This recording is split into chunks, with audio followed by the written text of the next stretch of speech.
Chapter 451. Zachriel's words rang in Thal's ears.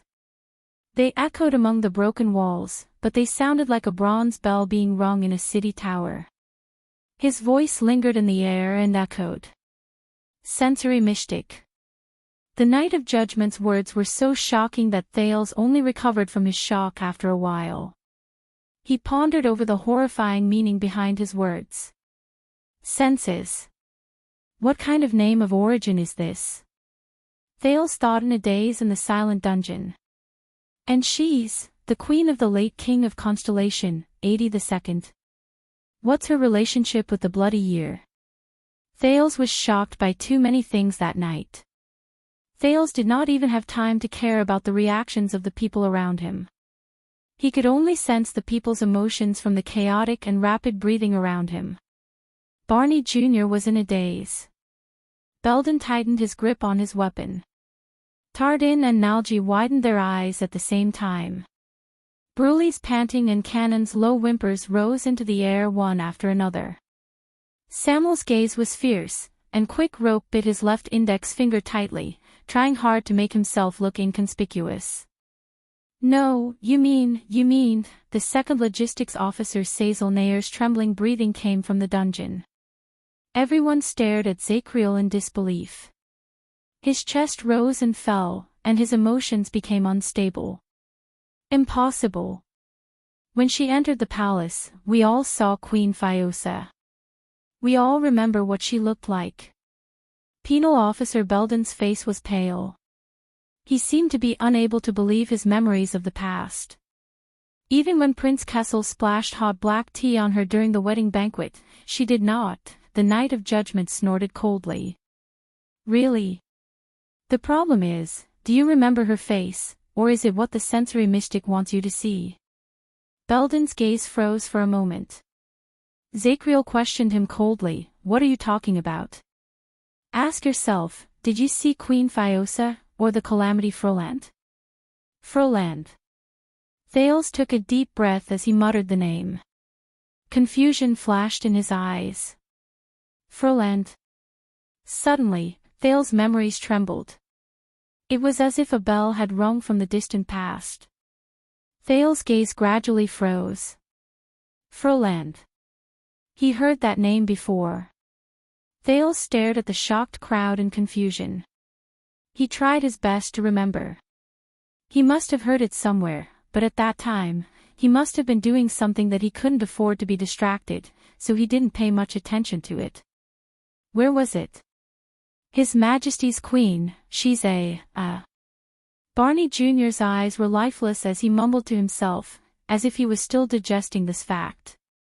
Tardin's laughter could barely be heard. No, she hasn't done anything abnormal during her reign. She hasn't even killed a chicken. Tardin looked at Zachriel expectantly. Perhaps you've misunderstood, or perhaps you've mistaken, but the Night of Judgment was obviously unmoved. That's what I thought in the beginning, and I also hoped that I was wrong. Zachriel said slowly. There was a gloomy look in his eyes. More than anyone else. His gloomy face, filled with despair and madness, made everyone's heart sink. At this moment, ha, ha, ha, ha, everyone turned their heads around and saw Samuel covering the brand on his face. His eyes were closed, and his shoulders were shaking. He laughed without a care in the world. Is this the reason for your betrayal? The reason why we have to bear the guilt, stigma, torture, and pain for so long? There was misery in Samuel's laughter. In the end, it was because the king married a woman of unknown origins. He smiled and shook his head, but there was no mirth in his cold eyes. When he heard this, Zachriel's expression became even more gloomy. You don't understand. The knight shook his head laboriously. Asterisk clang. Asterisk a sharp sound was heard. It was Barney Jr. stabbing his sword into the ground. I really don't understand. Barney Jr. seemed to have suffered a huge blow. He used all his strength to squeeze out a few intermittent sentences. Regardless of who the king wants to marry, be it a calamity, a great dragon, or even an elf or an orc, no matter how absurd, strange, illogical, or unbearable it is, Barney Jr. paused for a moment. His cheeks twitched, and he said resolutely, "But that is His Majesty's decision. If you are dissatisfied, if you have doubts, then protest and remonstrate with him in a dignified manner." The more he spoke, the angrier he became.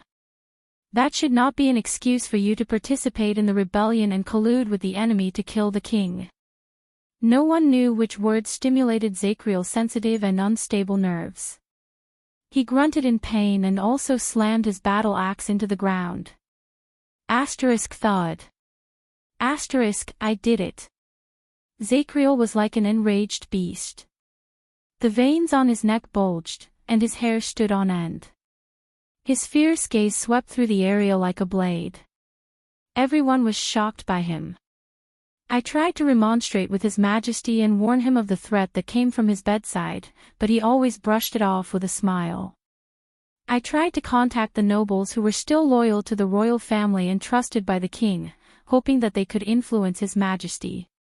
The Knight of Judgment paused between each sentence. His voice was filled with resentment. I tried to ask for help from the Crown Prince and Lord Hanson of the Secret Intelligence Department, but it was useless. When he said this, Zacriel showed a pained expression and shook his head while he trembled. It's too late. Everyone looked at each other. Among them, Barney Jr. and Samuel's gazes were the coldest and most unforgiving. The Knight of Judgment lowered his head. His tense shoulders and tone softened at the same time. There was helplessness and despair in his voice. I don't know when it started, His Majesty seemed to have changed into a different person. He was once gentle and tolerant, but he became tough, unyielding, and a man of his word. His confused gaze slowly focused, as if he wanted to seek acknowledgement from the people in front of him. You know it, you've seen it before. His meetings with the important ministers became shorter and shorter, and he summoned his private advisors more and more frequently. He began to alienate his ministers, ignore their advice, and even his family, who were related to him by blood. He took back the crown prince's position, reprimanded the second prince, who led the army, and demoted his brother, the Duke, Thales, whose mind was shaken, could not help but frown. The knight's complaints and bitter words continued. His relationship with the vassals worsened. He even scolded the Duke of the Northern Territory, who had always been on good terms with him, and issued orders to reprimand the disgruntled Duke of Blade Edge Field. He issued royal decrees in a domineering manner, and even convened the High Nobles' Parliament to punish the loyal nobles, investigate the dissenting ministers, and believe in the deceitful and delusional people who incited national politics. Every word was hoarse, and every word was filled with pain. He ordered to increase taxes, expand the army, borrow money, and get rid of officials. Every order challenged the patience of every subject in the kingdom, be it those who were loyal to him or those who were disgruntled. As they listened to Zacriel's words, many of the former royal guards had melancholy and indistinct looks in their eyes. Until the people in the kingdom had no way of making a living. Emotions surged, the ministers and subordinates were divided, and rebellions rose everywhere. It destroyed his good reputation of eternal rule, which he had built up for decades. When he said this, Zacriel's shoulders twitched. Like a terrified child, he said in a trembling voice, "At that time, I knew, our beloved King 80, the former king of eternal rule, was no longer our king." The audience around him had different expressions.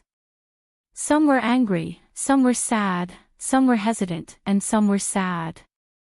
But all of them remained silent, as if Zacriel's words had poked at their weakness. He is no longer our king. Thales listened to these words in a daze, but he had a strange feeling. Their original King 80, how was he? Or should I say, how should he be? Zacriel's voice grew deeper. He has been bewitched, coerced, and controlled by the most evil existence in the world. His voice became downcast, and his eyes became dull.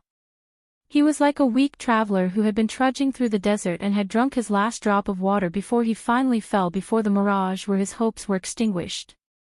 While the crowd panted in silence, Nalji put down the torch. Zacriel's body drew a long shadow on the wall. Bewitched? By the Queen.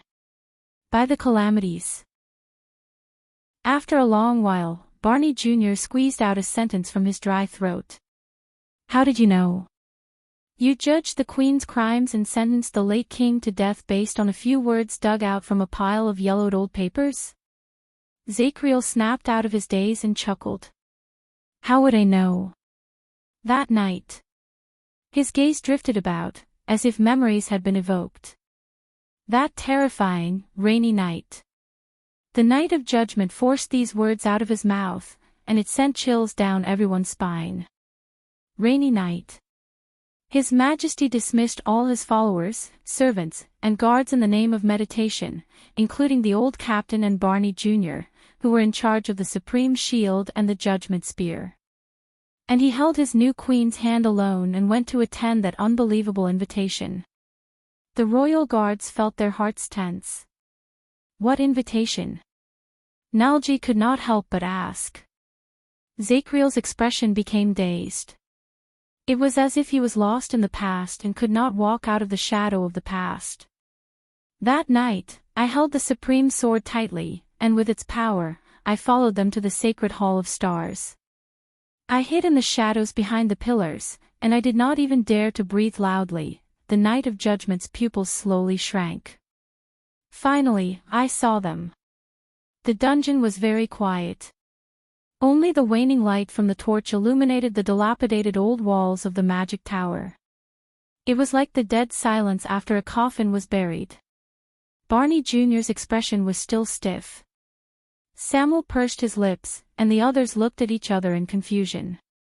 Thales held his breath. Them? Nalji subconsciously asked with a tremble in his voice. Zacriel did not look at him. He only nodded. The storm that night was so strong that it could even overturn the sentry tower. In the dark dungeon, Zacriel spoke of the terrifying past in a faint voice. On the balcony of the hall where lightning flashed, thunder roared, wind blew, and rain fell, two mysterious guests appeared one after another without warning. Mysterious guests appeared without warning. In Eternal Star City 18 years ago. No, Thales felt his heart begin to beat faster. Zacriel's words were mixed with his uncontrollable breathing. They rose and fell. They were like the legendary gods who descended to the human world, but also like demons who woke up in a terrifying manner in the abyss of evil. Gods. Demons. Who are they? Thales asked stiffly.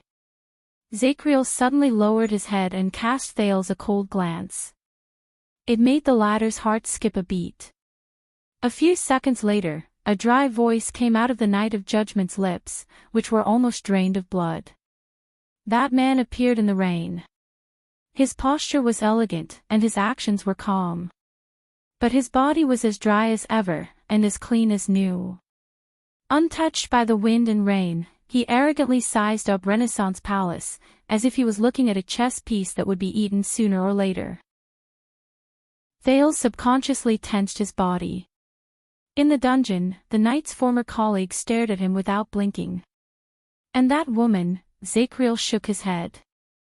His eyes were filled with fear and wariness, which he only saw when he was acting abnormally. When the storm and wind hit her, the scene was unforgettable.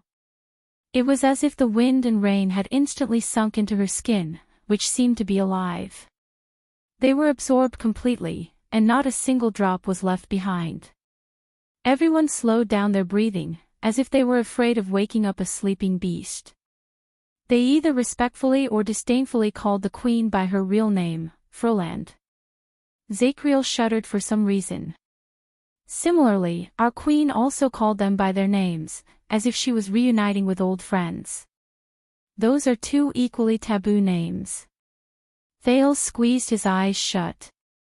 Barney Jr. interrupted the knight's narration with a panting voice. Watchman, you are saying, no, you are accusing His Majesty, but Zacriel's voice rose abruptly, and he spoke loudly. I saw it with my own eyes that night when it rained heavily. Barney Jr.'s words came to a halt because of his provocation. Zacriel's face was illuminated by the firelight. Only the brand on his forehead was hidden in the darkness, revealing his usual determined and indifferent face. That night, King Adi was the witness, and Constellation was the wager. The Knight of Judgment's voice seemed to be infused with some kind of power. As he spoke, it caused the people's blood vessels to throb loudly. Your Majesty. Sensory Mystic. Air Calamity. Blood Calamity. The firelight was dim. Zacriel no longer cared about the people's expressions.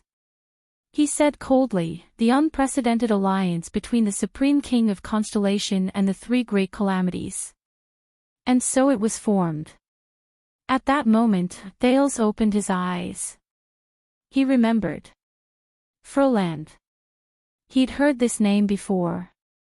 6 years ago in Dragon Cloud City, when Shield District was about to be reduced to dust, when he held the shivering girl in his arms with gritted teeth while he was caught in a confrontation between two terrifying existences. Have you forgotten the original purpose of our cooperation, Giza? At that time, the air mystic, who was elegant and had a cold gaze, said so. The cooperation between the three of us, regardless of whether it was my plan, Froland's ideals, or your persistence, was all for the sake of the mystics one day, to break free from those shackles. Yes. Froland. Thales was drenched in cold sweat, and his breathing quickened. But the others had no time to care about his loss of composure. You don't understand what kind of taboo His Majesty broke. In the underground prison, Zacriel raised his head and spoke coldly in front of the increasingly nervous people. He tried to touch the power that mortals should not covet, hoping to use it to rule the kingdom we are proud of, to rule the kingdom we built on the ruins of the Battle of Eradication. The Knight of Judgment's complicated gaze swept past every listener, and finally stopped on Thales' face. In his speech, His Majesty even called them, the three monsters, his. Chapter 452. Many people had the same thought, that mystics could coexist peacefully with other races, and even help each other. At that moment, a conversation from a long time ago flashed in Thales' mind. It was in Dragon Cloud City 6 years ago. Giza had just disappeared under the blade of purification. Amidst the ashes that filled the sky, when Thales vowed to search for a new future for the mystics, the scholarly and elegant Asda spoke to him casually, intentionally or otherwise. Whether it was mystics, humans, or even elves, there were countless similar efforts and attempts, they all failed. That pleasant voice lingered in Thales' ears, but the cruel truth before his eyes shook his heart. They all failed. Thales stared at Zacriel solemnly, but he was thinking about another figure. Asda. How many things have you hidden from me? 18 years ago, you and Giza, and what did you do? In the extreme silence, Tardin spoke in disbelief. His Majesty formed an alliance with the calamities. Aura and Blood. Oh, I still remember, Blood Bottle Gang, right? Nair, who seemed to be deep in thought. Their voices broke the silence, and the shocked people began to speak. In the midst of the uproar, Barney Jr. suddenly took a step forward and shouted, "Silence!" The noisy underground prison instantly quietened down. Barney Jr.'s expression was still stiff, but Thales could see that there were surging emotions hidden under his calm exterior. Barney Jr. said coldly, "That's it. The alliance of three calamities." Across him, the Knight of Judgment withdrew his gaze from Thales, as though he was immersed in his own world. He murmured, "Those calamities, they did not have good intentions. They did not care about Constellation's future. On the contrary, they only wanted to use the kingdom to achieve their goals, regardless of the misfortune and disaster they would leave behind for us. And that was just the beginning." Zacriel's dry and hoarse voice rose into the air, as though he was disillusioned from a dream. It was as if the kingdom was struck by endless natural disasters overnight. Grain harvests failed, goods were blocked, sea routes were blocked, the trade and agriculture in the kingdom were in chaos, all industries were abandoned, conflicts broke out, and rebellions rose one after another. The situation deteriorated, and it was out of control. Everyone's faces sank when they heard this. At this time, when we are busy suppressing rebellions and trying to pacify the country, the entire world seems to have received a certain order at the same time. The night of judgment stared blankly at the air. Our allies and companions are strangely and coincidentally silent. Whether it is the three kingdoms of the Mystery Sea, the Sacred Tree Court, the Hall of Kings Chronicles, or even Taishan Palace on the other side of the sea, they are all very secretive about aiding Constellation. Our enemies and opponents are united like never before. From Camus Union's trade boycott to the Great Desert's military invasion, the Kasai's plunder at sea, Hanbal's blockade of the sea route, Extet's provocation in the north, even the rebels seem to have endless support behind them. It's as if they have agreed to attack together. He recalled the history of the bloody year bit by bit, and the sorrow in his words infected the atmosphere, causing the expressions of the royal guards to become more and more unsightly. Thales frowned without realizing it. Unfortunately, the source of the mystic guns purchased from the Empire has been cut off for no reason. The eternal oil and crystal drop ores can't keep up with the demand. It has become extremely difficult to obtain conventional weapons and military supplies. Zachriel continued to speak. His voice grew tighter, as if he was slowly suffocating. We did not just lose the war. The king and his vassals were at odds with each other. The nobles' protests rose one after another. The relationship between the three great temples and Renaissance Palace fell to a freezing point. The shameless Tower of Eradication even sent a letter to criticize His Majesty's rule. Everything came together and turned into the most disadvantageous situation for us. His eyes were filled with pain and sorrow. And what you can see is the number of our brothers in the royal guards dwindling. For duty and honor, they abandoned their wives and children to follow the Jade Stars. One by one, they set out for the battlefield. They would either reply with a letter every half a month to inform us that they are safe, or they would never be heard from again. At that moment, the royal guards, including Samuel, did not speak. But each of them had their own reactions. They either lowered their heads or averted their gazes in an unnatural manner. Cannon even whimpered softly. But do you think that everything that happened that year was really just a coincidence? Zachriel stared at the firelight in Nalji's hand in a daze. As he recalled, his words slowly became savage. I know. I know why. I know why we have become the target of public criticism.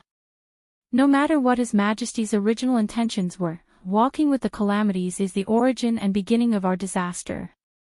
It caused Constellation to fall into an unprecedented predicament and turned the entire world into our enemy.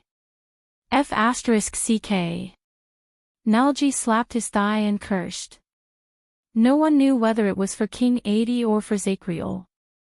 The entire world will become our enemy. Thales' breathing became disordered without his knowledge.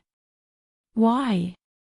When he heard this, Barney Jr. interrupted Zachriel coldly. If you think that this is the source and reason, why didn't you tell us at that time? Why didn't you ask for help from the old captain, or even my father? They must have a way. Why did you make the decision on your own? Zachriel's gaze moved. The knight slowly swept his gaze over the royal guards. Thales noticed that quite a number of people subconsciously avoided his gaze, which was as sharp as a knife. A few seconds later, Zachriel chuckled in a mocking manner and lowered his head. You don't understand. By the time I really wanted to do something, it was already too late. He shuddered slightly. The situation worsened, and it went from bad to worse. Even the most elite guards who were protecting the princes would occasionally receive bad news. In less than a year, the rebel army's momentum grew stronger. They attacked cities and seized land. Our army's morale was low, and we retreated step by step. The flames of war in western desert and the southwest spread to the interior and burned the entire country. The people of the kingdom were in a state of panic, and they could not rest easy. With every word Zacriel said, the royal guard's eyebrows furrowed a little. Until Axtet, the terrifying great dragon who had just subdued the Golden Passage and the Camions, bared its fangs and joined the ranks of those who hit us when we were down. They mobilized the entire kingdom's army without hesitation. 100,000 elites were unstoppable, and their iron hooves thundered as they charged towards us. I think that was the final attack our enemies prepared for the kingdom. It was the final chapter of this epic of the destruction of the kingdom. Thales could not help but think of Nuvan VII. The king who was old, but whose might did not diminish. The cunning, shrewd, fierce, and valiant lion. He also remembered what the Raven of Death had told him about the purpose of Axtet's army heading south in the past. When he thought of this, Thales could not help but wonder. Did King Nuvan really dispatch his army so decisively just for political purposes? And we were already badly battered and at the end of our rope. We couldn't even form a decent army. Zacriel's words became even more painful and unbearable. Just like that, Constellation, which had borne the glory of the empire and stood for 700 years, reached the brink of destruction. It was just one step away from falling into the abyss and completely coming to an end. But even so, even though the calamities had already brought the kingdom step by step towards Hell's River, all of you could not imagine how stubborn His Majesty was. When he said this, the Knight of Judgment raised his head abruptly and looked forward with anger in his eyes. It was hard to imagine his unwavering trust in the woman by his pillow, in that monster. And all of this originated from that night. Zacriel slowly stopped talking. Barney Jr. closed his eyes and took a deep breath. So, you betrayed the kingdom and rebelled. You sided with His Majesty's enemies. The vanguard seemed to be trying his best to suppress his shock and shift his focus to the present. Zacriel was silent for a long time. He seemed to be hesitating. His Majesty was bewitched. Finally, the Knight of Judgment spoke faintly. He could not see that the calamities were the source of everything. He had to be clear-headed. The Knight of Judgment's gaze gradually became clear. As long as we stay away from those monsters with ulterior motives, cast aside their sinister schemes, stop placing our hopes on the taboo, and return to the right track of the kingdom, he was like a traveler who was struggling in pain in the abyss and saw hope at the last moment. The strange alliance formed by the enemy to hit us while we were down will lose its foundation and fall apart on its own. Even the two great forbidden existences, who are said to be high above us, will shift their attention away. The supply of mystic guns and eternal oil will be restored, the attitude of our allies will be restored, and the hostility that has nothing to do with benefits will be eliminated. The backstage reinforcements for the rebel army will stop, and the predicament of being attacked from both sides will be reduced. The divided and scattered people will gather together, and the precarious situation at the front lines will turn for the better. The only thing we need to worry about is our old enemies. Constellation will be able to survive this catastrophe. Zacriel's expression became more and more excited, but after a moment, it became gloomy. But before that, someone must stand up, shoulder the responsibility, and turn the tide, even if it means the most unforgivable betrayal and the most unforgivable stain on our reputation. His eyes shone with deep pain. He stared at his own fist with rapt attention. Someone must save us, before His Majesty turns the whole world into an enemy and brings the whole kingdom into the abyss. Someone has to put an end to this hopeless and unnecessary confrontation. No one spoke. Even Samuel, who had a mocking look on his face, kept his mouth shut. Barney Jr., who stood at the forefront, had his eyes shut. He seemed to be thinking. Beside Thales, Nalji heaved a deep sigh. He was not the only one. The others also looked worried, and their hearts were heavy. The prince's mind was in a mess. He recalled the time in Mindy's hall when Yodel had a showdown with him regarding the matter of the mystics. Yodel had encouraged him hesitantly in private. I have seen those calamities more than once. From the moment your family was born, they were destined to be entangled with those calamities, more than once. That was definitely not just for Asda. Perhaps it also included Froland, and even Giza.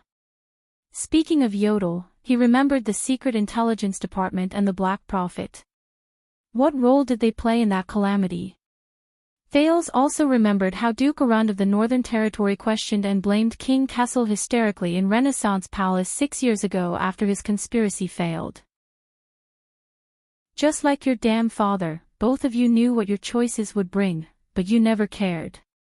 If you didn't bring that monster back, they were probably talking about the new queen, Froland. He had seen Kessel's face, especially the scene where the Iron Hand King coldly sent him to Dragon Cloud City. It was still fresh in his mind. Was my grandfather, 82nd, also like this? Thales also remembered Archduke Pofrit's evaluation of 82nd inadvertently revealed in the Hall of Heroes in Heroic Spirit Palace after losing the duel. Sooner or later, a madman like Constellation's 82nd will appear, dragging his entire kingdom to hell. Thales stared at Zacriel with a stupefied expression. As the trusted watchman of the royal guards, he should have been the most loyal guard. But, no. In the dungeon, a faint, emotionless whisper rose in everyone's ears. Even if it has to be someone, it shouldn't be you. You shouldn't be the one to do it. Thales turned his head in surprise and saw Barney Jr. slowly raise his head. His gaze was sharp and cold as he stared at the Knight of Judgment. Imana Zacriel. Zacriel was silent. You are not His Majesty. You are not Crown Prince Midir, not Prince Horus, not the Prime Minister, not an administrative officer, and definitely not His Majesty's military and diplomatic advisor. Barney Jr. seemed to have gotten over the shock brought about by his colleague's betrayal and the truth of what happened that year. He seemed to have figured something out. At that moment, his voice was not loud, but his words were sonorous, forceful, and firm. You are not even the captain of the royal guards. You are only His Majesty's servant, the second son of Viscount Zacriel. Barney Jr. sucked in a deep breath, gritted his teeth, and asked, "What right do you have to arrogantly predict the future of the entire kingdom?" Zacriel did not speak, but there was a deep pain in his eyes. The vanguard's voice grew louder and more determined. What right do you have to stand in the depths of the filthy darkness and claim that you've saved the world? The guards were stunned. They looked at each other, and their scattered gazes gradually became unified. They looked at the Knight of Judgment at the same time. In the face of Zacriel, who was frowning and struggling, Barney Jr. snorted coldly. Do you still remember the Praetorian Oath? The Knight of Judgment was slightly startled. The Praetorian Oath. But before he could react, Barney Jr. opened his mouth and spoke. I swear that I will dedicate my life to the throne, and will forever serve the royal power. There is no other master. I swear that I will only wield this sword for the Emperor, and will only break it for the Emperor. There is no other use for me. I swear that I will either be buried in the throne's resting place, or my bones will be buried in the middle of my royal life. There is no other end. There were only 3 sentences, but Barney Jr.'s voice was very loud. It echoed in the walls, and the hatred from before was gone. He seemed to have returned to the solemn, calm, steady, and magnanimous vanguard. As Zacriel listened to these familiar sentences, he slowly became absent-minded. They did it. The old captain, Tony, and even my father. Barney Jr. suppressed the bitterness in his throat and kept his voice calm. And all the brothers who sacrificed their lives in and outside Renaissance Palace, and even on the front lines. No matter where His Majesty wants to go, they swore to follow him until death. They did not ask why he left, and they did not suspect him. Zacriel's body trembled. Old Captain Cullen, Chief Protector Tony, Vice Captain Quill Barney Sr., Thales did not just see Zacriel in his eyes.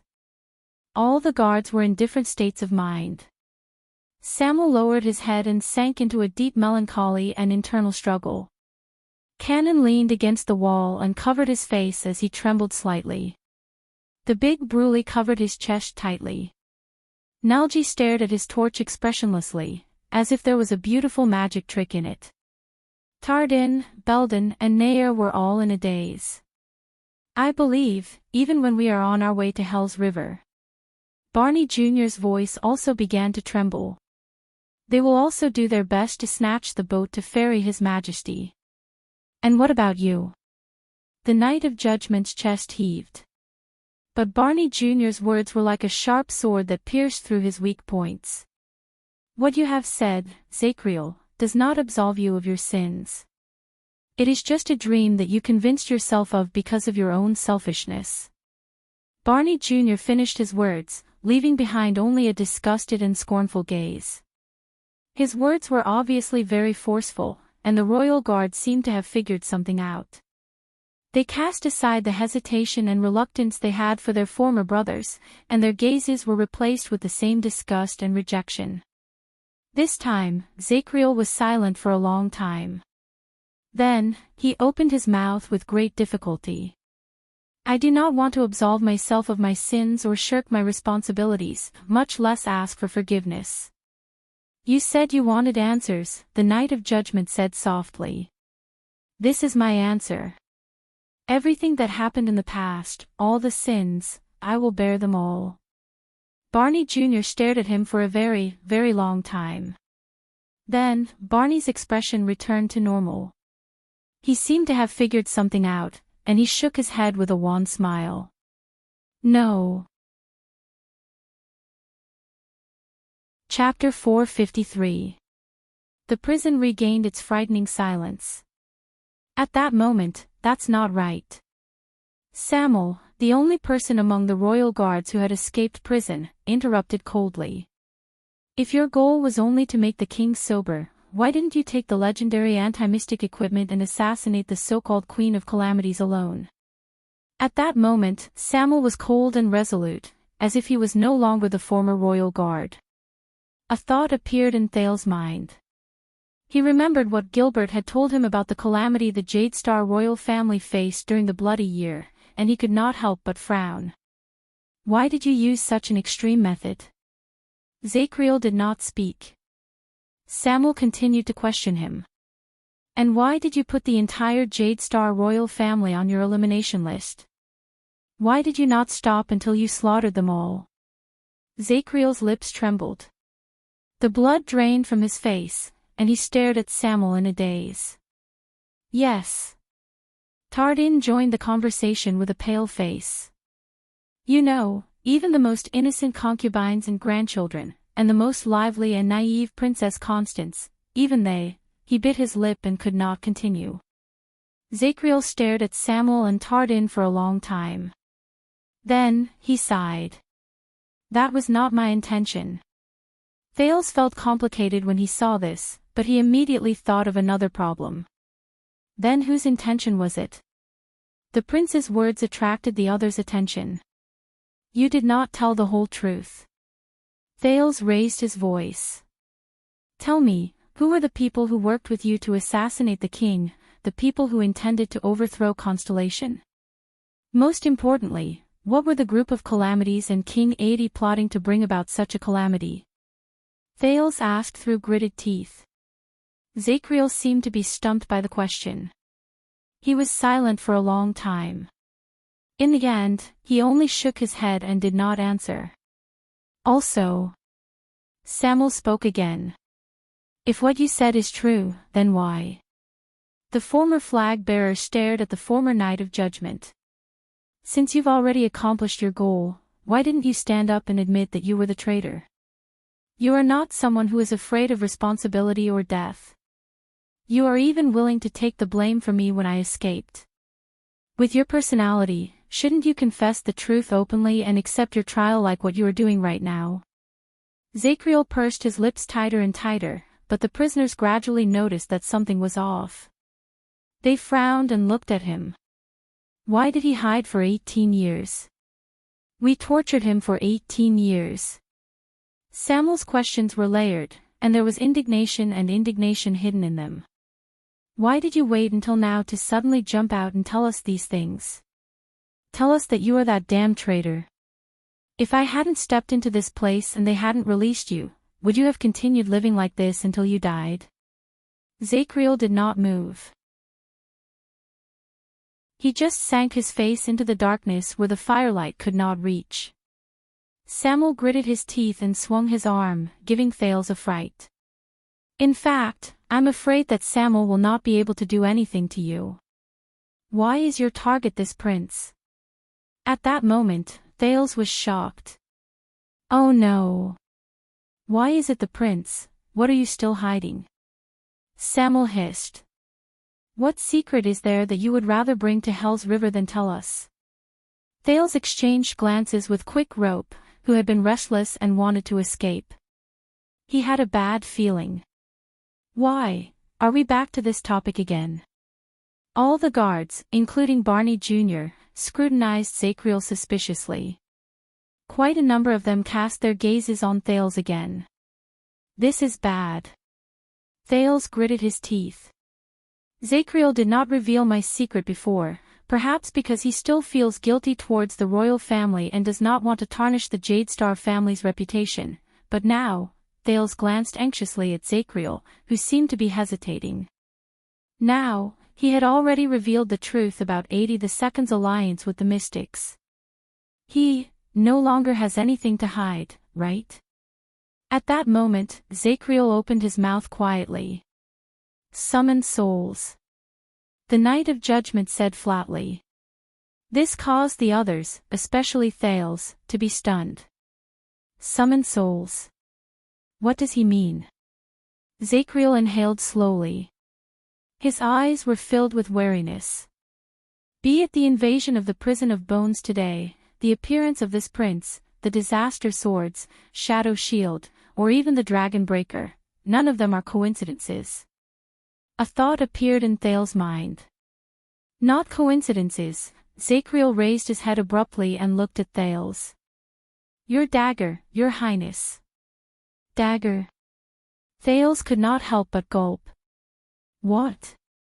Under the other people's doubtful gazes, he resisted the urge to reach out and touch the JC. The Knight of Judgment's tone was cold, and there seemed to be a chill in his words. I know that it is made of dark steel that dwarves smelted underground.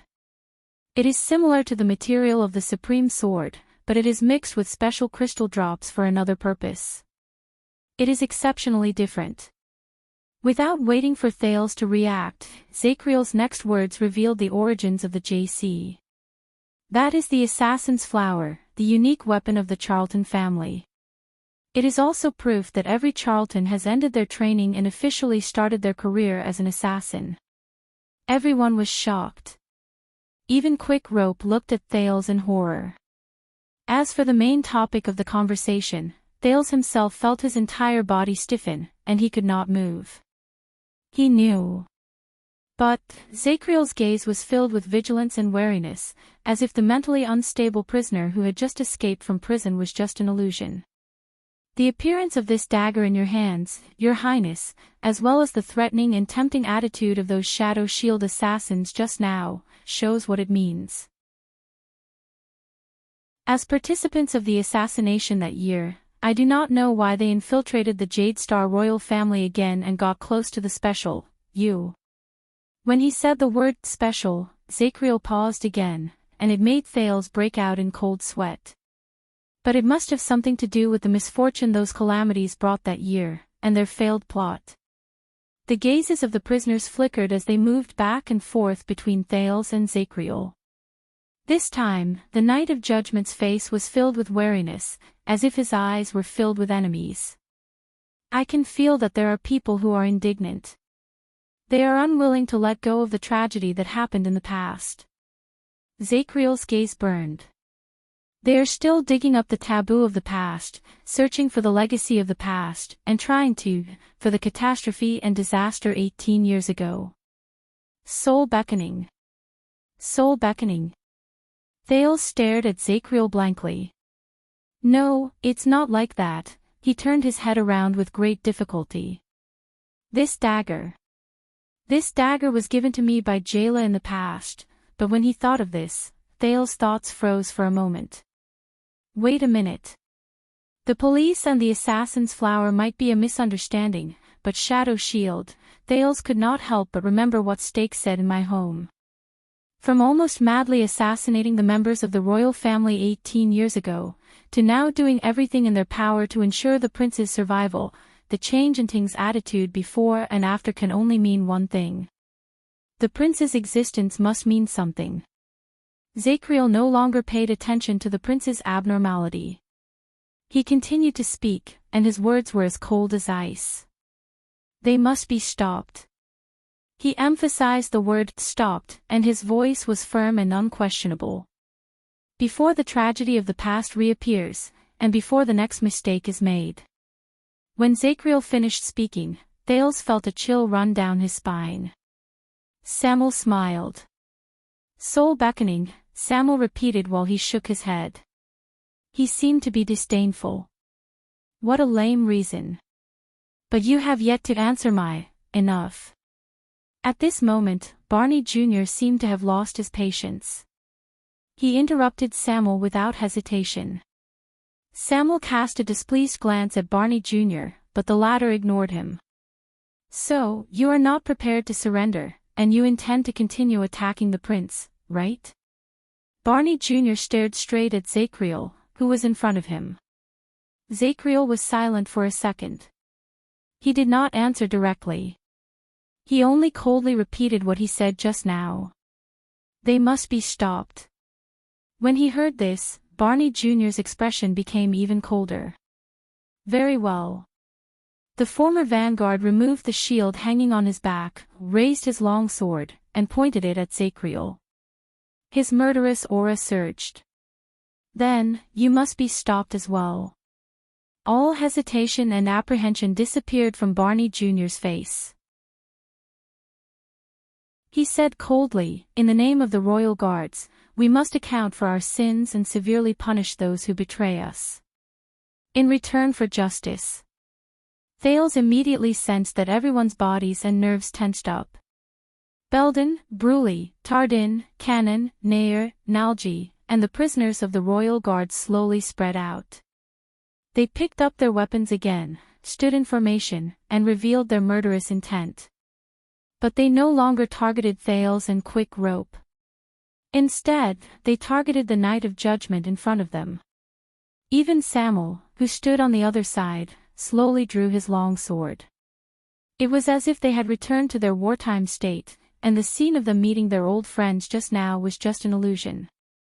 Thales subconsciously tightened his grip on Ricky's sword. Quick Rope rolled his eyes and raised the crossbow in his hand. Are you ready to accept your judgment? Barney Jr. stared at Zachriel rudely. The disgust and hatred in his eyes practically overflowed. Traitor. The Knight of Judgment quietly endured their gazes. Of course. Zachriel sighed and slowly picked up his axe. As he spoke, the grief on his face turned into determination. Every day, every hour, and every second. I'm ready. At that moment, it was as if someone had dragged the timeline back to just now, and the Knight of Judgment and his former colleagues became enemies again. Quick Rope tugged at Thales, asking him whether he should escape now or when the fight started. But Thales shook his head. He felt the solemnity and tension in the hall, but it did not come from the two parties who were confronting each other. And it was just one of them. Barney. Nalji raised his weapon and stared at the former watchman in front of him. He gulped in distress and said carefully, he is alone, and we are 7. Barney frowned. No, 8. Samuel interrupted faintly. He held his sword and walked to Zachriel's side. His eyes shone with anger. All the debts must be settled today. Zachriel glanced at Samuel. An unknown emotion flashed in his eyes, but he did not say anything else. Barney Jr. also cast a glance at the coward who escaped from prison, whom he looked down upon. He pursed his lips and shook his head. Very well, 8. Hence, the 9 former royal guards, the 9 people with the Jadestar brand of sin on their faces, the 9 people who had not seen each other for 18 years. At this moment, they faced each other and picked up their weapons. 1 against 8. No. Nalji sighed softly and mumbled to himself. The disparity is too great. The other royal guards frowned. The disparity is too great. A thought appeared in Thale's mind. He heard the heaviness in Nalji's words. Zacriel swept his gaze over them and sized them up again, as if he was observing a battlefield. Yes, I know, he said softly.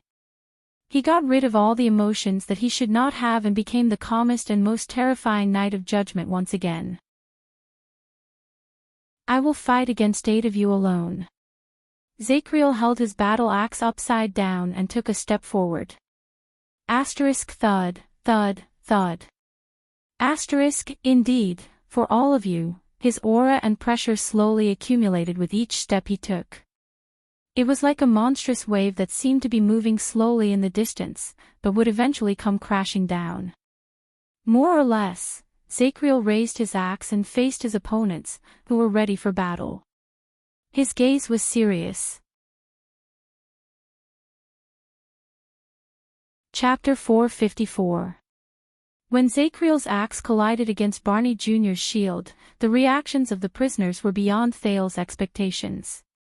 Barney Jr. took the lead. He used his sword and shield to block Zacriel's angle of attack without any fancy moves, preventing Zacriel from attacking Belden and Bruley. But the others, move back, Samuel. Amidst the swift gust of wind from the axe and the flash of the sword, Barney Jr. blocked one of Zacriel's slashes and pushed away the handle of the axe that came at him. He shouted at Samuel, who wanted to get closer to the battlefield. I'm in the first round. Nair, cover me. As Barney Jr. roared, Nair leaped out of the crowd and joined the battle. But the other royal guards did not rush forward. They also stayed away from the battlefield, which was out of character. Nalji and Bruley did not say anything.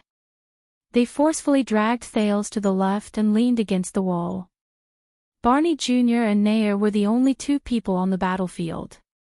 To be precise, Barney Jr. was the only one on the front lines. He faced Zacriel's sometimes agile, sometimes swift, and sometimes stormy attacks. He seemed a little clumsy. Nair, who was supposed to support him, stood in the distance. He held a small knife and a dart in his hands while he watched the 2 people fighting fiercely. He did not move an inch. What? Thales did not understand. Asterisk whoosh. Asterisk the calm Zacriel suddenly swung his arm horizontally. He used the advantage of his body to push Barney Jr.'s shield away, and the blade of his axe went for the latter's neck. Asterisk clang. Asterisk Barney Jr. grunted and spun around to collide with Zacriel.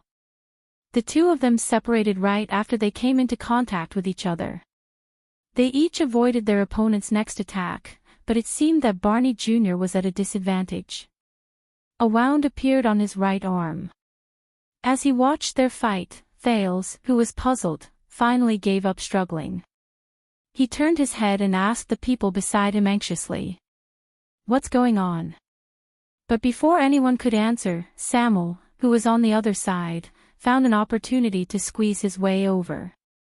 The moment he entered his old colleague's formation, he pointed at Barney Jr., who was in the middle of a fierce fight, and asked in exasperation, what's his plan?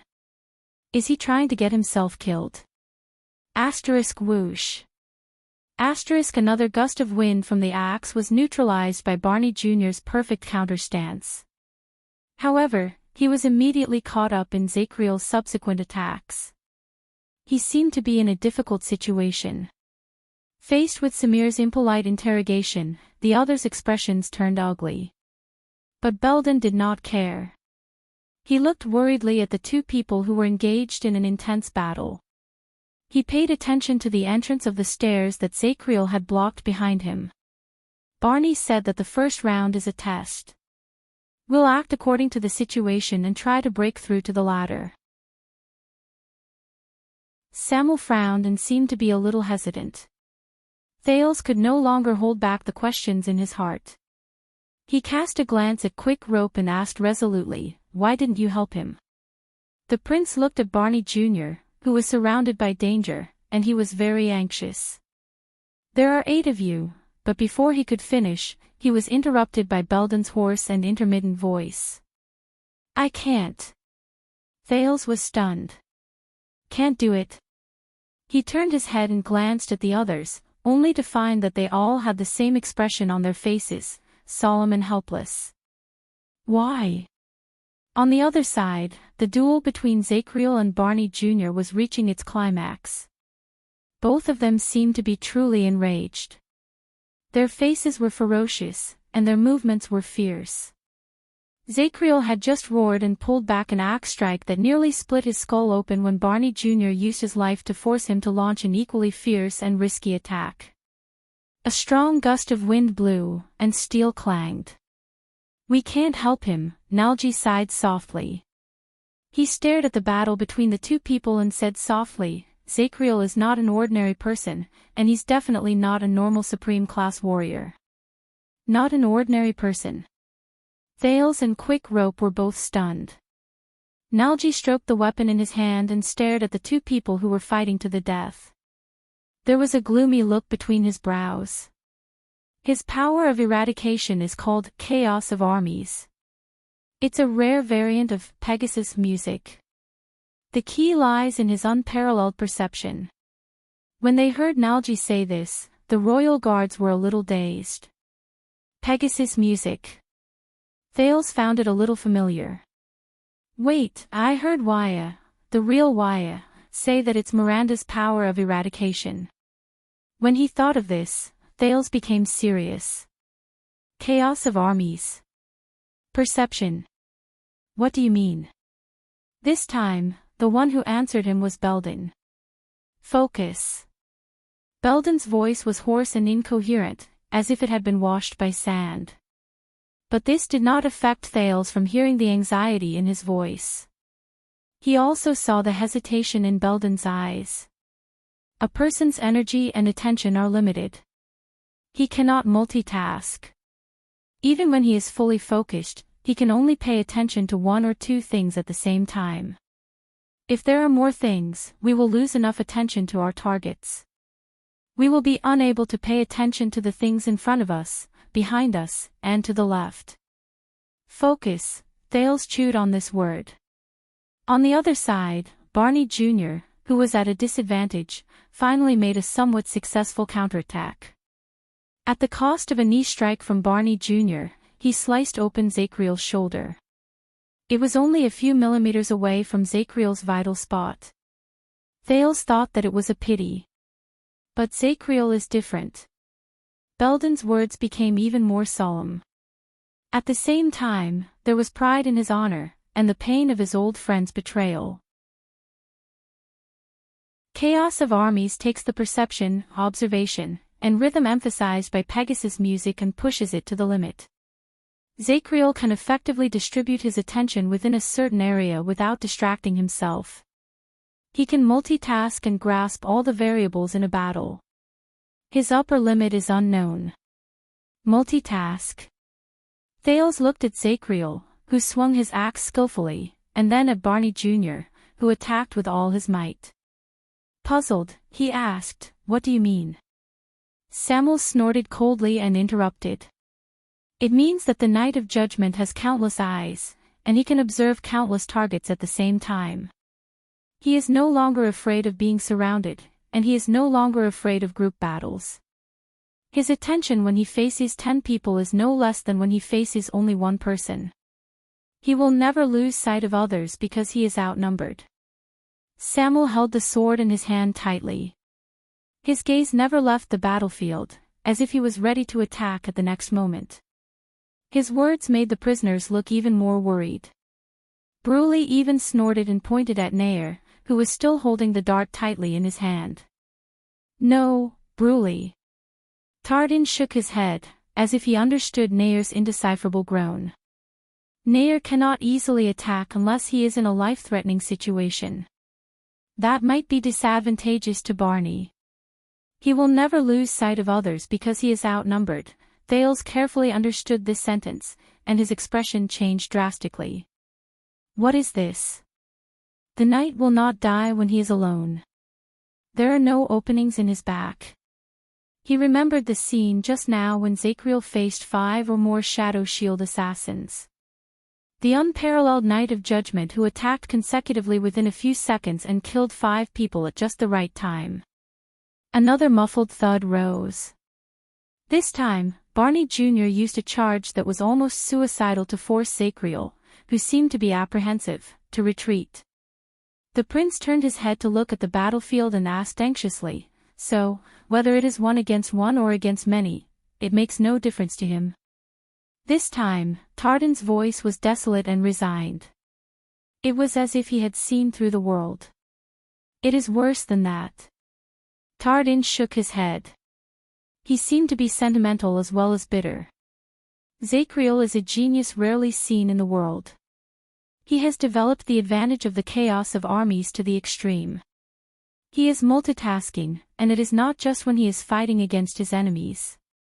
Regardless of whether it is our enemies' bodies, weapons, intentions, movements, the positions of our surroundings, the environment, the situation, the state of our bodies, the increase and decrease of force during a duel, the sand and stone obstacles under our feet, and even sudden accidents, everything on the battlefield is within Zacriel's grasp.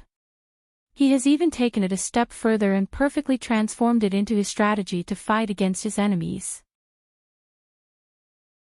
In addition, he has trained himself through thousands of duels, and his skills are not at all inferior to his judgment. Tardan's expression was tense. He stared at Zacriel, who used the terrain, the length of his axe hilt, and the weight of his opponent's shield to force Barney Jr. into a pathetic state again. Those who fight against him are always at the greatest disadvantage. All the factors and variables on the battlefield are within Zacriel's attention and observation. Those who stand on his side will be able to control the situation with ease. It is as if they are assisted by God, and their teamwork is seamless. It is usually hard to tell, but those who have fought against him have the feeling that he is flawless and unstoppable. A thought appeared in Thales' mind. Everything is within his grasp, and he transforms it into a strategy to fight against his enemies. All the factors and variables on the battlefield are within his attention and observation. He can control the situation with ease, and he can control the situation with ease. Flawless, unstoppable, he could not help but shudder. That nightmarish night from 6 years ago where flesh and blood were spilled all over the place reappeared in his memory. What followed was another person's low murmur. Only those who have everything in their hands, the world in their hearts, and the entire situation under their eyes, are qualified to be called true elites. Thales watched the duel in a daze. He stared at Zacriel, who became more and more courageous as he fought. He seemed to have understood something. He could tell. Barney Jr.'s attacks might seem fierce, but it was difficult for his normal attacks to be effective. Zacriel could always easily neutralize his attacks with the most energy-conserving, concise, and effective method. Only those desperate attacks, which involved exchanging injuries for injuries and paying a heavy price, could leave some marks on the Knight of Judgment. Unfortunately, every time he launched a slightly effective killing move, he seemed to miss his target by a hair's breadth. But Thales understood that it was not as simple as a hair's breadth. Tardan sighed and said, "In this situation, it's not just the encirclement of many people that no longer works on him. On the contrary, the more enemies there are in a chaotic battle, the more variables there are, and the more chaotic the situation is, the more Zacriel can find the most suitable position for himself. He can use openings and gaps that ordinary people can't imagine to seize the chance to survive and win. The more he fights, the stronger he becomes." The expressions of the royal guards became increasingly unpleasant. Thales clenched his fists. Beside him, Quick Rope had a look of disbelief. Thales turned his head around in disbelief. So, when the Knight of Judgment fights against many people in a chaotic battle while he is outnumbered, compared to Zacriel in a one-on-one fight, Nalji nodded. He continued the conversation with a worried look on his face. It's countless times stronger. If we rashly join the battle, we will only increase Zacriel's leverage. Thales was shocked when he heard this. Beside him, Quick Rope even opened his mouth in the shape of an O.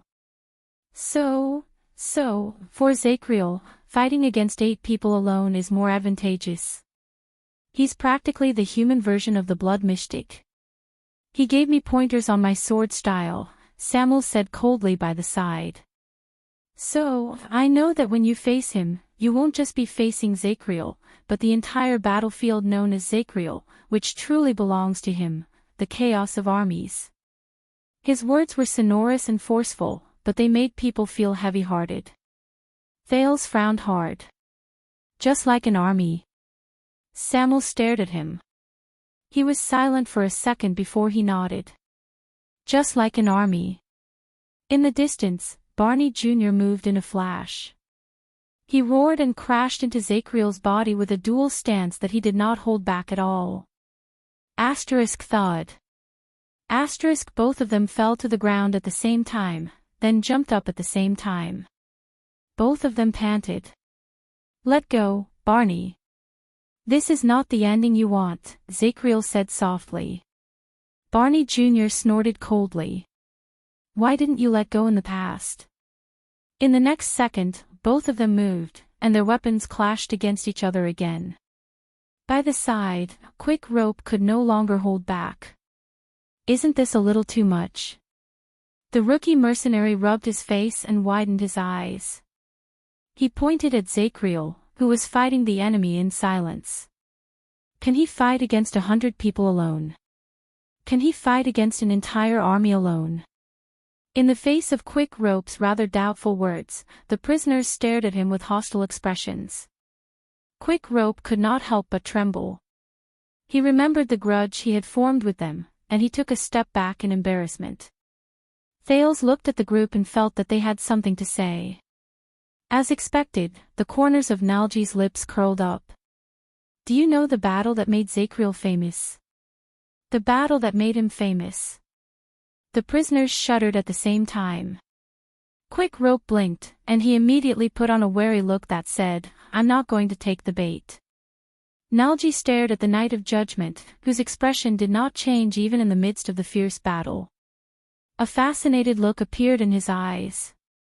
When Zacriel was young, he went to Dragon Cloud City with Prince Midir.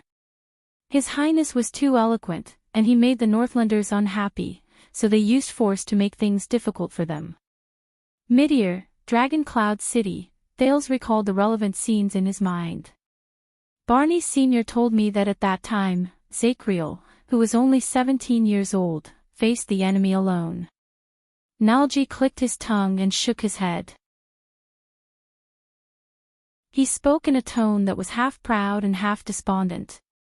He used more than 10 minutes. Alone. He took down 40 white blade guards. Quick Rope was stunned for a moment. Thales' thoughts also stopped for a moment. In the next second, what? His mouth, which had no place to put it, opened and closed, as if he wanted to scream but could not make a sound. Thales snapped out of his reverie, and endless shock and fear rose in his heart. 40. White blade guards. He remembered the group of masked warriors with swords 6 years ago. They were the elite soldiers who swore not to retreat under Black Sand Region's fierce attack, fought to the end, and even counterattacked, causing Lampard's men to be battered and injured. They were the brave guards who did not hesitate to use their bodies to block arrows for him and Little Rascal. The White Blade Guards. Nicholas, Merc, Monty, and Justin. One person took down 40 of them. Thales' face stiffened. How is that possible? It was obvious that Quick Rope suffered a greater blow. He looked at Zacriel in the distance in disbelief, then at the prisoners with gloomy expressions. His face contorted, and he spoke incoherently. He seemed to be smiling, but he could not smile. Are you kidding me? 40. White Blade Guards. They were all veterans. Quick Rope waved his hands blindly in the air, as if he could throw his question further away. Impossible, this is such a big thing. Quick Rope opened his mouth in a daze, as if his outlook on life had been greatly impacted. Why, Nico? Why didn't anyone tell me? He stared at everyone in a daze. He could not accept this shocking news. No one answered him. Thales sighed in his heart. Get ready, Tardin, Belden said coldly at that moment. Barney is retreating. Everyone's expressions froze. In the distance, Barney Jr.'s attack slowed down. So, he has no problem fighting against 100 people alone. Thales frowned. When they faced the prince, the prisoner's attitude was clearly much better than when they faced Wyacasso. Samuel said softly, you must know that no matter how big the battlefield is, there is still a limit to how many people can benefit from it.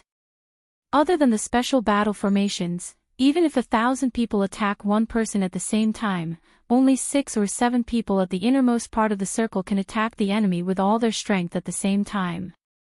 He looked at Barney Jr. from afar and said sternly, as long as he has enough stamina and energy, there is no reason for Zacriel to lose. Thales' heart sank. No. Since that was the case, the royal guards present were not enough, there was no hope. Barney, what are they doing? You know, there was once someone in the royal guards who was bored and made up a rhyme. Nalji shook his head. Behind him, Bree raised a finger and pointed at Nalji with a blank expression. The last sentence is, Nalji cleared his throat and said with a serious expression, nothing can hurt Tony, there are no regrets in punishment.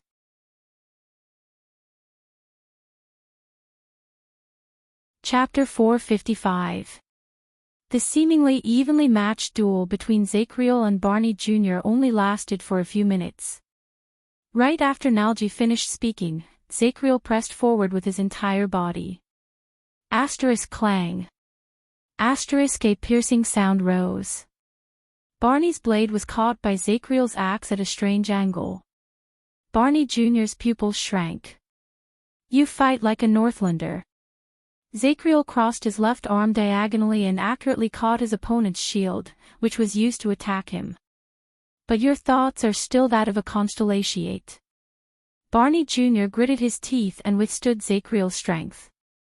The two of them were in a stalemate, and they trembled slightly. You must know that Northlanders have no distractions. In the contest of strength, Zacriel leaned towards Barney Jr., who was very close to him. He shook his head expressionlessly. Never hesitate. As everyone cried out in surprise, Zacriel suddenly let go of the axe hilt and allowed Barney Jr.'s sword to cut his shoulder, causing blood to flow. In the next moment, before Barney Jr. could celebrate his victory, he felt his legs go weak. He could not dodge in time, and Zacriel seized the opportunity to grab his waist and lift him up. Damn it! In his shock and anger, Barney Jr. only had this thought before he was thrown to the ground by Zacriel. Asterisk thud. Asterisk under the intense pain, the dizzy Barney Jr. knew that he had lost the upper hand. He endured the pain and shouted, Nair, Tardin. At that moment, two piercing sounds of wind drew close to the back of Zacriel's head. In the blink of an eye, Zacriel quickly dodged and barely avoided the two life-saving darts that Nair shot out. When he turned his head around, what welcomed him was Tardin's merciless blade and blade. The trajectory of Tardin's sword and blade was incredibly strange. For a moment, the empty-handed Zacriel was forced to take a few steps back and pick up a warhammer left behind by a mercenary. Barney Jr. took the opportunity to stagger to his feet and tumble out of the battlefield in a disheveled manner. He was caught by Belden. How is he? Belden asked calmly. His skills aren't as nimble as they were back then, and so is his stamina.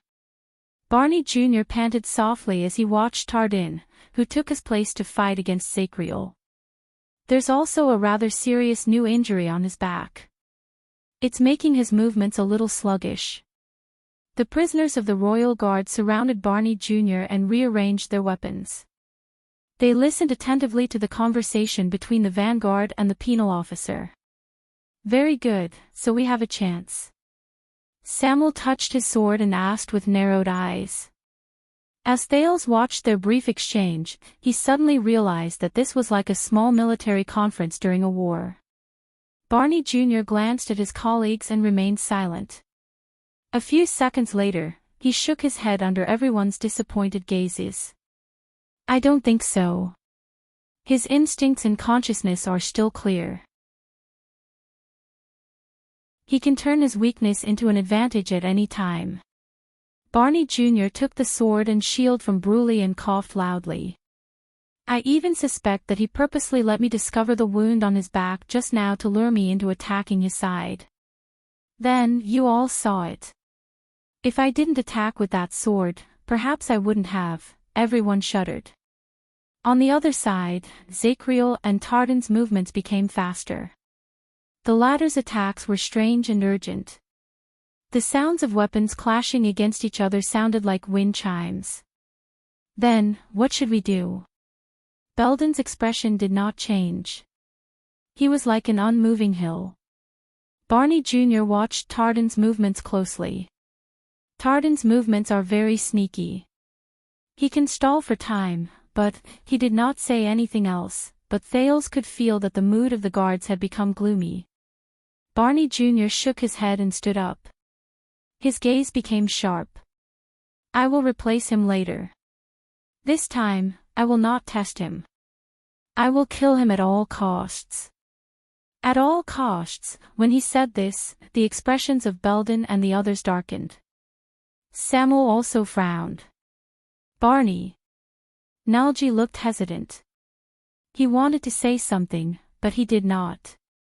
But Barney Jr.'s expression was firm.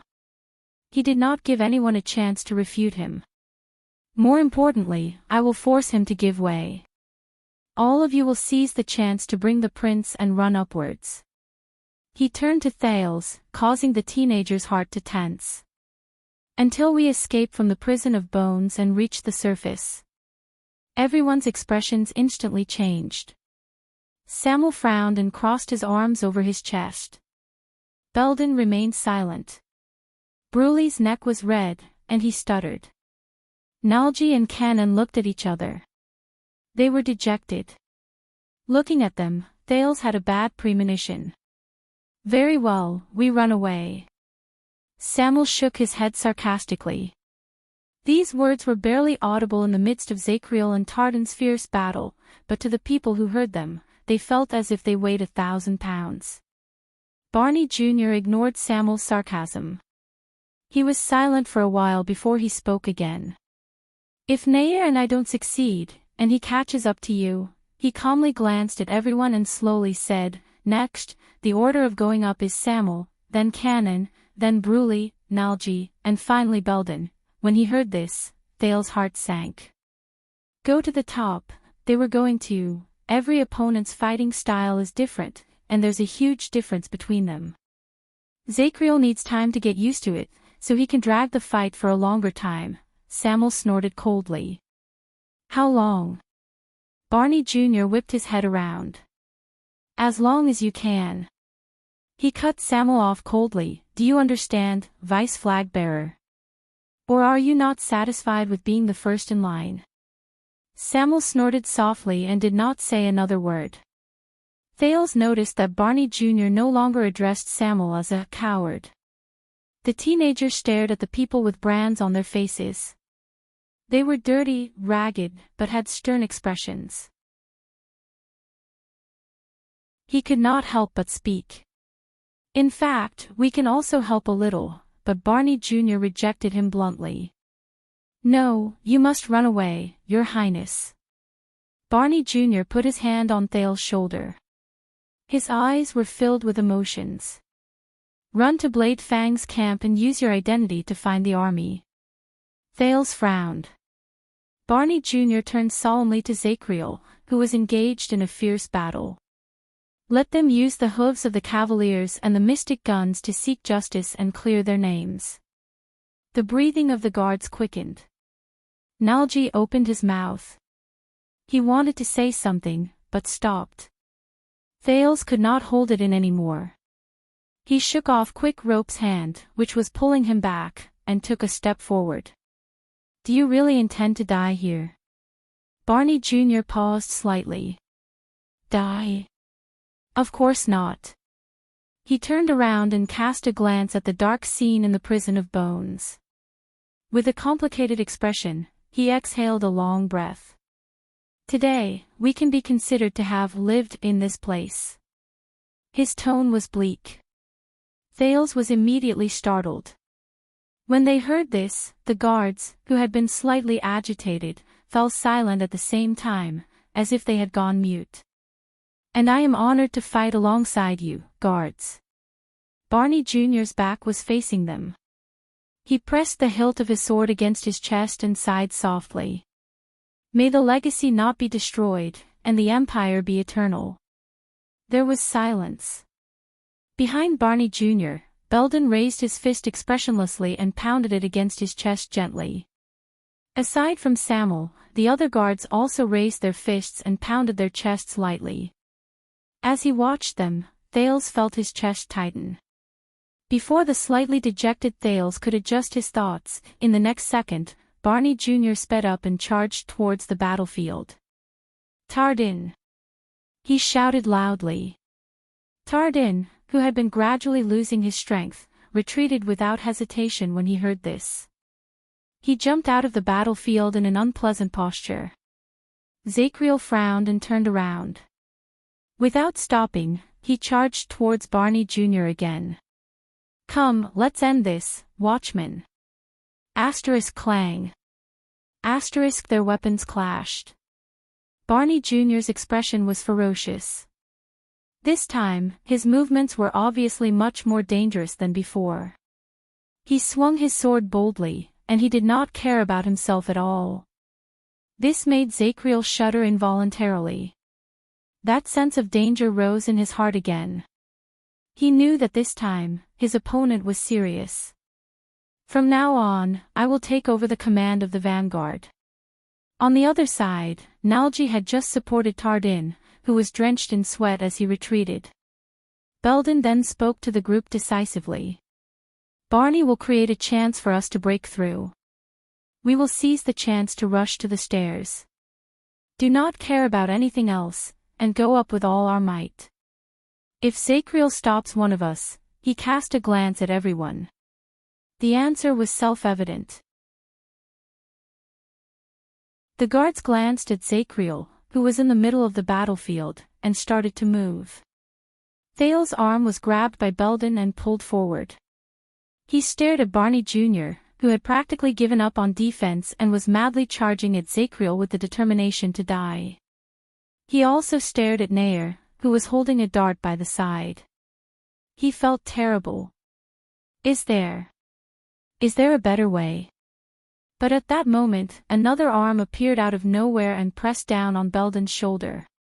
It stopped him and Thales from moving forward. Thales could not help but be shocked. The others were also stunned.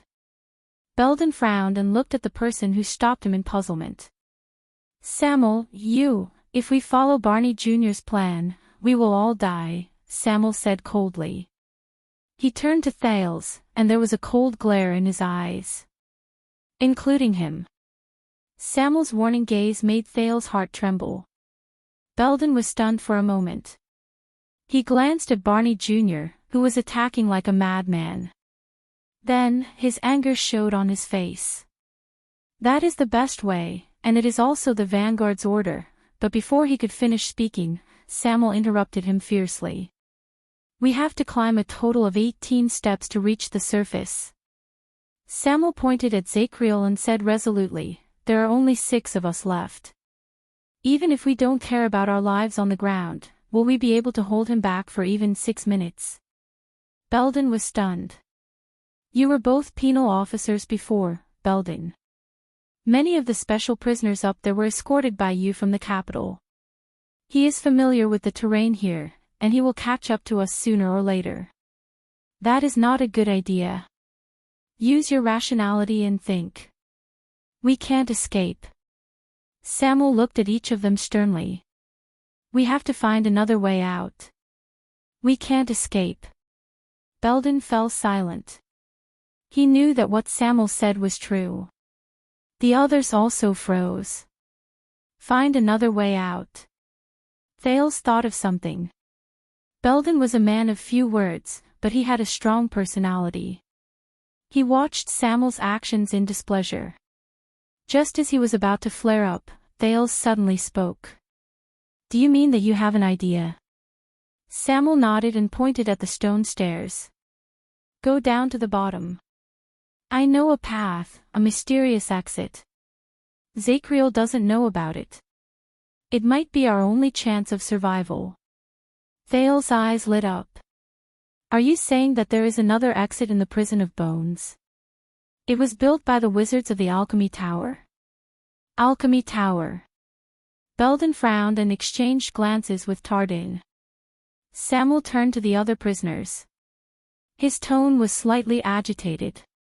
Believe me, that is the escape route that we, the Disaster Swords, originally prepared. Our leader is meticulous and reliable.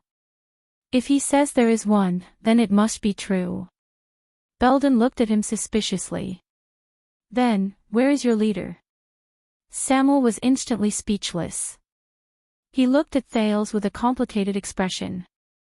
Ask him. Thales quirked an eyebrow. He subconsciously put the sword in his hand behind his back. He forced a smile and changed the topic. That should be true. Shadow Shield fought with them because of this. Are you sure that the exit will work? Samuel panted and ignored the displeased gazes from the people around him. Ricky has already found Black Prison, hasn't he? Even if it doesn't work, after he catches up to you, you will die on the way up the stairs or on the way down the stairs. Which would you choose? Thales frowned. His gaze moved past the two men fighting fiercely and looked at the stairs behind them.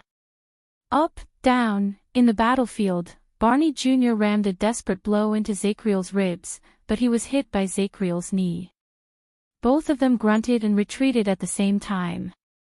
I know what you're planning. Zacriel glanced at the people in the distance, then at the stone stairs behind him. That won't work.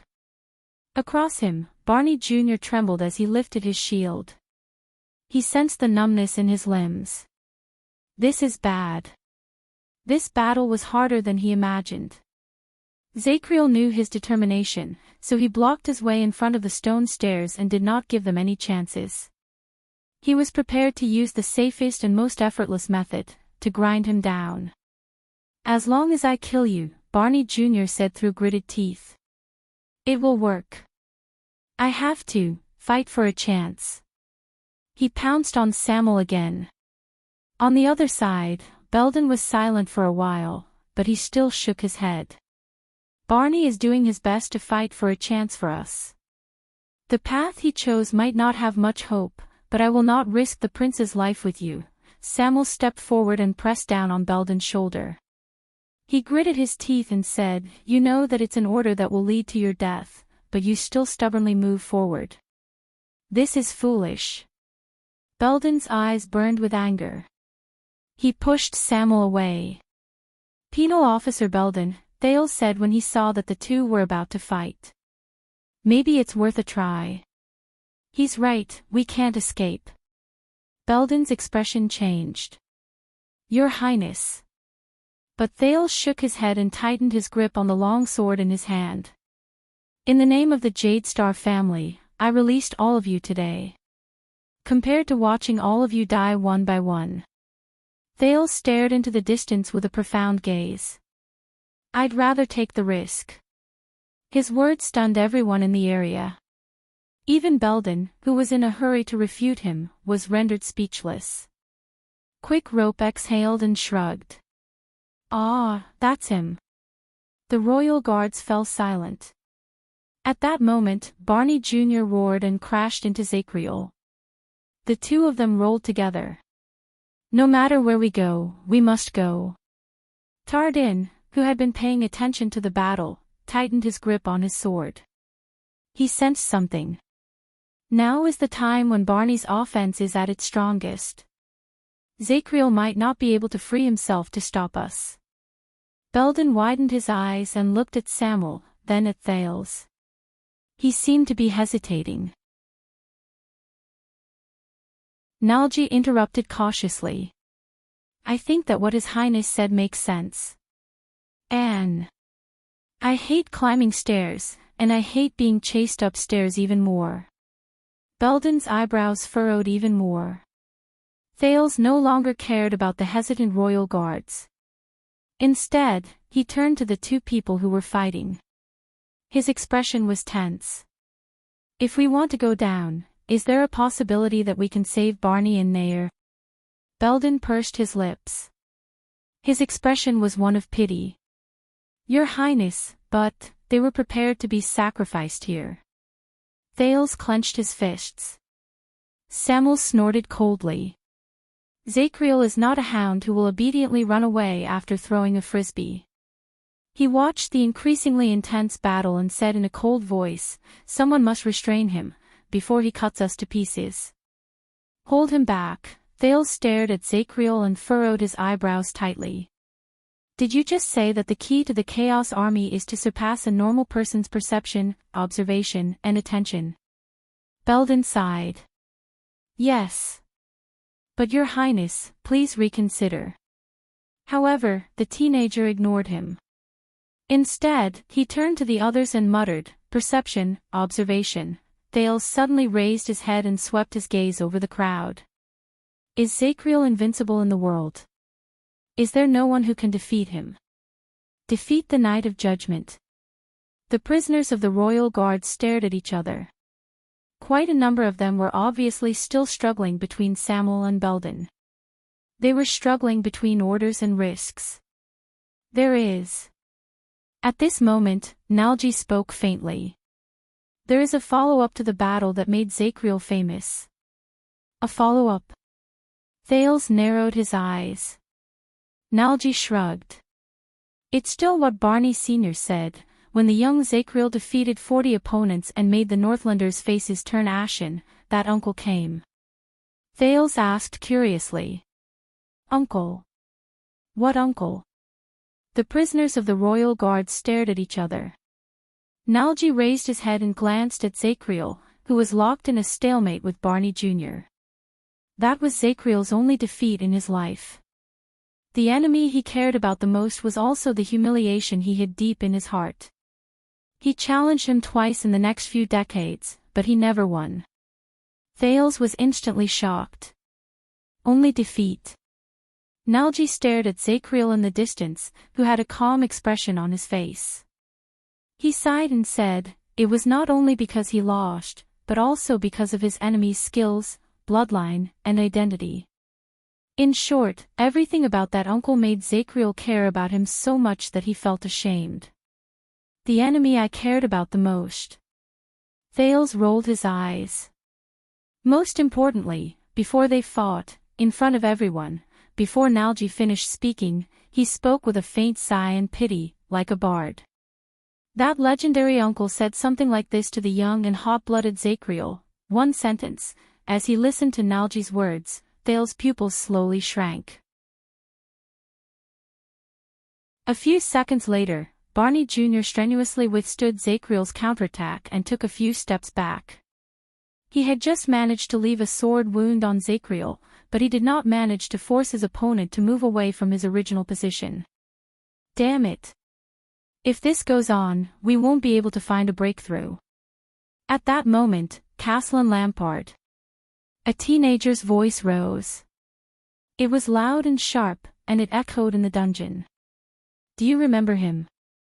Barney Jr., who was deep in thought, was stunned for a moment. When he heard the name, Zacriel, who was standing opposite him, shuddered. A face that had never faded appeared before his eyes. The Knight of Judgment cast a glance at the panting Barney Jr., then turned his head around expressionlessly to look at Thales, who stood in front of the group of royal guards. Belden's expression was incredibly tense. Samuel paid full attention to him. But this could not compare to what Thales said next. Thales stared at Zacriel and said softly, "Caslin is dead. He died in the hands of his disciple." Zacriel's eyes slowly widened. Caslin. Caslin Lampard. The Night of Judgment's heartbeat slowly sped up. Dead, dead?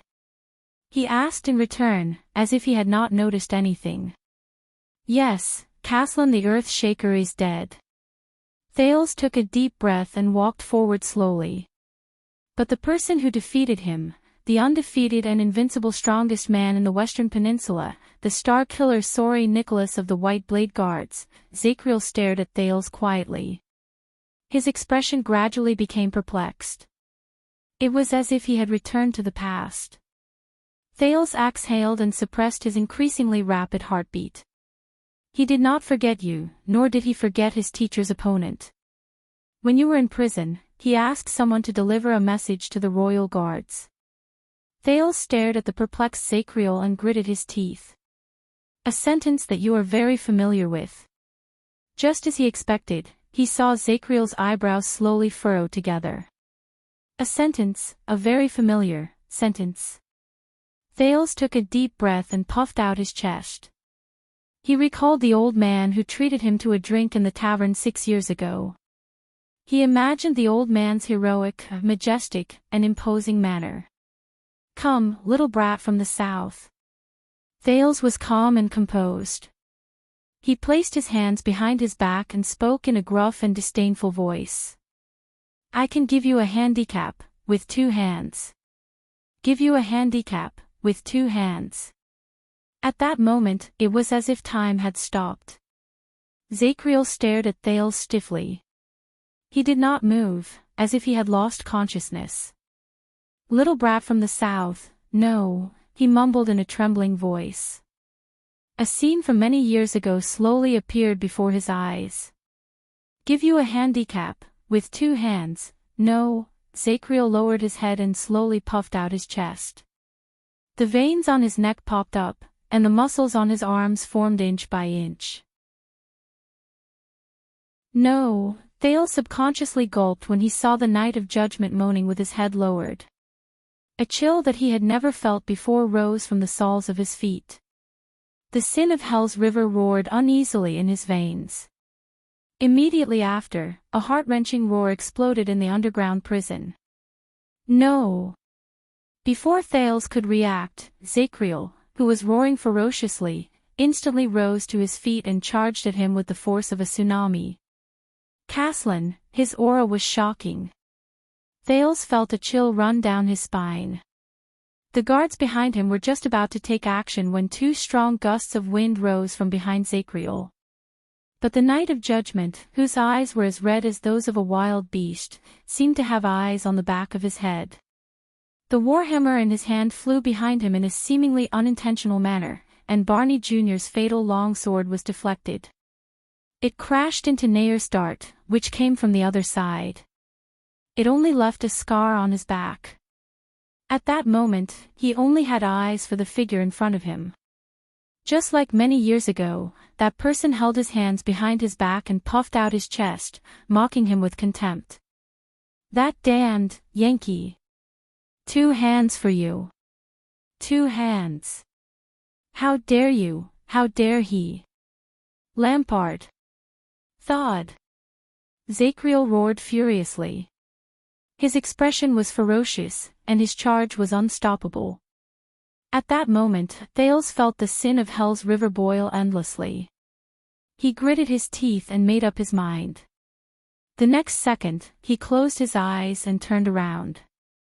His back was facing the Night of Judgment. Barney Jr. panicked as he chased after Zacriel. He exchanged a glance with Nayer, who was also chasing after Zacriel desperately. "No. No." But before he could roar, something suddenly slipped out of Thales' hands, which were behind his back. Asterisk thud. Asterisk it was a round bowl.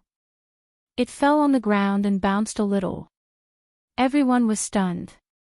Then, the round ball trembled slightly between Thales and Zacriel. It buzzed. Zacriel's rationality returned to him in an instant. He then frowned. That is. On the ground, the strange metal ball bounced about freely. It was like a naive, happy, and ignorant child. I hate this. This was Zacriel's last thought. In the next moment, Thales felt an unparalleled impact coming at his back. Asterisk whoosh, asterisk it devoured his entire body. Asterisk boom. Asterisk at that moment, an earth-shattering sound exploded on the ground. The strange alchemy ball released a terrifying energy and an endless amount of light, as if it was a landslide. Piercing. Dazzling. Magnificent. It completely engulfed the small underground prison, everyone.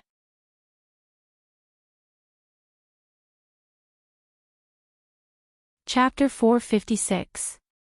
Your grandmother sent you a letter. She wants you to go back. His father's voice rang in the night shift room. His familiar tone made him sit up straight. What? He asked instinctively. Even though he was gradually getting used to the weekly report and was used to his father's businesslike tone, he could not help but be stunned when he heard his father say such unprofessional words after the routine report.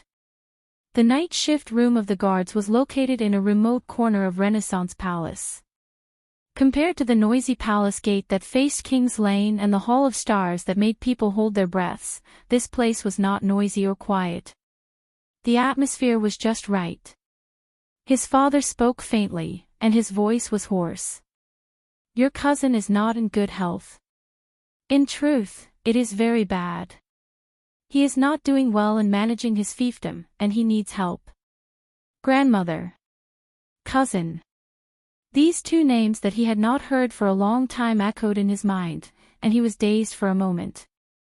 It was as if he had returned to the distant past. Help. But he only instinctively thought about it before he spoke without hesitation. No, I'm not going back. When he heard his answer, his father crossed his arms behind the table. He leaned back in his chair while his armor clanked. His eyes burned, and he revealed the awe-inspiring aura that he had cultivated over the years. This made him feel a little uneasy.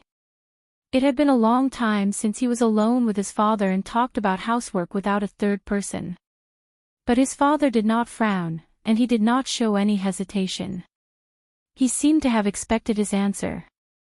Your grandmother means that if anything happens to your cousin, someone needs to inherit the family's fiefdom and title, his father said softly. This made him frown. Fiefdom and title, someone needs to inherit, he instinctively frowned, then snorted softly. He tried hard to suppress the disdain in his words. They won't be so kind. What are the conditions? His father's expression remained the same. He did not know whether it was because his many years of career made him unable to show his emotions, or because he knew too much about himself. His father said faintly, the condition is that after your cousin passes away, you have to marry your sister-in-law, who is your grandmother's grandniece. You have to give birth to an heir with her to maintain the relationship between the two families. Mary, my cousin's widow. When he heard this, he raised his eyebrows slightly. He was satisfied that he found a reason to be disdainful. As expected. I understand. He crossed his arms as well, and there was a hint of contempt in his nasal voice. Tell them I won't go back. Let them do as they please. His father nodded without any surprise at his refusal, as if he had not just refused the right to inherit a noble title, but merely said, I'm not going home for dinner tonight. His father's gaze shifted to his bandaged finger. This time, the former truly frowned. Are you still practicing that sword technique? He subconsciously put down his arms, but before he hid them behind his back, he changed his posture at the last minute. He naturally assumed a posture of supporting himself with the arms of the chair. He nodded and tried to answer in the most nonchalant tone. Yes. However, his father's brows did not relax. Instead, they furrowed even tighter. Do you think you have a chance to defeat him in the next night competition, or at least be on par with him and not be at a disadvantage? These words made his heart clench. Defeat him. Defeat him. It was him. That's right, just like that, defeat him. Just like that Northlander, he wanted to say, in a confident, relaxed, steady tone. But for some reason, he changed his words at the last minute before he said them. His tone was a little deeper. We will know when the time comes. His father was silent for a while, but his eyes were still fixed on him. This made him very uncomfortable. I think you should know that skill is not the only criterion when it comes to the selection of the watchman, his father said slowly. His eyebrows were still furrowed. An ominous premonition rose in his heart. He unnaturally changed his sitting posture. I know. His father continued to stare at him. But even so, your chances of being a watchman are not optimistic. It was as if there was a string in his heart that was tightly pulled taut. Zacriel's martial arts are the best, and he is deeply trusted by His Majesty. Nolaner has the support of the entire Northern Territory and a good relationship with others. Tony is someone Captain Cullen thinks highly of, and Cox's battlefield command and experience are highly praised and recommended by Prince Horace. They are all popular candidates. His father stared at him and said things that everyone knew clearly. It was like a seal that was deeply imprinted in his heart. But you only have me as your father. He did not know if it was an illusion, but when he said this, he seemed to hear his father exhale softly through his nose. He was a little annoyed. His father's gaze forced him to avert his gaze and look elsewhere. I know. But his father did not seem ready to let him go. In the guards, people from the same family usually do not hold important positions at the same time, especially positions like the vice captain and watchman. There was an imperceptible sadness in his father's tone. There is a high possibility that you will not be chosen. His breathing stopped for a moment, and he only managed to recover after a few seconds. I know. He said with some difficulty. His father finally averted his gaze and looked at the door of the night shift's room. But you still stubbornly want to try. For some reason, even though he frowned in the face of such a father, he felt an indescribable sense of relief. Yes. He put down his arm and was still for a few seconds. Finally, he inhaled and answered, I still have to give it a try. This time, his father was silent for a long time, and even the atmosphere in the night shift's room, which was not very relaxed to begin with, became solemn. It was so long that he frowned and wondered whether it was time for him to interrupt and bid farewell. You know, the royal guards are not just guards who guard the king. It is also a contract, an idea, and a tradition. His father exhaled slowly, but he did not look at him. Instead, he looked at the wall of the night shift's room. There was a schedule with the names of the guards members written on it. Cullen, Arund, Barney, Tardin, Garth, Talone, Dagistan, Norfolk, Godwin, Canny, Havia, Nalgi. He did not know why his father mentioned this, but his father's gaze seemed to be a little profound. Since the era of the King of Renaissance, the powerful noble families sent out their blood descendants. Regardless of whether it was the eldest son, the second son, or the main branch, they protected the king and cultivated a relationship with the royal family to win Renaissance palace's trust. The king also used this to maintain a tacit understanding with the vassal families and ensure his influence over the fiefs of his subordinates. His father sighed. His voice was a little different from usual. There was less toughness, and more resignation. In a sense, for hundreds of years, the royal guards were a miniature version of the kingdom's territory. From the 6 great clans to the 13 distinguished families, from the 7 Jade Star attendants to the new nobles, the rise and fall of many families of various sizes were reflected in it. He frowned fiercely. He had a premonition that his father was a little different today. His father had always been very serious since he was young. He's never been so earnest. Sir. He frowned and looked at his father. He instinctively called out the title he was most used to. What are you trying to say? His father seemed to have been called back by this, sir. His father paused for a moment. When he spoke again, he had already returned to being the tough commanding officer he was used to. I know that you don't have a good impression of your family, and you don't have a good relationship with your cousin. His father looked at him again and sat up straight. His tone was stern. But if you go home, get a promise from your grandmother and cousin, and let His Majesty know that you have a high possibility of inheriting the title and fief from your cousin. He felt a chill in his heart. This again. Inherit? His father continued to speak and told him the whole story expressionlessly. Then, at least when considering the candidate for the watchman, His Majesty will look at you in a different light. I think he would prefer the person who is in charge of the kingdom for him to be a loyal guard close to him at all times. In fact, I can even resign and retire. This may increase your chances. Is that so? As long as I do this, as long as I accept it, my chances will increase greatly. He sighed silently. A faint sense of disappointment surged in his heart. After so many years, he and his father were certainly not the perfect example of a father being kind and filial. But at least, he thought that his father's view of that land, those memories, and those people should be the same as his. But, do you really want me to go back and inherit the family so badly? He spoke quietly. His tone was filled with a sense of alienation and hostility that even he himself was surprised by. But he did not want to retract this emotion. Instead, he let it slowly ferment and turn into cold, bone-chilling words. Go back and inherit the so-called family that forced us to wander, caused my mother to fall ill, and caused my sister to die early because of lack of medicine.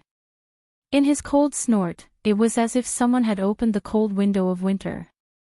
It made his father suddenly turn into a terrifying ice sculpture. Only a pair of eyes were left, and they were aggressive. After a long while, his father answered stiffly, "This has nothing to do with them." "Then what is it for?" He retorted rudely. "If it has nothing to do with them, why do you have to involve me? Why don't you just go back yourself, inherit that title yourself, marry that young and beautiful wife yourself, and become a good son of grandmother and a good subject of His Majesty?" Bang! There was a loud bang. He silently looked at his father's fist that hit the arm of the chair. The atmosphere became tense and oppressive. He realized that they were both panting slightly. And his father was like hundreds and thousands of times in the past. He used the gaze of an officer training new recruits to stare at him coldly, as if he was going to take out a whip the next moment. But this time, he held his head high and puffed out his chest. He met the officer's gaze without flinching. After a while, his father, whose cheeks were twitching, forced out a sentence from between his teeth. "Because you are of my blood." His father exhaled. For some reason, his father slowly relaxed his stiff expression, relaxed his tense tone, and even averted his gaze, which was a rare sight to him. "I think that you should be the one to choose." "My son," his father said stiffly. He shuddered slightly. "Son. How strange. This isn't him." He looked at his father in front of him and said quietly. For many years, regardless of whether it was in public or private matters, his father, who was tough and rigid, had always called him by his name or title. Ever since his mother passed away, he had not called him that for a long time. "My son." This made him not know how to face it for a while. Just like in the past, he was filled with anger, but at that moment, he could not find an opponent to vent it on. In the end, he could only force himself to snort coldly and turn his head in disdain. So, we still can't escape, right? Even if we moved out of the family's fief, came to the capital, joined the royal guards, and relied on ourselves for so many years, he said scornfully as he glanced at the schedule on the wall. But we are still like animals in the wild who seek shelter from the rain.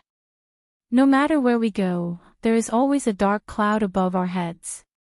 His father looked at him quietly and sighed. His tone was a little tired. No, we can't escape. The father and son were silent for a long time. You have two choices.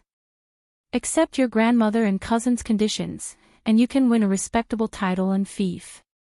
You can even become the next watchman or even the captain of the guards. Finally, his father sighed and spoke again. Perhaps it was because he stayed up late, but there was fatigue in his voice that could not be dispelled.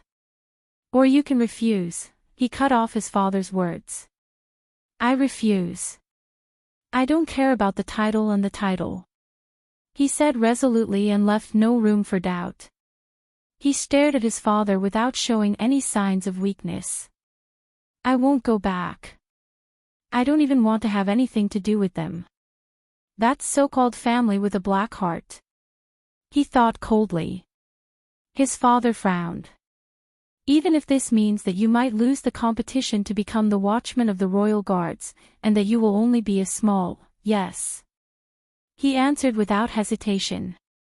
This time, his father stared at him for a long time.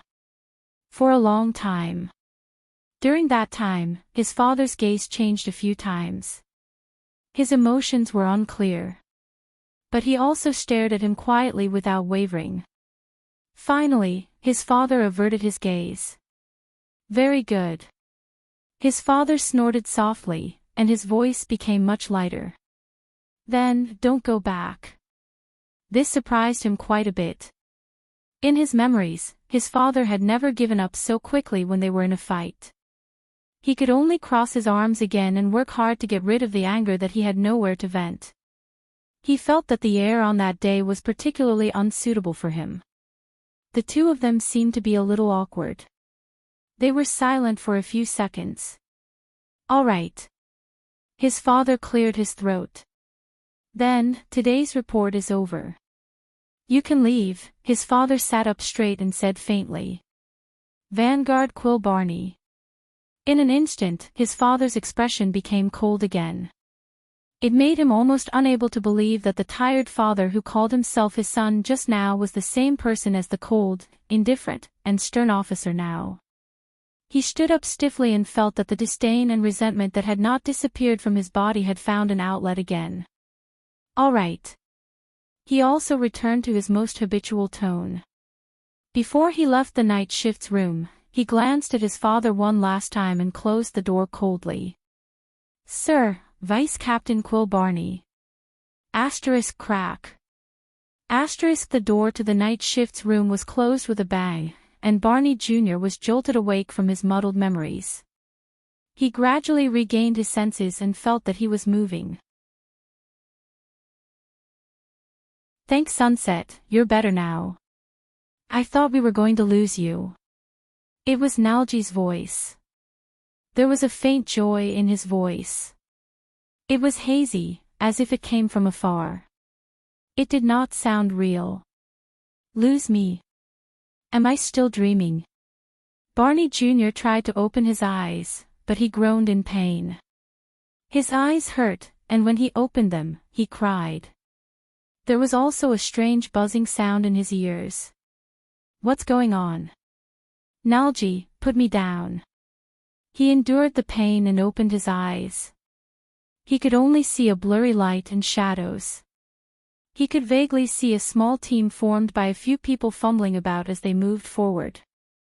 He was among them. He was supported by Nalji as he staggered forward. No, I don't think you can stand steadily now, sir. Nalji sounded a little tired, and his footsteps were not very steady. Barney Jr. shook his head hard. Although the ringing in his ears did not subside and his eyes were still in pain, he had regained some of his consciousness. He could vaguely see Belden's back as he staggered in front of him. He remembered some things. The prison of bones, Zacriel, and the alchemy ball. Where are we? Hell's River. Barney Jr. accidentally stepped on a piece of gravel and staggered. A somewhat unfamiliar but somewhat familiar voice of a teenager came from behind him weakly. Of course not. We need to take a boat to Hell's River. Barney Jr. furrowed his eyebrows. He extracted a name from his slowly recovering memories. It's him. Before he could turn around, the owner of the voice staggered towards him. It was a pathetic teenager. He was covered in blood, and there was a frighteningly red and swollen cheek. He had his left hand on the shoulder of an impatient red-haired young man, and in his right hand was a smooth long sword that shone with a silver light. He limped. Is he all right? When he heard the teenager's words, Nalji frowned and turned to Barney Jr. He extended his hand and shook it. Can you see me clearly, Barney? Barney Jr. Barney Bunny Bunny. How many fingers do I have now? Damn it. This talkative guy, when I recover. Barney Jr. blinked furiously, but he still could not blink away the blurry double image in his eyes. But he did see Nalji. 4. He snorted softly and said in annoyance, but, do you mean the one on the left or the one on the right? Nalji raised his eyebrows and retracted 2 of his fingers. He hummed happily. He patted Barney Jr.'s arm and turned to the teenager. He flashed his teeth happily. It's okay. He's fine. The teenager also raised his eyebrows and turned his head around.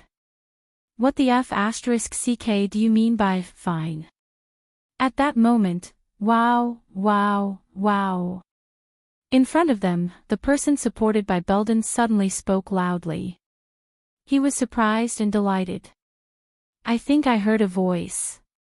His voice was so loud that it reverberated through the tunnel and stimulated their eardrums. It shocked everyone. A huge commotion broke out in the tunnel. Most of them were complaining in dissatisfaction. For a period of time, the tunnel was filled with wails. Oh my God, make him shut up, knock this bastard out, boo-hoo, boo-hoo, chop him up. However, Tardin, who was supported by Belden, continued to shout happily. Hey, Nalji, great poet, hurry up and say something. I think my hearing is recovering. His voice became louder and louder. The entire group swayed as if they had been hit by an earthquake. Beside Barney, Nalji shuddered violently. Damn it, lower your voice, Tardin. My ears hurt when you talk. But Tardin did not seem to have any self-awareness. Ha! He turned his head around with a puzzled expression and opened his mouth in an exaggerated manner.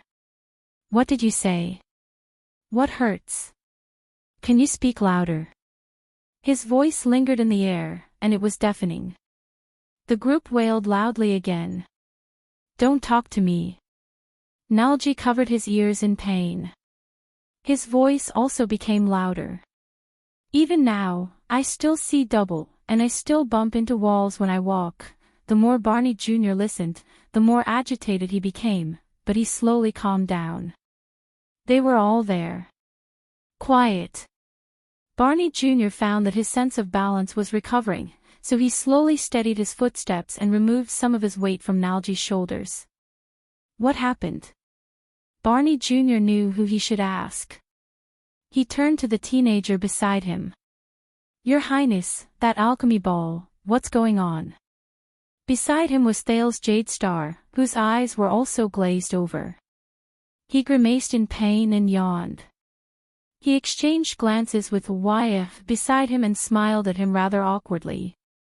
That's, Thales paused for a moment. You saw it. Thales shrugged. The sudden movement made quick rope and him sway. They clumsily held onto the wall so that they would not fall.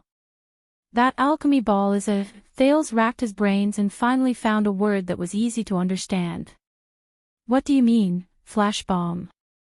Flash. Barney Jr. was silent. He mulled over the word for a while. Flash bomb. Thales frowned and looked at the royal guards who were shaking their heads like a group of drunkards as they supported each other to go home. It's not just a flash. There might be some sound effects from a stun grenade. I only regained my hearing after a few minutes. It's still buzzing.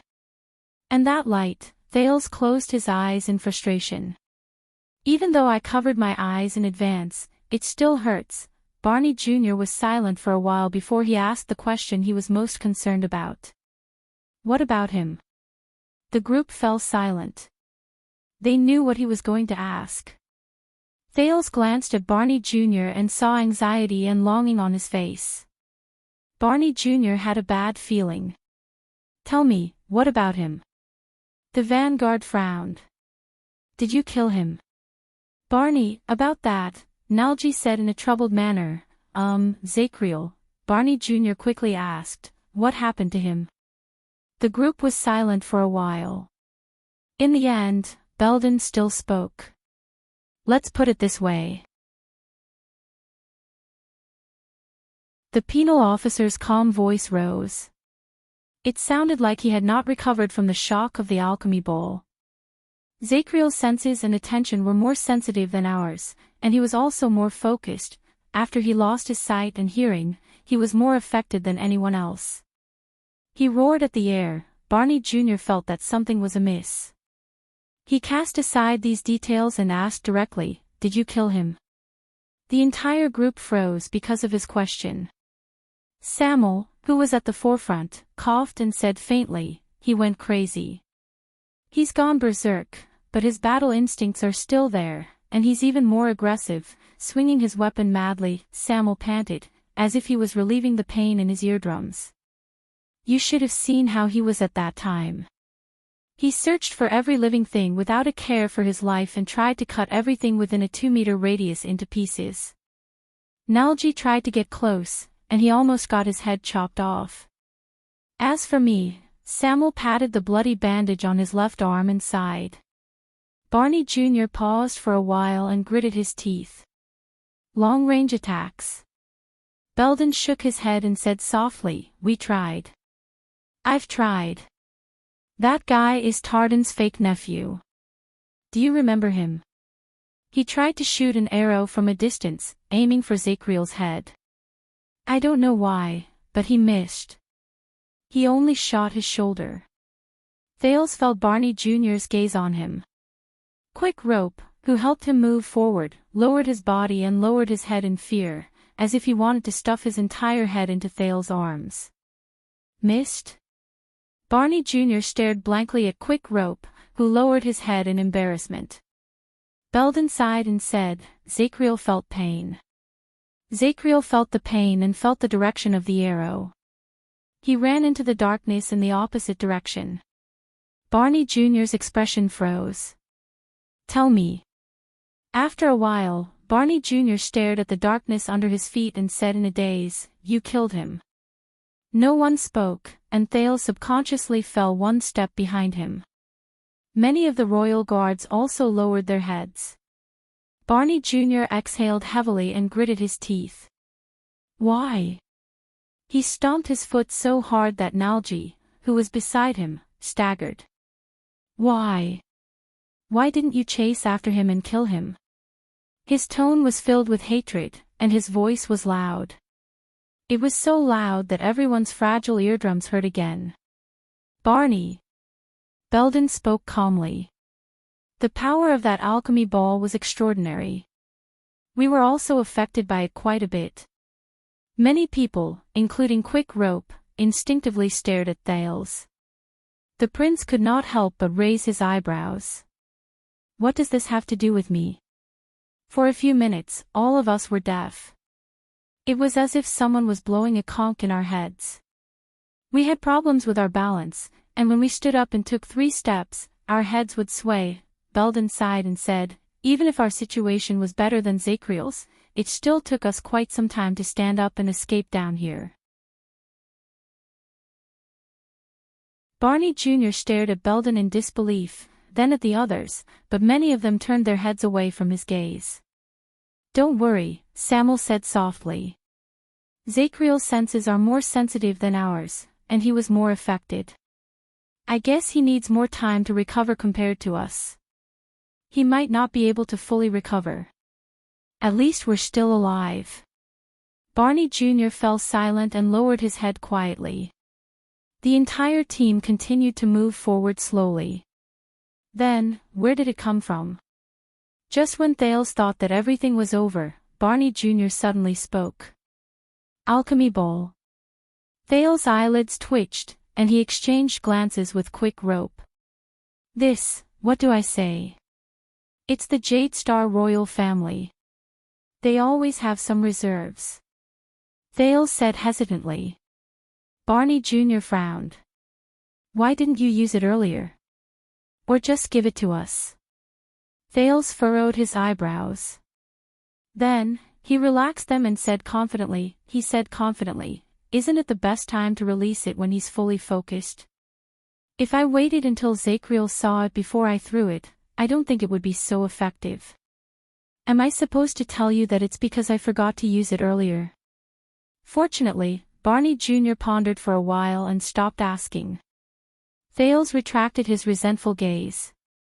Besides, everyone, including Zacriel and Quick Rope, thought that it was a powerful explosive alchemy ball, just like the one Raphael used in the secret tunnel in Dragon Cloud City. But in reality, hey, how do you know that this alchemy ball only has flashes and sounds? As expected, Quick Rope poked his ribs restlessly and whispered. When Stake took it out, he clearly said. Thales sighed in his heart. "See, this is my biggest concern. I just know."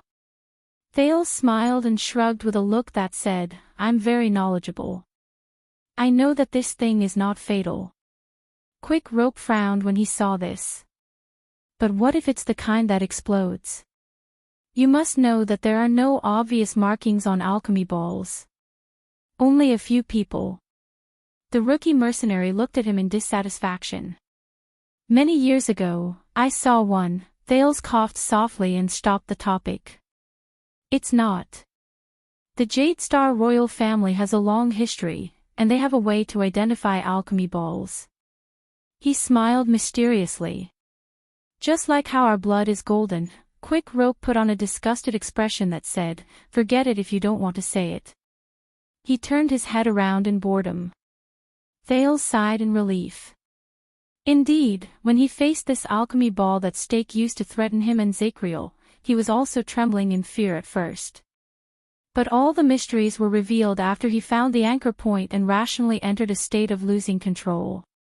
In that magical state, Thales saw the inner layer of the alchemy ball clearly. It was a ball of spinning energy. And at that time, he vaguely knew that the spinning energy inside was actually very empty. Even if all of it was released, it would at most send a few feet of dust flying away. More importantly, there are no obvious markings. In fact, when Thales' vision penetrated the inner layer of the metal shell, he found that there were a few words in the language of the modern empire that he was not familiar with engraved on the inner layer of the metal shell that could not be seen from the mysterious alchemy ball. Blinding glare XX film plus XXXX film, alchemy tower, battle wizard XX honorable product, XX no. EE 1109-8-17, creator, first class XX master, D. E. Charlton, used to suppress perception, XX suppression, XXXX, XX, etc. Unified XX, limited to use in the tower, strictly prohibited from exporting XX. Prohibited areas include, but are not limited to, Soul Tower, Bright God Church, XXX, the Third Ring, Hell's Gate, XXXX, Temple of Knights, the Empire, and XXXXX. This strange line of words contained a lot of information, such as the creator's surname. There were also a lot of unfamiliar terms in it, but it was enough for Thales to understand its function. Hence, when he thought of what he could use to restrain Zacriel, who had outstanding perception, it came in handy. Quick Rope frowned and said thoughtfully, "That's right. So, just now, Stake threatened you with a fake bargaining chip and threw us around in circles." "It seems so." When Thales thought of the cunning Stake, he shook his head in annoyance. "Actually, it's not wrong. I should have thought of it a long time ago. How could someone like him have the courage to die together with us?" At this moment, thud, thud, Thales was the first to be shocked.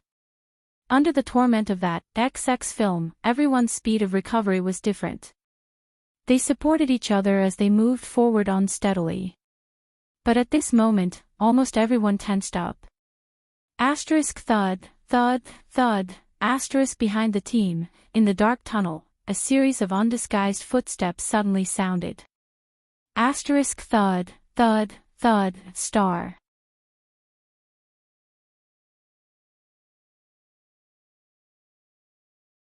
Chapter 457. Thud, thud, thud, perhaps it was because his damaged hearing had just recovered not long ago, but the sudden footsteps in the dark dungeon were exceptionally frightening. The royal guards, who were not in good condition, reacted very quickly. All of them immediately extinguished their torches and held their breaths. Pursuers. So fast. This was the first thought that appeared in Thales' mind after he was chased continuously for half a month. Thud, thud, thud, Belden made a light gesture, and the entire royal guards quietly and swiftly spread out to both sides of the tunnel. They found a spot for an ambush, held their weapons in their hands, and were ready for battle. Thales was pressed behind Barney Jr., and even Quick Rope was pulled into a corner by Bruley. Thud, thud, thud, the footsteps drew closer, and the corner of the tunnel gradually lit up with torches. The prince did not need to listen to know that everyone's hearts were slowly racing. In the dark, Belden aimed his sword at the corner and prepared to strike suddenly. Then, the owner of the footsteps appeared from the corner with a torch in his hand. "Cannon!" Nalji was the first to shout in surprise. "Stand down." When he saw who it was, Belden breathed a sigh of relief. He patted the nervous Barney Jr. behind him and said gently, "It's Cannon. Our scouting cavalier trailing behind us." The royal guards released a long sigh of relief, put away their weapons, and lit their torches. "It's Cannon." Thales also let go of his nervousness and anticipation. "It's not him." Cannon, one of the 7 royal guards who had just turned the corner with a torch in his hand, looked at everyone's expressions and understood something. "You know, you almost scared the sh*t out of us." Nalji shrugged. He looked as if he had just escaped from a difficult situation and punched Cannon's chest. Cannon shuddered a little and lowered his head. "I'm sorry, my ears haven't fully recovered." Cannon pointed at his left ear and winced a little. "I can only control my footsteps based on habit. And my scouting skills have also regressed." Barney Jr. patted his shoulder. He seemed to be very pleased. "No, you did very well, Cannon, as always." Barney Jr. forced himself to smile. "How are things at the back?" When they heard this, the royal guard's expressions froze slightly. Cannon handed the torch to Nalji. His expression was stern. He should have recovered some of his sight, and perhaps his hearing. He treated his wounds, lit a torch, and moved along the wall. He didn't move fast, but he paused for a moment and looked at the crowd. "He's chasing in the right direction. Am I on the right track?" Everyone's expression changed. Thales felt a chill in his heart. He knew who Cannon was talking about. "I left a few traps, but I don't think they can delay him for too long. Zacriel is familiar with all the tricks of the Vanguard Division." Cannon's voice became more dejected. The atmosphere became heavy and stiff. Barney Jr. was silent. He seemed to be thinking. "Can we ambush him?" Belden asked with a frown. "I don't think so. The second logistics officer, Nair, shook his head. I don't need an assessment to know that this is not the best time for us to face the enemy. If we hope that Zakriel's condition is worse than ours, we will lose even more. Tardin ended the suggestion with a sigh. The guard's expressions became even gloomier, and this made Thales secretly realize that he was in trouble. Nalji observed everyone's expressions and coughed. Everyone, I don't think the most important thing right now is to fight head-on against Zakriel. In fact, I think we should avoid him if we can. Thales noticed that even though Nalji was looking at everyone when he said this, his gaze always drifted to the quiet Barney Jr., as if he knew that this was the key. Everyone was smart enough not to say anything. They just waited for the Vanguard's decision. Finally, after a brief change between Barney Jr.'s eyebrows, he raised his head, exhaled, and said, Nalji is right. Thales swore that he felt the crowd more or less heave a sigh of relief. From now on, our first goal is no longer to kill Zakriel. Barney Jr. turned to Thales. His eyes shone with a strange light. Instead, it is to protect His Highness. Thales' eyebrows twitched. He awkwardly returned a friendly smile to a few pairs of gazes that were directed at him. Perhaps you should be glad that they are still quite loyal. Quick Rope whispered to Thales. No, not completely loyal. Thales stared back at Barney Jr.'s expectant gaze and said in his heart. Then let us seize the moment. We will no longer rest and continue moving downwards. Samuel, the leader, walked forward and glanced at Barney Jr. Maybe we can find the exit before he catches up to us. Barney Jr. frowned. Wait, go downwards. He looked at his other colleagues in surprise. Aren't we going to the surface? After Belden sighed and Samuel explained the whole story in a cold tone, Barney Jr.'s face darkened. But when he saw the slightly troubled expressions on the others' faces, he did not say anything.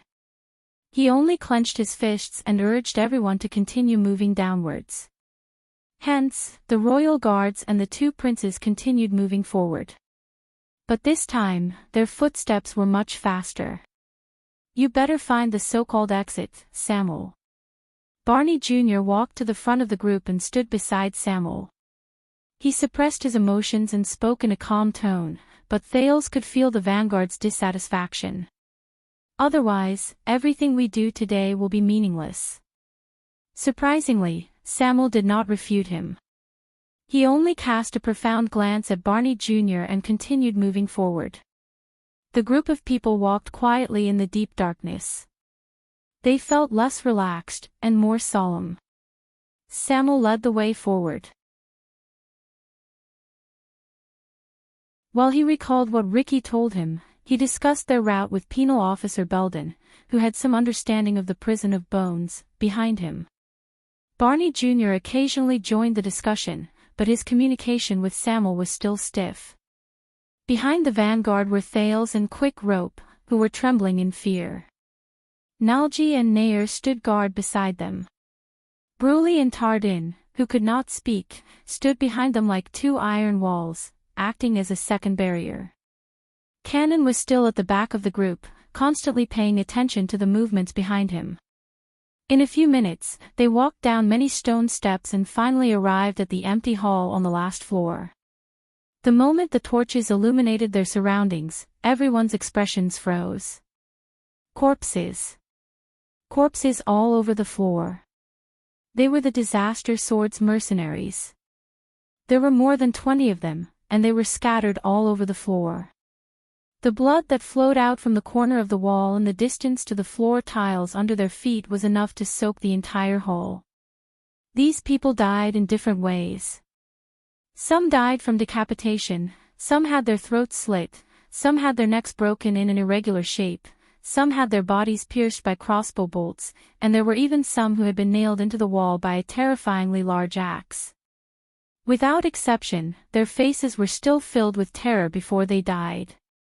When he saw the scene before him, Thales almost thought that the blood mystic had returned. This guy died from his companion's sword. This one has 7 or 8 wounds. He should have been held hostage and used as a human shield.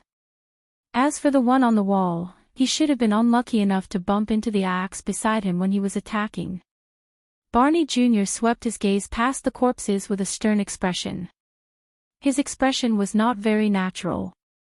It's Zacriel. It's his warm-up work when he was just released from prison. Samuel stared expressionlessly at the faces of the corpses that he was either familiar or unfamiliar with. He stepped over a corpse whose abdomen had been cut open. Nalji gulped softly. As the guards moved forward, the puddles of blood on the ground grew from sparse to dense. In the end, they pointed to a tunnel. Thales stared at the dark tunnel that led to Zacriel's prison. He looked at the blood in front of him and frowned deeply. He remembered that he and Yodel had sneaked out of Zacriel's prison through that tunnel. And after they left, he remembered that Zacriel had said that the disaster swords ran away. Ran away. They must have thought that they had the advantage in numbers, and that there was only one of them, so they swarmed forward. Belden raised his torch and looked at the hellish scene. He shook his head slowly. But this time, they don't know what they're facing. 40 white blade guards. Arg! Quick Rope mumbled subconsciously with a ghastly pale face. He accidentally stepped on a blood clot that might have been an intestine or something else. Chaos of armies. Thales muttered the term in his heart. His nerves tensed up. He stepped over a mercenary who had a crossbow bolt stuck in his left eye socket. Nalji kicked away a corpse who had a short knife stabbed into his chest. He sighed and said, "I'm guessing. He's still considered polite to us, isn't he?" No one answered him. Samuel walked past the crimson tunnel that led to Zacriel's prison and lit up another fork in the road. Ricky said that this leads to the storage room. Thales turned around and tried his best not to look at the mess on the ground. He looked at the square tunnel that looked like it was left for the transportation of goods. Compared to the other two roads, it was inconspicuous. Ricky said that the Alchemy Tower has a secret tradition, to always be prepared for war. Samuel's expression was complicated. And the storage room is one of them. He raised his torch, strode forward, and took the lead to walk into the tunnel. The remaining guards looked at each other at a loss. Barney Jr. cast a glance behind him, sighed, and followed. The others shrugged in resignation and entered the tunnel in a single file. "How did you know about this place? How did you know about the secret that even the kingdom has not discovered? Did you find a forbidden wizard's handbook?" Barney Jr. pushed aside a thick spider web and carefully illuminated the area. "The place where Ricky came from has some research on these things." Samuel did not even turn his head as he walked forward. Based on his hateful tone, they might have been wizards' enemies, or at least they used to study how to deal with wizards and magic. When he heard this, Thales frowned slightly. The place where Ricky came from, this means that the way the disaster swords organize themselves is not that pure. At least, many of them joined halfway. Then, how did the one you mentioned, Ricky, end up becoming a disaster sword? Barney Jr. asked. "I don't know. Every scion from the outer tower has their own story, especially the leader. Most of them are filled with bitterness and difficulties." Samuel shook his head. "Including you, right?" Barney Jr. said with a profound meaning. In the face of the seemingly hostile prying, Samuel's footsteps paused for a moment. But he only hesitated for a fraction of a second. "What about you?" Samuel walked over a short flight of 3 steps and said airily. "If you can get out, what will you do?" "Escort this prince to the capital, assist him, watch him ascend the throne, and fulfill your oath as a Praetorian guard." When they heard this, all the members of the royal guards froze for a moment. Thales endured the people's gazes that drifted towards him out of nowhere, and he suddenly felt awkward.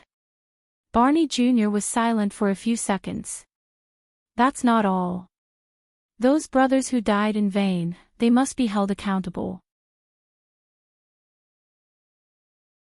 Barney Jr.'s words echoed in the dusty and cobweb-filled tunnel. There was an unshakable determination in them. The truth of that year must be revealed to the world. Thales shuddered slightly. The truth of that year. The guards were silent. Bruley snorted softly, but the meaning behind his words was unclear. Nalji immediately patted him. But Samuel responded to Barney with a sarcastic tone. The truth.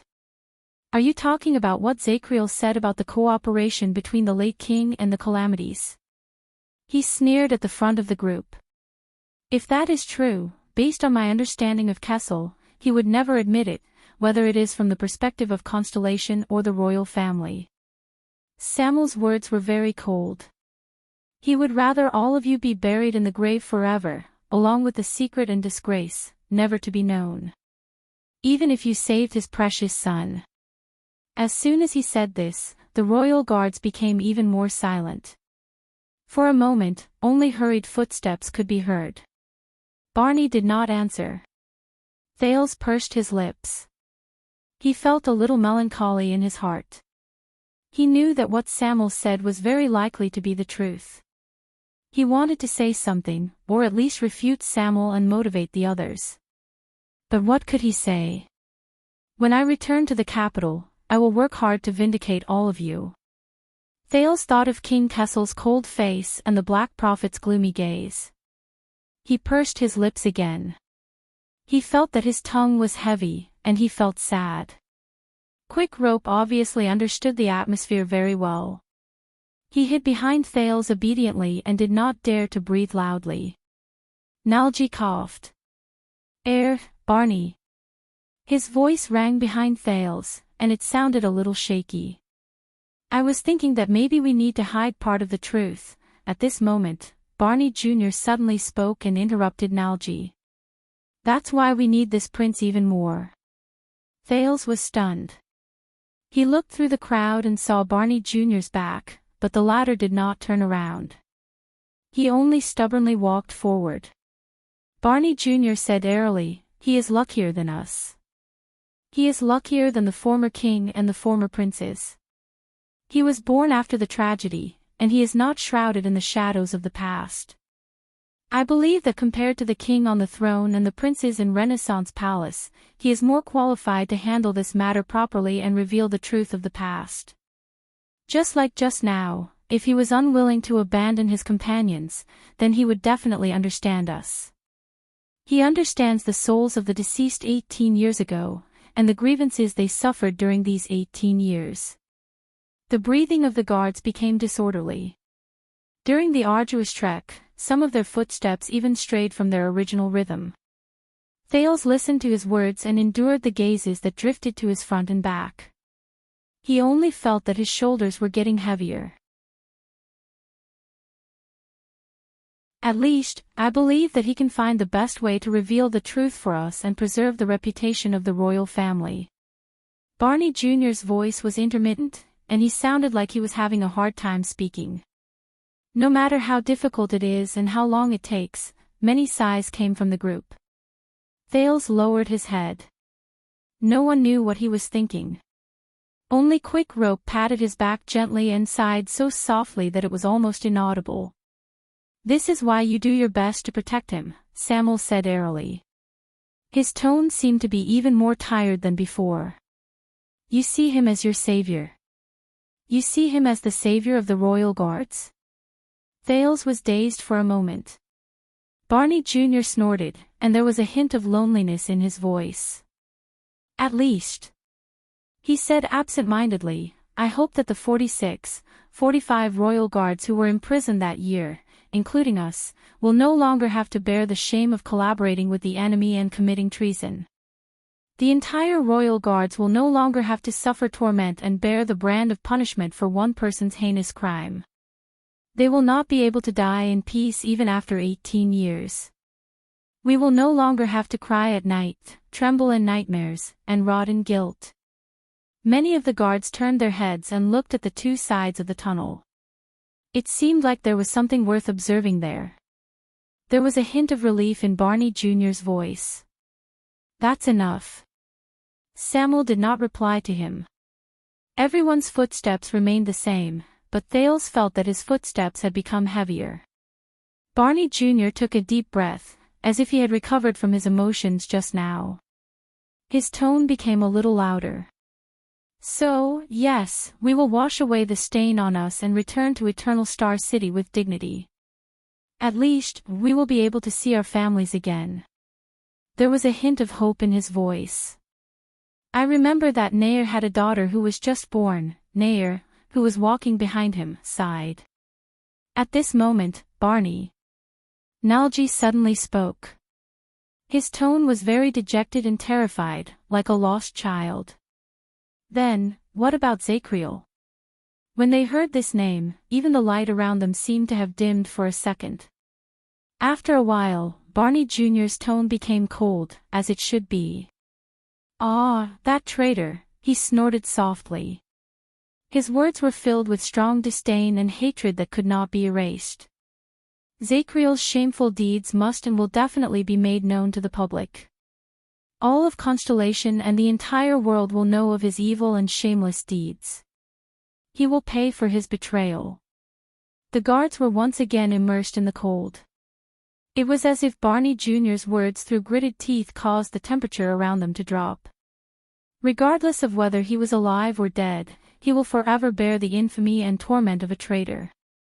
Thales sensed that Nalji wanted to say something, but did not. Barney Jr. snorted coldly. Instead, we will eventually find him and find peace, be it ours or his. Nalji took a deep breath. But Zacriel, after all, he was once one of us. He was also one of the royal guards. His tone was filled with hesitation and pain. Everyone was silent. Barney Jr. frowned. What do you mean? Thales saw Nalji lower his head. His entire body trembled. I think, be it him or us, everyone has suffered enough injuries. He seemed to be enduring something. With great difficulty, he squeezed out a few emotional words.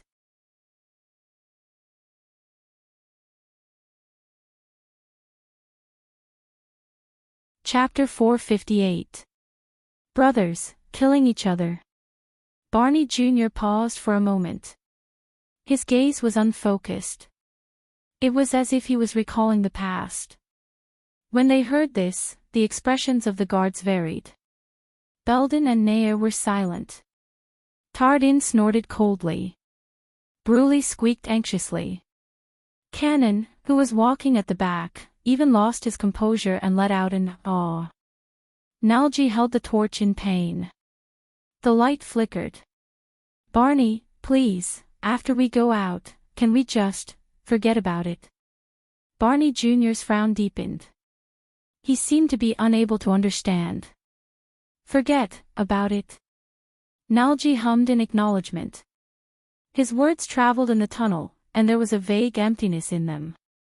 You know, find a place, live the rest of your life in peace, forget Zacriel, forget him. As he listened to their conversation, Thales suddenly felt that the atmosphere had become a little off. As expected, in the next moment, Barney Jr.'s voice suddenly rose. Forget him. His footsteps paused for a few seconds. The group behind him was also thrown into disarray. What about the 37 brothers who died in prison? Barney Jr. snorted hatefully. What about the people who died in Renaissance Palace? What about the old captain, Tony, and my father? He held his sword and shield tightly. There was indescribable misery and anger in his voice. What about His Majesty and the princes? What about the blood that flowed in the kingdom? Nalji fell silent for a moment after he was rebuked. Belden patted Barney Jr.'s shoulder worriedly. The latter shook his head to show that he was fine. He then continued walking and caught up with Samuel. However, just when the worried Thales thought that everything had returned to normal, Nalji's faint voice traveled into his ears again. But Barney, have you ever thought about those who died? Maybe they, Nalji paused for a moment before he said with great reluctance, maybe they don't want to see us take revenge on each other and kill each other. Maybe they just want to rest in peace. They just want us to live in peace. They just want everything to go with the wind. Thales frowned. The atmosphere was becoming more and more off. Nalji, Tardin could not help but say. Stop talking. Nalji fell silent. Barney Jr. snorted softly. Gone with the wind, he stared at the torch beside him and slowly became perplexed. Then, he became determined. When my father's arms were broken, his blood was drained, and his eyes were wide open in pain like a stray dog on the roadside. When he lay on the floor that was dyed red and buried under the piles of dead bodies, he did not look like he had gone with the wind. Barney Jr.'s words were filled with anger and pain. The breathing in the tunnel became erratic. There's also the torture that the 40-odd of us have gone through over a dozen years, the pain that we've faced, for more than a decade, the illusions you've seen, the past you've dreamed of, the future you've imagined. Think about it again. Zacriel is the culprit behind all of this, but he escaped punishment, deceived the world, and got away with it. Ask yourselves, Nalji, can you really make all of this go with the wind? Then, you can live the rest of your life in peace and confidence? His every word caused the guards to be slightly moved. No. At least I can't. And this is not a case of brothers killing each other. Barney Jr. said softly. When Zacriel abandoned his oath, betrayed the late king, and raised his blade against us. Barney Jr. drew his sword and said coldly, as if he had thrown away his last shred of emotion. He will no longer be our brother. The coldness in and out of his words made Nalji tremble slightly. We will do everything in our power to find him, capture him, and kill him, no matter where we are, be it in the mountains, in the oceans, at the ends of the earth, or in hell on earth. As he walked forward, Barney Jr.'s sword sliced through the wall, and it brought with it a sound that was as terrifying as his tone. We will force Zacriel to give us an answer and make him witness his own fate. We will see how his sins and debts in the past will be repaid one by one. At that moment, Barney Jr. gritted his teeth. The traitor must pay the price. Nalji's voice rose again. This time, there was a hint of anxiety and pleading in his voice. But, Barney, be it your father or the old captain, they wouldn't want this kind of revenge, Nalji. Tardin seemed to be unable to stand Nalji's untimely advice anymore. Shut up. But Barney Jr.'s emotions seemed to have been stirred up by Nalji. He sneered and said, revenge. No, this is definitely not just revenge. Barney Jr. stared at the darkness in front of him with a frosty gaze. This is the responsibility of us survivors. It is our duty, our burden, and the meaning of our lives. Only by doing so can we face our hearts without shame or regret in the days and nights to come. Nalji no longer responded seriously. He only gulped and said in a downcast manner, "Is that so?" There was a hint of confusion and sadness in his voice. At that moment, Samuel stopped moving. "We found it," he said hoarsely. Thales was shocked. He quickly raised his head, and only then did he realize that they had arrived at a brand new room. The others also snapped out of the unpleasant conversation just now and looked around in surprise. Even as prisoners, they never had the chance to visit the bottom floor of the prison. Under the illumination of the firelight, the room seemed very empty. There was nothing on the ground except for collapsed wood and stones. However, there was an empty shelf standing diagonally in the corner of the wall. The material of the shelf was unknown. Obviously, there used to be countless shelves here, and they stored an abundance of resources. The storage room of the alchemy tower. But now, where's the exit? Barney Jr. asked in puzzlement as he looked at the empty walls. Samuel's expression was solemn. He walked straight to the wall opposite the passage. "Do you see this wall?" If Ricky is right, this is a door. Samuel exhaled. Excitement rose in his eyes. The exit is hidden here. When the entire underground fortress is unfortunately lost, the remaining wizards will retreat to the storage room, and they will still have a final way to escape. Everyone, including Thales, walked forward in amazement and touched the dusty wall. It was rough to the touch, and it had a long history. This huge, spacious wall that didn't even have any joints was actually a door. Now, we only need to find that special, hidden keyhole. Samuel's tone was filled with hope. Open this door, he turned to Thales. Since you can let them out, Your Highness. I believe that the key is definitely on you. Everyone looked at Thales. Samuel's invasive gaze made Thales very uncomfortable. But with the urgent task at hand, the teenager only snorted softly before he took out the strange, long key from his bosom and handed it to Samuel. But an accident happened. The moment Thales extended his palm, another hand swiftly intercepted him from the side. Under the watchful eyes of the royal guards, that person snatched the key. The sudden change stunned everyone. Asterisk thawed. Asterisk the person who snatched the key moved without hesitation. He knocked Nair and Tardin away, widened the distance between them, turned around, and raised his sword. He looked at the stunned crowd while he panted. What? Thales stared at that person in surprise. He believed that it was not that the guards could not react, but that they did not expect. Why, is it him? But Barney Jr. was the first to react. He instinctively shouted the name of the robber. Nalji. What are you doing? Before Thales' eyes, he was incredibly shocked to see the chatterbox of the royal guards. Nalji, who had always seemed lively and interesting, was holding the key to the dungeon in one hand and the long sword in the other. He trembled as he stared at the other guards. It was as if he had drawn a line between them. Te Nalji. It's him. I'm sorry, Barney. Nalji shuddered. His face was full of pain and hesitation. There was also a complicated hatred in his eyes. He stared straight at Barney. But, Nalji's breathing trembled. His eyes were empty. But I can't. I can't let you open this door. Thales noticed in surprise that Nalji was very abnormal at that moment. His humor and optimism when they first met were completely gone. His face was pale, and his gaze was dull. It was as if he had become a different person. Barney Jr. stared at him in disbelief. What? Nalji sucked in a deep breath with great force. His eyebrows twitched and his cheeks twitched, as if he was fighting against something. The words he said were incoherent and illogical. I'm sorry. Everyone. He shouted until his voice cracked. The tip of his sword trembled as he pointed at everyone.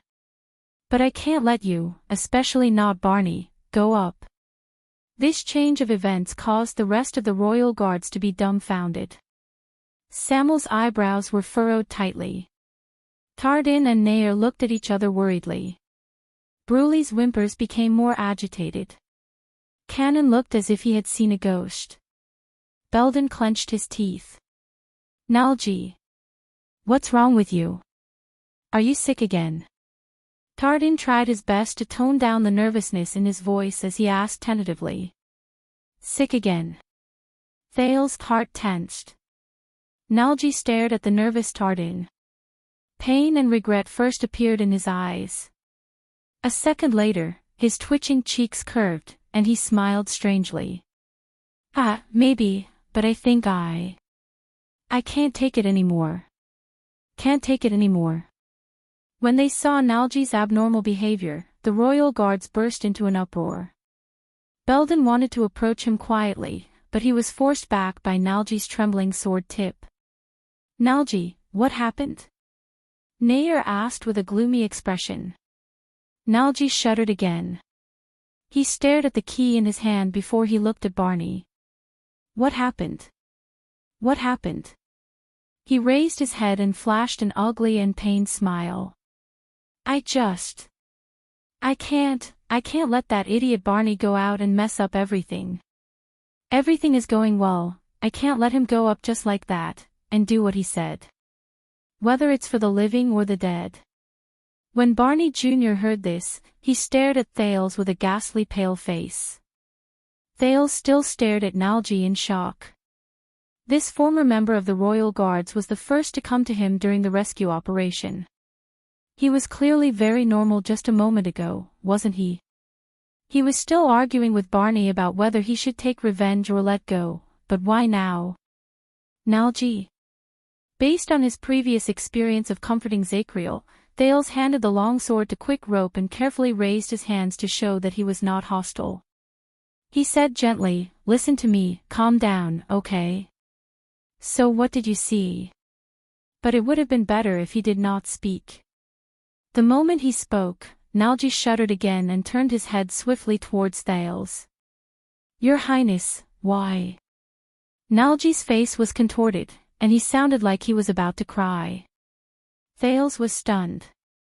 Before his eyes, Nalji was staring at him with an expression that he could not imagine. He looked like a believer who was begging for salvation. He also looked like a powerless mortal who was disappointed in life.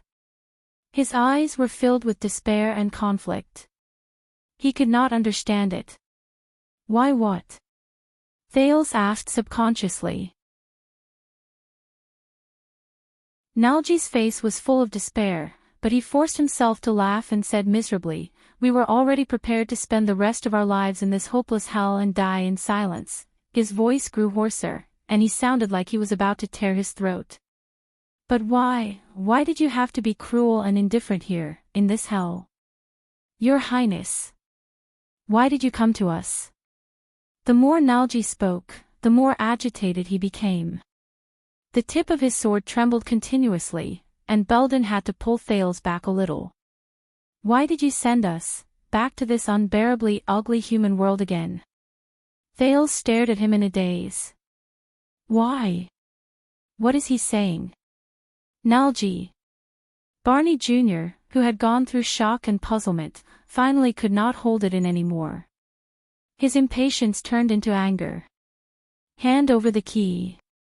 Don't forget, we are pressed for time, and we have a heavy responsibility." Barney Jr.'s eyes burned. He gritted his teeth and said, "I don't care what kind of madness you are going through, we did not stand here for 18 years just for ourselves. We did not live for our own feelings. If you still have a shred of respect for the deceased and your brothers and sisters. But against everyone's expectations, enough, Quill son of AB *TCH Barney." Nalji, who had always been fearful and submissive to Chief Vanguard Barney, exploded in the next moment. Nalji was agitated, and he roared hysterically. "You gutless bastard! Damn you, paranoid bastard! You are the most cruel and immoral murderer." Barney Jr. was instantly stunned. Murderer. In an instant, the resolute Vanguard felt his heart become a mess. Under everyone's incredulous gazes, Nalji's expression was ferocious, and he struggled. "It has been 18 years, he raised his sword, gritted his teeth, and squeezed out a few words. "I've had enough of your self-righteousness and smart aleck." Nalji glared at the shocked Barney and pointed his sword at him. "I've had enough of your incessant preaching and declarations, day and night." Nalji sucked in a sharp breath, as if he wanted to vent all his discomfort and resentment. He roared loudly, "I've had enough of your resolute, unyielding, and exemplary demeanor." Nalji's eyes were red, and they were filled with tears. He breathed harshly. He seemed to be sobbing, but he also seemed to be angry. The Royal Guard seemed to have never seen Nalji like this before. All of them were caught off guard. But when he saw him like this, Thales felt puzzled from the bottom of his heart.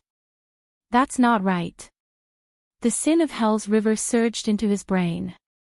Thales began to force himself to recall. He recalled those abnormal things. From the moment he came to the prison of bones. All the factors, all the things, and all the logic, that's not right. From the moment he saw Zacriel, Nalji's attitude was very wrong. No, it's not just that place. Earlier.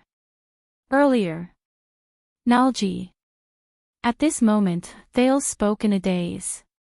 That song. Nalji's pained and struggling expression froze. What? His shoulders trembled violently. His expression changed drastically, and his breathing became irregular. Thales remembered. He finally figured out what was wrong. In front of everyone, the teenager breathed absent-mindedly. He enunciated his speculations clearly. Just now, Zacriel said that he was the only one who knew the truth, and all the misfortune started when he failed to dissuade the old King Aedi and stop him from marrying Queen Fiosa, a mystic who claimed to be his old friend. Nalji shuddered when he heard this. But, Thales' voice also trembled slightly.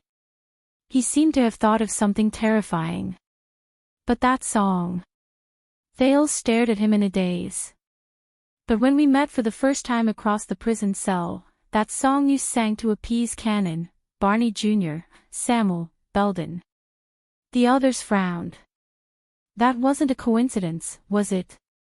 At that moment, it was as if someone had pressed down on the air. Nalji's breathing instantly calmed down. In just a few seconds, Nalji's expression changed from despair and pain to sadness and relief. He closed his eyes and let his tears fall. In the next second, Nalji curled up the corners of his lips with great difficulty. You are very sharp, Your Highness. Before everyone's incredulous gazes, Nalji let out a forlorn chuckle as tears rolled down his face. No.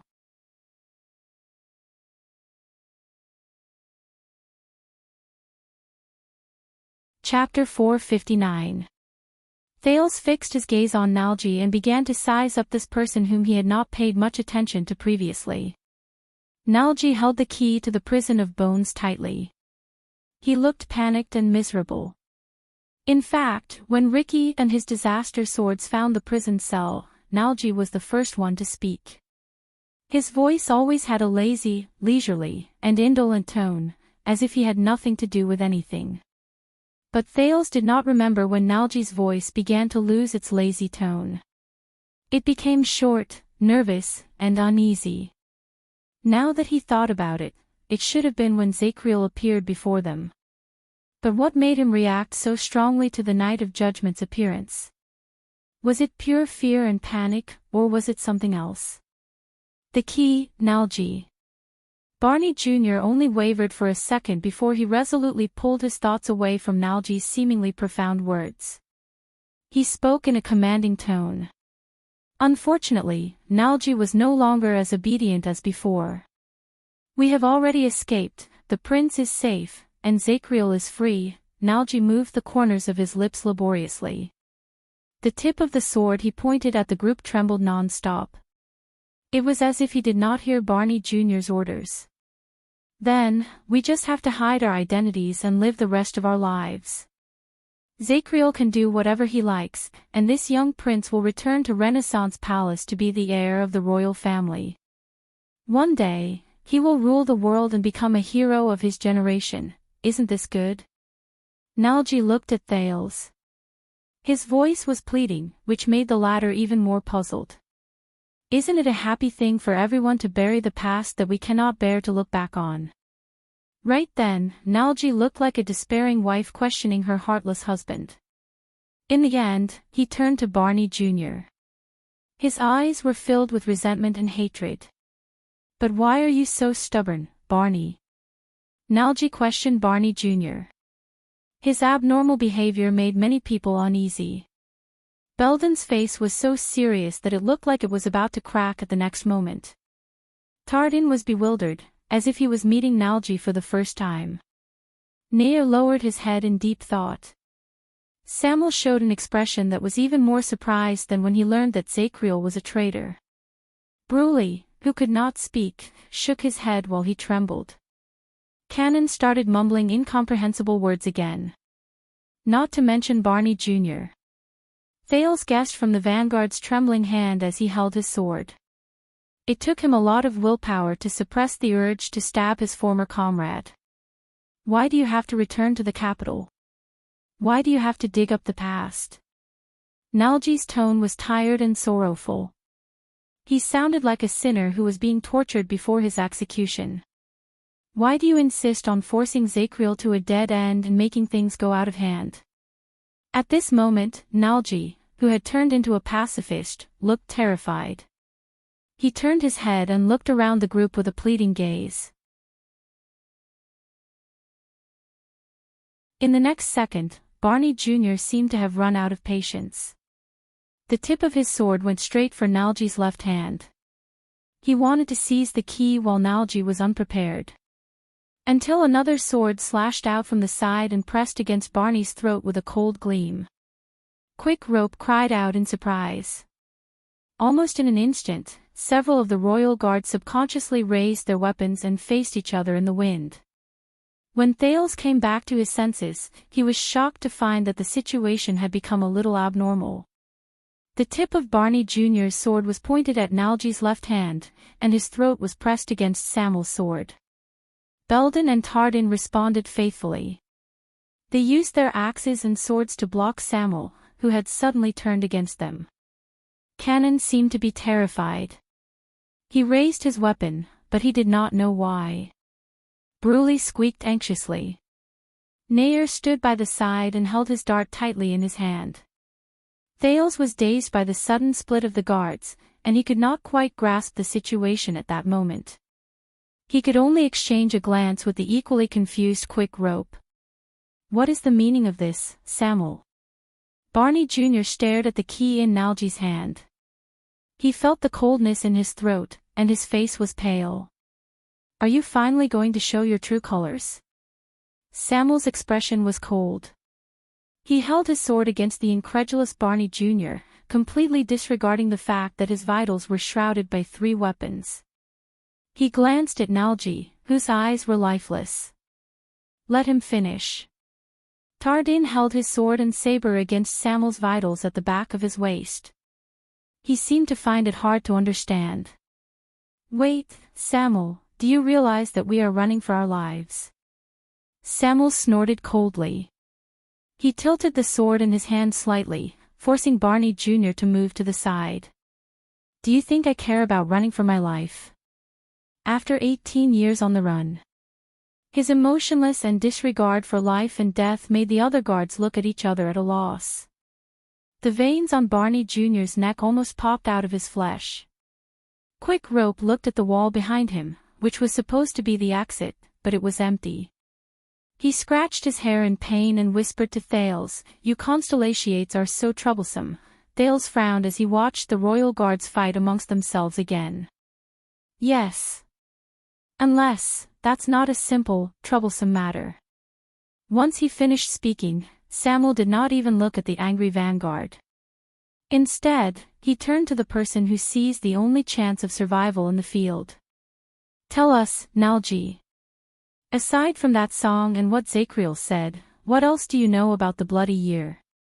Even though the situation was not good, this topic still stirred up many people's interest. No one put down the weapons in their hands, but Barney Jr., Samuel, Belden, and Tardin all turned their gazes to Nalji at that moment. It's the other way around, Samuel.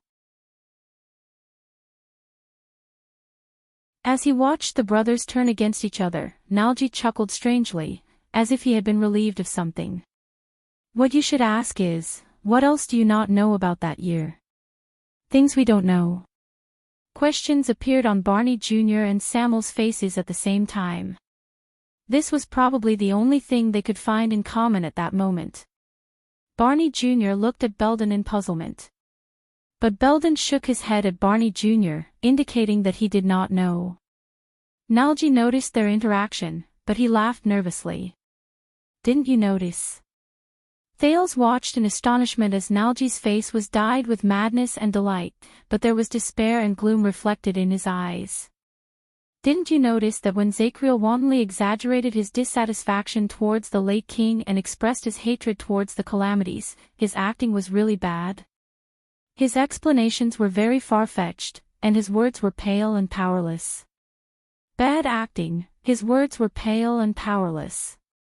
Barney Jr. paused for a moment. Nalji laughed again. He pointed at Samuel, and there were tears in his laughter. Haven't you noticed that Samuel is still filled with misgivings? He is questioning and doubting every single word that our famous watchman says. Thales was filled with doubts. He carefully thought about every word Zacriel said.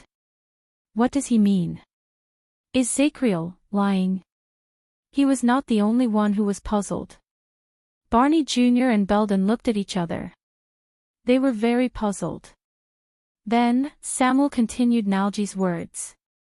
So, his betrayal was not because of those **t reasons, he said. Samuel shook his head gently. Surprise flashed in his eyes. It was because Zacriel had no choice in that matter. He was in a dilemma, and he could only go with the flow, right?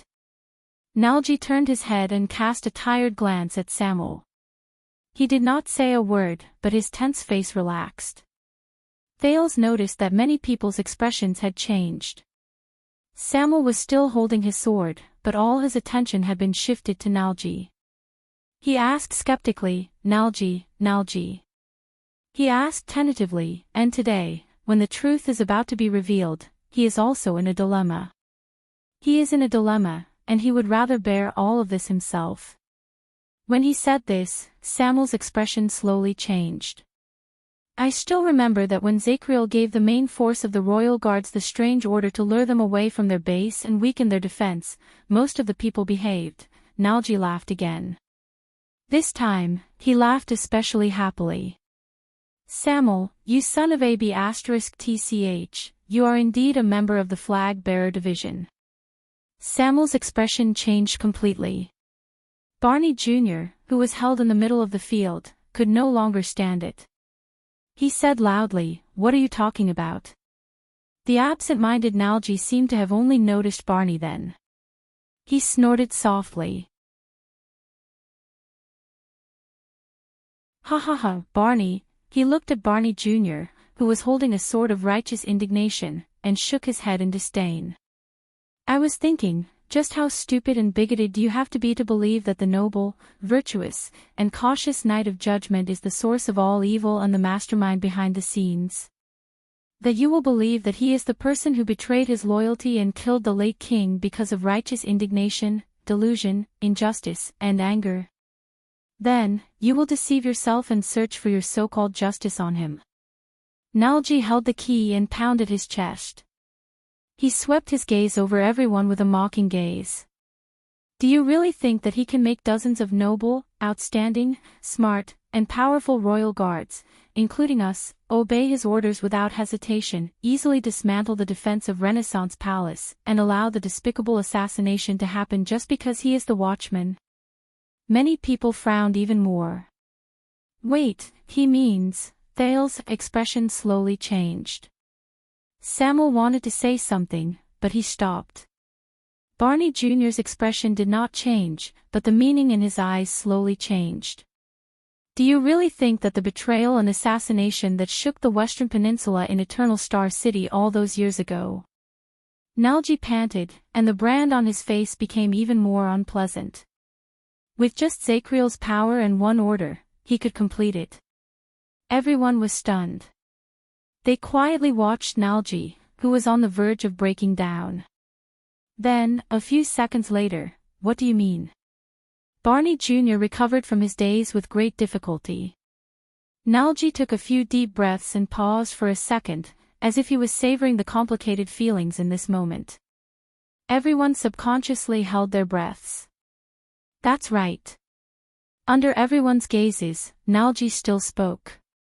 His voice was low, and his tone was gloomy. There was a hint of relief in his tone, as if he had accepted his fate. It's not just Zacriel. In the past, the royal guards knew about the plot beforehand, but pretended to be deaf and dumb, and cooperated with our brothers who carried out the assassination. Nalji lowered his head and whispered. More than half of them. Obviously, the power of these words was second only to the alchemy ball Thales had just thrown. No one snapped out of their daze for a whole 10 seconds. Everyone just stared at Nalji with their mouths agape. They were shocked. Unknowingly, Barney Jr.'s sword was lowered gently. As its master's heart wavered, the blade of the sword became sheathed. It no longer shone with a cold glare, and its murderous aura filled the air.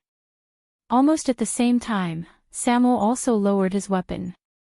Belden and Tardin no longer threatened the back of Samuel's waist.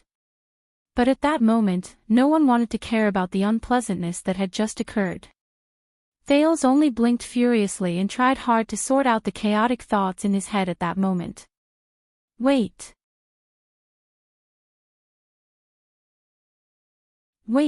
More than half of the royal guards, they knew about it beforehand, but pretended to be deaf and dumb. If that's the case, the plot to assassinate 82nd during the Bloody Year was. When he thought of this, Thales suddenly felt a chill run down his spine. He felt as if he was suffocating. What? Barney Jr. asked in a quiet voice in the quiet atmosphere. His tone was light, and his tone was indifferent. He sounded like a little boy hiding under his bed and running away from the monster in his nightmare. But in the end, he woke up the monster. Or all the people in the hall. Beforehand. Belden widened his eyes in disbelief. More than half. Samuel spat out the words laboriously. Almost everyone was stunned. As the center of attention in the hall, Nalji snorted again. He raised his head, and there was a clear look in his dark eyes. He looked like a prisoner who had calmly accepted his execution. Perhaps more. His tone could no longer be distinguished whether he was laughing or crying. When Zacriel gave the order, some of the guards might have noticed that something was wrong. But even though they did not participate in it, they did not say anything, and they did not ask about it. But it made no difference. No one answered him. But he did not need to. Nalji closed his eyes and took a deep breath, feeling incredibly relieved. But just now, when Zacriel claimed that he was the one who did all this, I knew that he was putting on a brave front, putting on a strong front, and overestimating himself. Nalji said absent-mindedly, he wanted to bear everyone's sins with his own body under our witness. He wanted to cover up the shame and scandal. He wanted to be the lonely hero who suffered in sorrow and was silent. Putting on a strong front. Putting on a strong front. Bearing the sins. Lonely hero. Thales blinked and tried his best to free himself from the shocking truth just now. He recalled a certain expressionless man with a long face and tried to understand Nalji's description of the fierce and murderous night of judgment. But I can't let him do that. Nalji's voice became softer. His hand, which held the key, fell together with his weapon. He looked like a helpless traveler who had slipped into an abyss. I can't do that, I can't. Nalji opened his eyes again and mumbled with a lifeless gaze. I can't anymore, I can't anymore. If that's the case, Zacriel's act of taking all the blame just now was, Thales thought in a daze. On the other side, he could only hear the rising and falling breaths of the guards. So, King Kessel was right to throw us into the prison of bones. Everyone turned their heads stiffly. In the suffocating darkness, Samuel's voice traveled into their ears with great difficulty. Because through a certain method, he truly knew that the royal guard's loopholes and dereliction of duty behind the late king's misfortune were not a coincidence. Samuel looked at everyone helplessly. He saw that they were also unable to accept this fact. Because it was a dirty plot that involved more than 100 people, both inside and outside, a collective rebellion. Samuel stated his conclusion in a daze.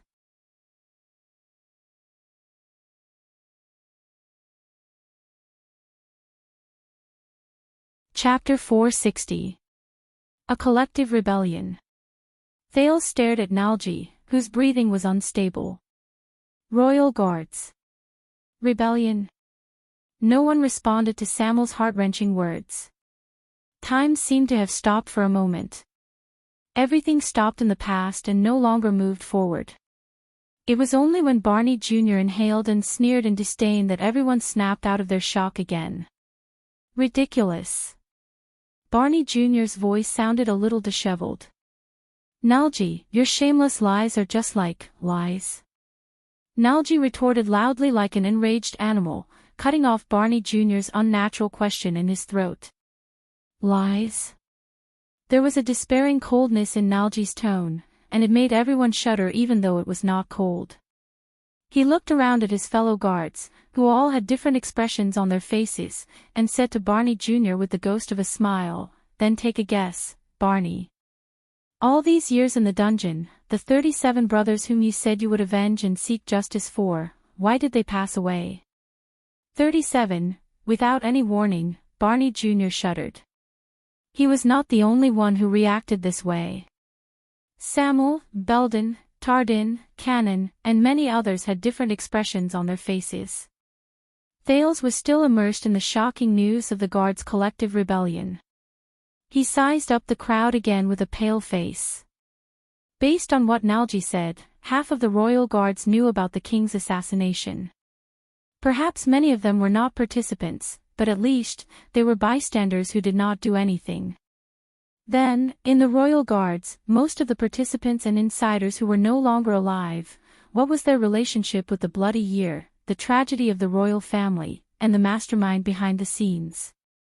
In fact, these people who were still alive here, these people who swore the Praetorian oath to be eternally loyal to the minister, Belden, Tardin, Cannon, Bruley, without realizing it, Thales' face turned pale, and he took a step back. Nalji's hoarse and pained voice continued. "Do you remember Walker? He died during the internal strife in the first year. I guess he must have found out the truth later on and brought the matter to light. Quick knife Walker." Barney Jr.'s vision blurred for an instant, and the image of a slick and small man appeared before his eyes. Morian and Bug were innocent until they found out that their companions, who had been with them all the time, might be traitors, and that they had indirectly caused the death of the late king. These facts were unacceptable to them. Nalji's words were weak, but they contained a shocking meaning. It caused the expressions of the guards to change drastically. Samuel even exhaled in pain. Kamal knew about it, but he was too proud. He was so proud that he couldn't be loyal and guilty at the same time. Facing your merciless scolding, he still lived as if nothing had happened. Morian, Bug, and Carmira. Barney Jr.'s breathing slowly stopped. Belden's aura trembled. Tardin's eyes were filled with fear. There's also Larley, the big guy. I'm not familiar with him, so I don't know if he wanted to kill because he discovered the truth, or if someone else discovered the truth and wanted to kill him. One name after another floated in the air. Nalji's words were filled with misery, and he was sobbing. Gold and Skeleton might not have participated in it, but they always carried a deep sense of guilt, and it was difficult for them to get over it. Until the two bastards decided to throw everything away. Rogo was very determined in the beginning, but I guess the dark life in prison eroded his will. Cox was very calm, but in the end, he couldn't face the disappearance of so many people. He couldn't accept the fact that he had implicated them because of his own selfishness. As Nalji spoke, the guards had long since lost their composure and were moved. Samuel's eyes were bloodshot from exhaustion, Nair stood dumbfounded, Bruley clenched his fists in pain, and Cannon covered his forehead as he trembled slightly. In the end, Nalji, whose face was covered in tears, was practically roaring. How many of them died because they couldn't bear the pain of being imprisoned? How many of them died because they were wronged? How many of them actually died because they were filled with guilt and depression? Do you really not know, proud and resolute Barney? As Thales listened to Nalji's words, he felt increasingly depressed. Back then, the 46 royal guards of Constellation who were imprisoned because of shame, guilt, pain, crimes, and the unspeakable truth, how did they spend the past decade or so?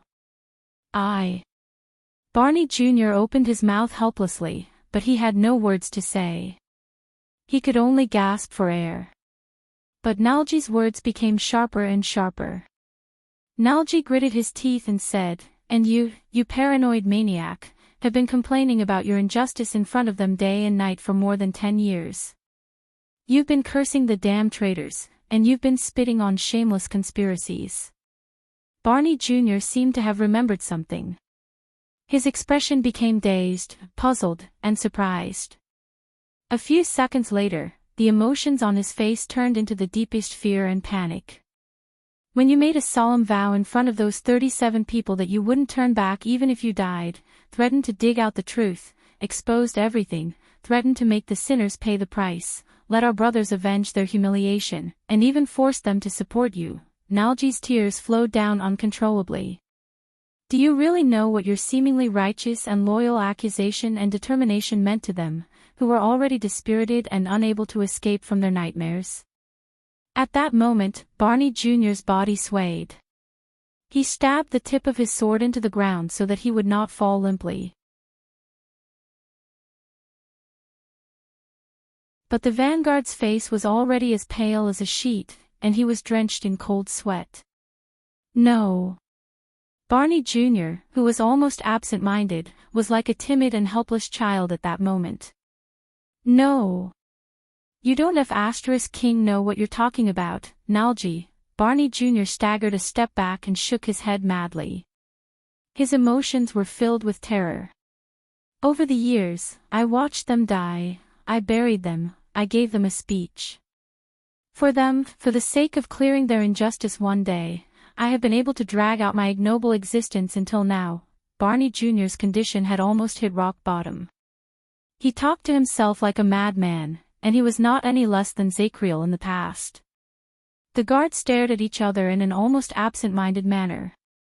They could read the reluctance and pain in each other's eyes. But Nalji, whose mental state was not much better than Barney Jr.'s, was clearly not prepared to let the vanguard go. "Ha ha ha, are you saying that they are the only reason why you can continue living?" Nalji laughed and cried as he mocked Barney Jr.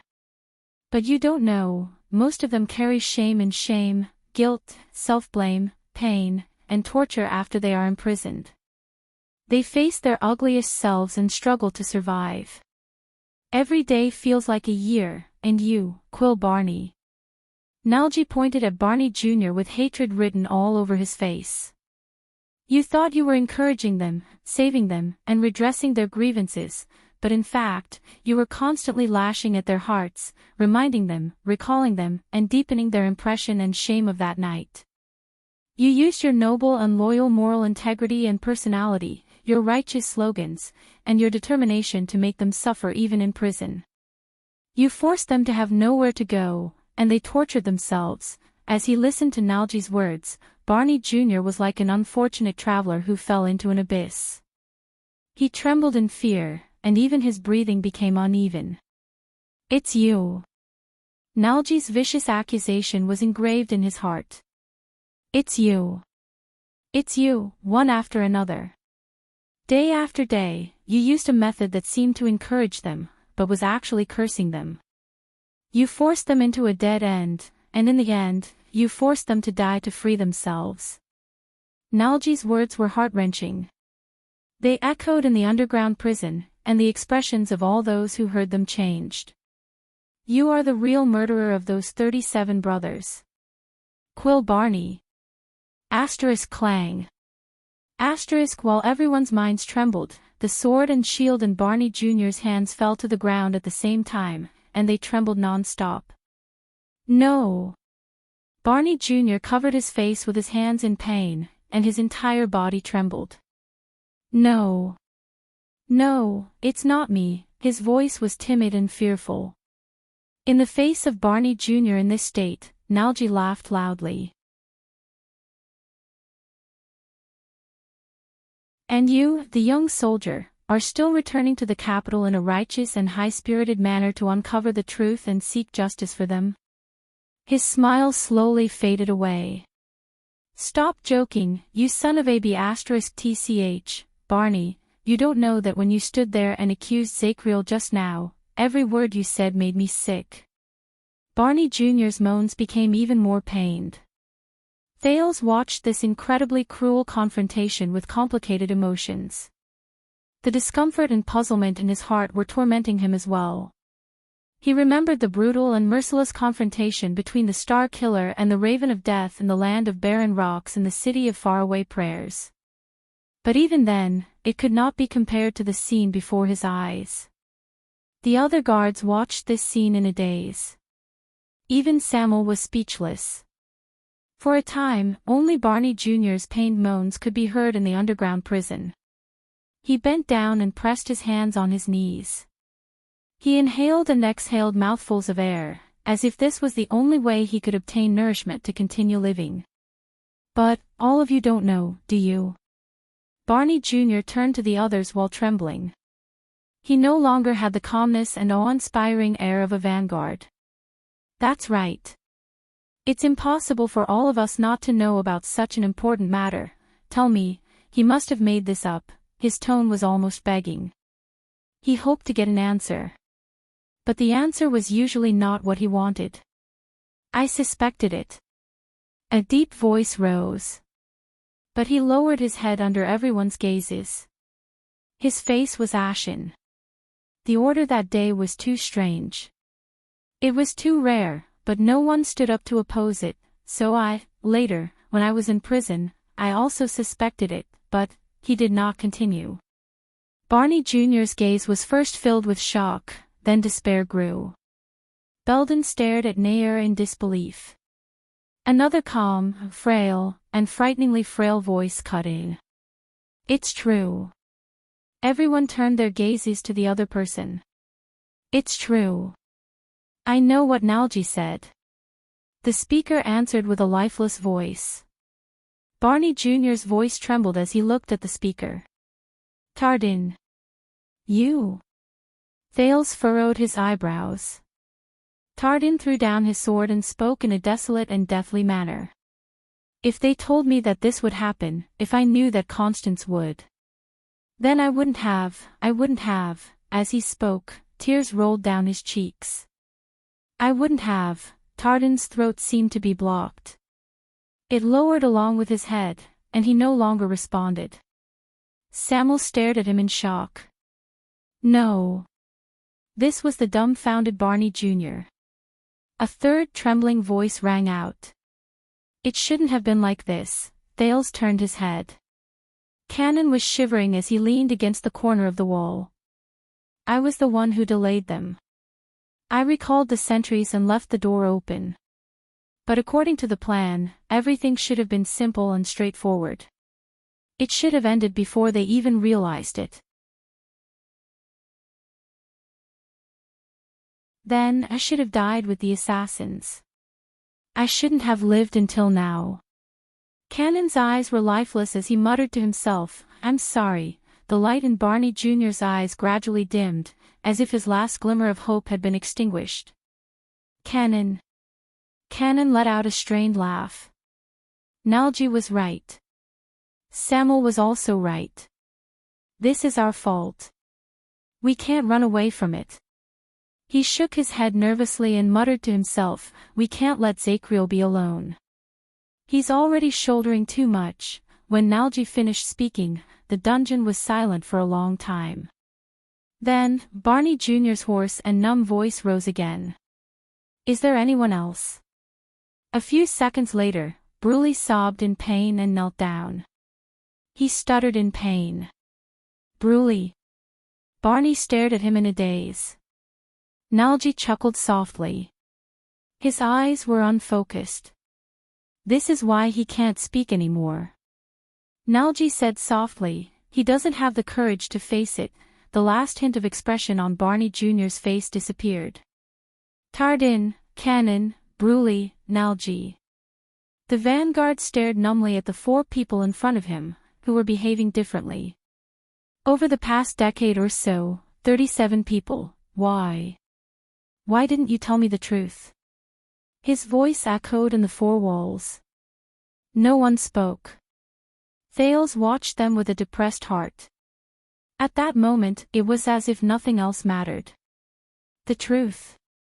The one who spoke was still Nalji. With a mocking gaze, he looked straight at Barney Jr. Barney, do you know who was the leader of the incident that year? When he said this, almost everyone's expression changed, including Barney's. His almost numb and lifeless face twitched again. Thales suddenly moved. He seemed to have understood something. Nalji bent down and laughed in pain. Barney. You pathetic fool. He really loved you, didn't he? There was deep hatred in Nalji's words. That's why he protected you too well. You didn't know anything. Perhaps he was betting on both sides. He still hoped that after the incident, you could escape with your innocence and ignorance and stay in the palace. And even take over his position. Barney Jr.'s eyes suddenly widened. No, no, the vanguard mumbled. A great wave of grief and despair came crashing down on him. That's right. He heard Nalji say coldly, that year, the person who led us to gather together, instigated us to let the rebellion in the palace run amok, threw us all into the endless abyss, and then escaped the final judgment alone was not someone else. Nalji gritted his teeth. The emotions in his eyes were indescribable. I hate him. I curse him. He said hatefully, that's right, the vice-captain of the royal guards. Quill Barney the senior. Your damned father. Thud. Barney Jr.'s weapon fell from his hand, and his knees touched the ground. He knelt on the ground in a daze. His breathing was intermittent, and his eyes were empty. From that moment onwards, there was no longer a hint of life on his face.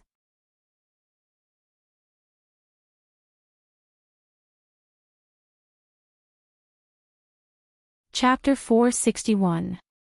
In the dead silence, Thales stared quietly at the dazed and helpless guard who had nowhere to hide. He stared at this group of men who were in despair and were about to fall apart. A myriad of thoughts ran through his mind. Why? Barney Jr. knelt on the ground, stiff and lifeless. Father. He stared at Nalji in a daze, as if he was looking at a stranger. Why? Why did he do this to me?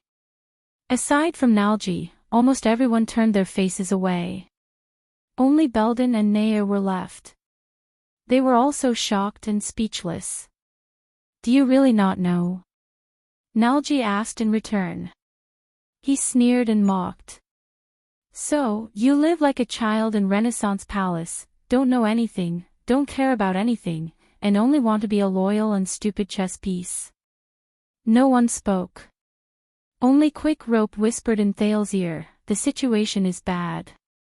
I think they have forgotten to run for their lives and look for a way to survive. Thales shook his head with a profound expression. He seemed to be deep in thought. It's not that they forgot to run for their lives, they just don't care anymore. Quick Rope was stunned. What about us?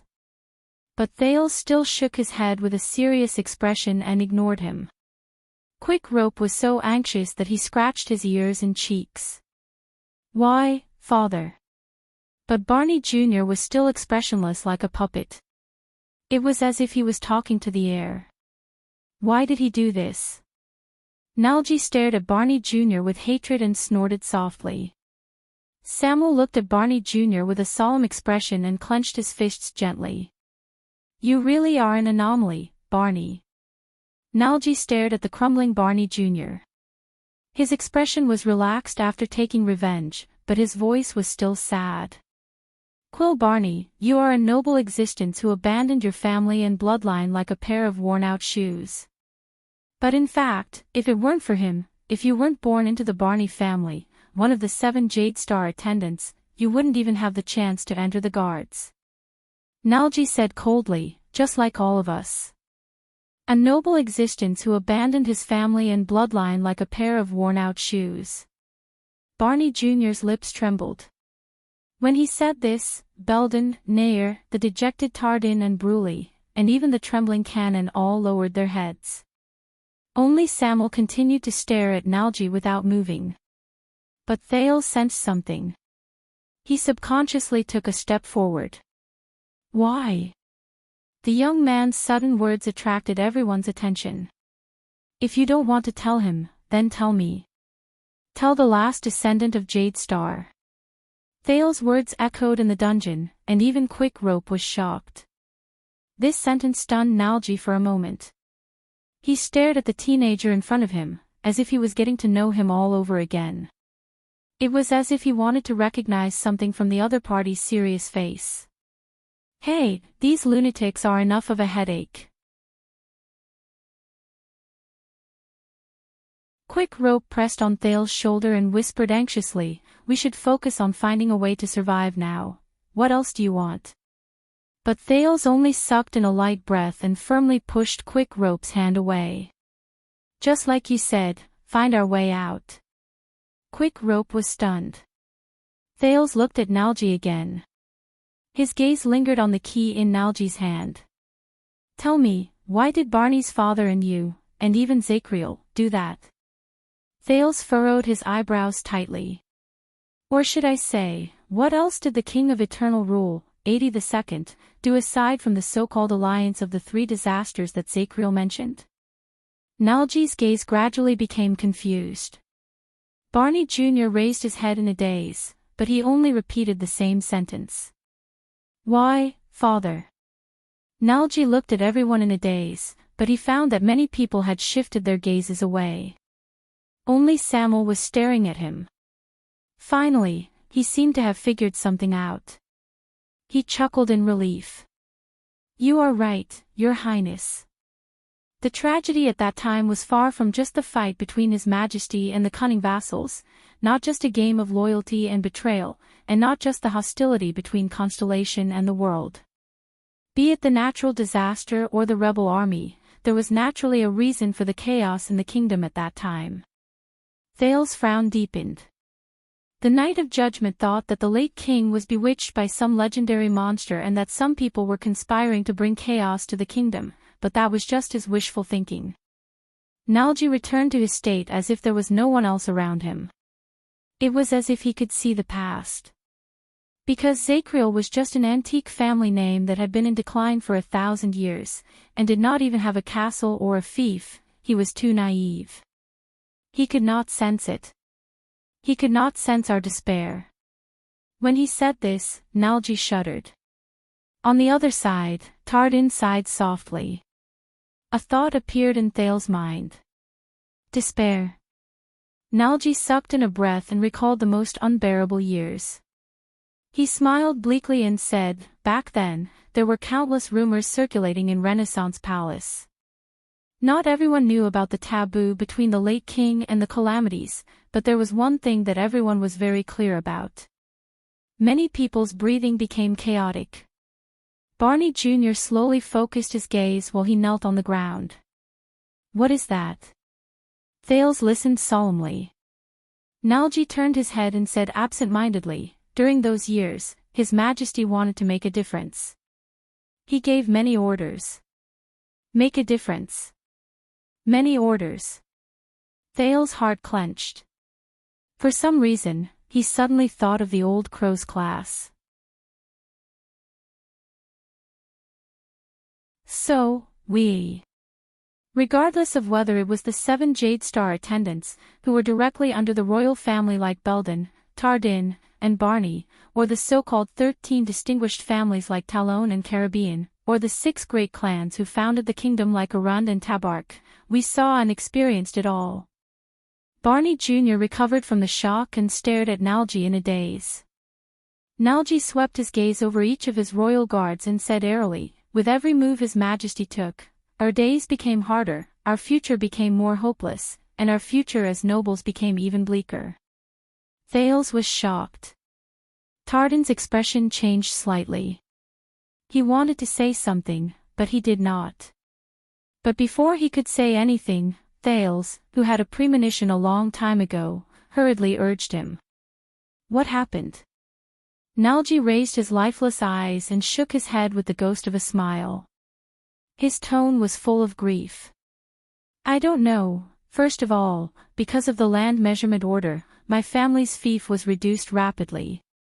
The farmers on the arable land moved to the city because of the household measurement order. He spoke tirelessly, and his gaze was dreamy.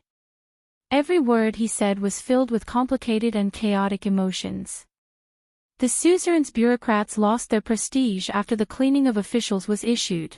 Because of the tax order, we were forced to live a life of poverty and bankruptcy. We had to disband the army of servants in our territories and castles to reduce our expenses. My mother and sisters had to sell their jewelry to supplement our family's income. The expressions of the prisoners in the royal guards became increasingly worse. Nalji sneered. The irony is that the nouveau riche, who are from the countryside, can use money to obtain a status and life that is equivalent to ours, but it is illegal for us to even raise taxes on our own fief to tide us over difficult times. There's also that damned naming order. It clearly divides our titles and duties. And finally, the relocation order that came with the general edict. Nalji shook his head mockingly and said, the 6 great clans and the 13 distinguished families might be able to withstand twists and turns, losses, and the king's sanctions, but for us, families that are neither good enough nor good enough, he stared at the air in a daze. It's as if the whole world changed overnight. The happiness and stability you used to take for granted have all turned into disaster and turmoil. Can you imagine? At this time, being born into nobility doesn't sound so good anymore. The happiness and stability we used to take for granted have turned into disaster and turmoil. Thales was stunned. Nalji spoke very slowly, but no one interrupted him. There was a weariness in his tone, as if he had given up on himself. With every word he said, Thales' expression darkened a little.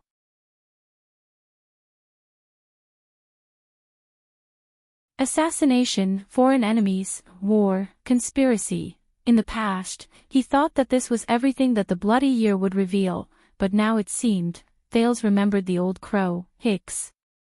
As well as the lesson he had taught himself. Victory and defeat. Enemies and friends. Do not underestimate war itself. It is not as simple as you think. It is not a game where you have to win or lose, where you have to pay the price, where you have to live or die. The bloody year. Aside from victory and defeat, from what angle and to what extent should we evaluate this tragic year filled with war? At this moment, the teenager was suddenly moved. The bloody year was not just a war, a conflict, and it was not just a grudge between the 2 empresses and the calamities. Everything was fused into the big furnace of constellation in the past, and there was no way to escape it. The king, the country, the nobles, the calamities, and politics were all entangled together. They affected each other in this furnace, entangled with each other, and could not be separated. Thales remembered the virtuous king of constellation, who Lampard was very wary of. Mindes III. A strange guess rose in Thales' mind, but he quickly shook it out of his thoughts. I used to find it strange that when the people's hearts were disorganized and chaos was about to come, why did the 6 prominent and powerful guardian dukes, and the 13 distinguished families, who were as powerful as the 13 distinguished families, swallow their anger and accept His Majesty's orders in silence? But after listening to Zakriel's words, I seem to understand. Nalji curled up the corners of his mouth and showed Thales a bitter and hopeless smile. When you see the terrifying calamity that has been passed down from generation to generation in your family standing behind His Majesty, perhaps you do not have much of a choice. Nalji's expression darkened, and it made Thales feel even more uncomfortable. I do not dare and cannot judge His Majesty. After all, He is the King of Constellation. I have to obey whatever He says. Besides, He has such an irresistible power. The more he spoke, the gloomier he became, and the more anguished his tone became. This made Thales subconsciously lower his head. But when I returned to my dilapidated home, I saw my wife selling her dowry, my son starving, my sister who was about to be married, and I saw my father, the suzerain, borrowing money from merchants while he fearlessly defended the last bit of his family's dignity as a noble. Nalji's words were filled with anguish, and it caused many of the prisoners to have strange expressions on their faces. Thales did not speak. Nalji snapped out of his daze and looked at Thales again. His eyes were filled with the vicissitudes of life. Ever since I could understand things, my father has taught me that the Nalji family has been granted land since the virtuous king's era. We are loyal to the Jade Star family because we know that our status comes from the power of the royal family. Our children being selected as royal guards is a symbol of our loyalty to the royal family. But, like a drowning man looking at his last straw, Nalji stared at Thales fervently and longingly. The color in his eyes was like that of a person who was about to die. Tell me, Your Highness, shouldn't the king protect the interests and dignity of his vassals? Shouldn't he protect the prosperity and happiness of his vassals? Why is it that the more loyal we are to His Majesty and to the kingdom, the more? Nalji's voice faltered. He became weary, confused, and puzzled. Do I not love my kingdom enough, or does my kingdom not love me enough? At that moment, Thales, who was in anguish, opened his mouth to speak. But he couldn't say anything. At that moment, all the guards in the underground prison fell silent. Nalji snorted. His entire body was filled with a sense of relief, as if he had given up on everything. So, when we are lost day after day, and the despair that grows heavier with each passing day, when someone promises us hope, and someone tells us that all of this is just the king's momentary foolishness, that the nobles in the court are bewitched, and that all we need to do is wait in silence, he did not continue speaking. On the other side, Cannon began to sob softly again. Bruley no longer snorted. Tardin was dejected. Belden and Nair, who did not know what was going on, were in a daze. Only Barney Jr. and Samuel mumbled something that only he could understand in a daze, and the other held his weapon with gritted teeth. Tell me, Your Highness. On one side, there is my lovely wife and weak son who are filled with hope, my elderly parents who hold fast to the past, and the glory of my family that I am proud of. On the other side, there is the gentle and kind king, the cruel and merciless king's decree, and the Praetorian oath that is engraved on my life. Nalji's face contorted. His eyes were filled with tears. Who should I be loyal to, and who should I betray? Thales closed his eyes gently. Father. Barney Jr. pressed his head in pain. Father, no, you. No, all of this is too unfair, Barney Jr.'s moans echoed in the air. Asterisk thud. Asterisk on the other side, Tardin knelt on the ground. He covered his face, and his shoulders trembled slightly. Nalji laughed in a neurotic manner and waved the key in his hand. If you are loyal to His Majesty and Constellation, it means that you betray the family you were born in, and the wife and child you love. Tell me, Your Highness. What should I do to not be considered a betrayal? What should I do to be considered loyal? Thales exhaled laboriously. He had nothing to say. Nalji looked at the prince and smiled. It's okay, because I finally understand. Look at us now. He swept his gaze over everyone, and tears streamed down his face uncontrollably. Whether it is Jenny, Luna, or my beloved wife and child, and His Majesty, my oath, Nalji stared at the empty air in a daze. Whether it is loyalty or betrayal, we all have nothing. At this moment, Thales felt that the air in the underground prison was stagnant and heavy, and it was unprecedented. It was filled with a thick aura of death. At this moment, a hollow and dry voice that was filled with the same pain and hesitation rose out of nowhere. Enough. The voice echoed in the dark room. Everyone trembled at the same time. In another direction, Zacriel, the Knight of Judgment, supported himself against the wall weakly. He struggled to walk unsteadily as he stood in the shadows outside the storage room. His gaze was unfocused, and his voice was intermittent. "Nalji, enough," he said in pain.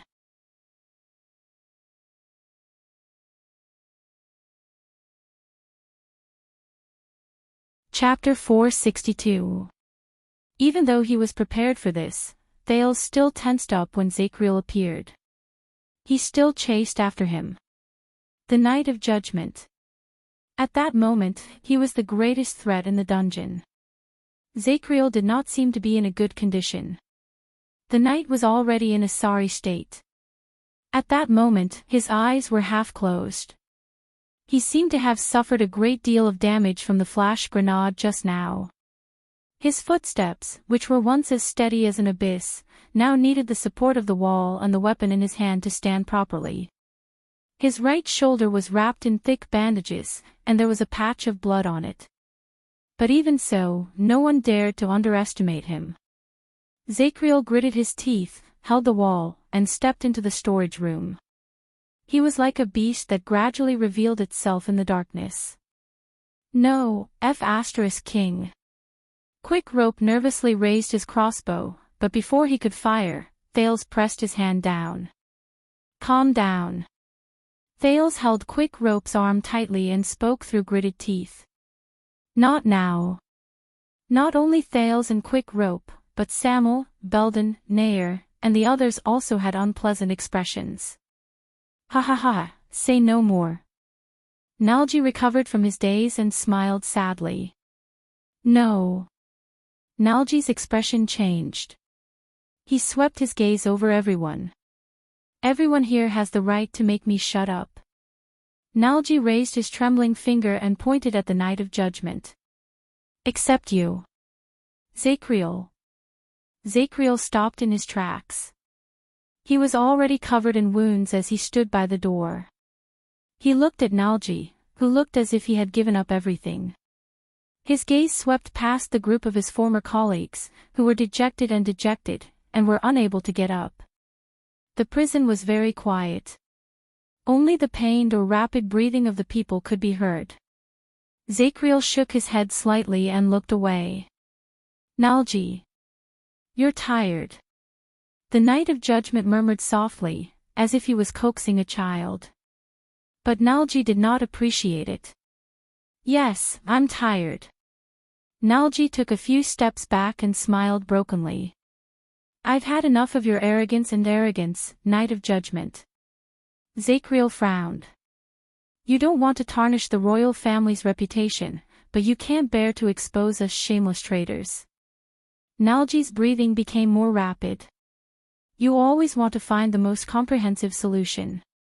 He narrowed his eyes, and there was despair in his voice.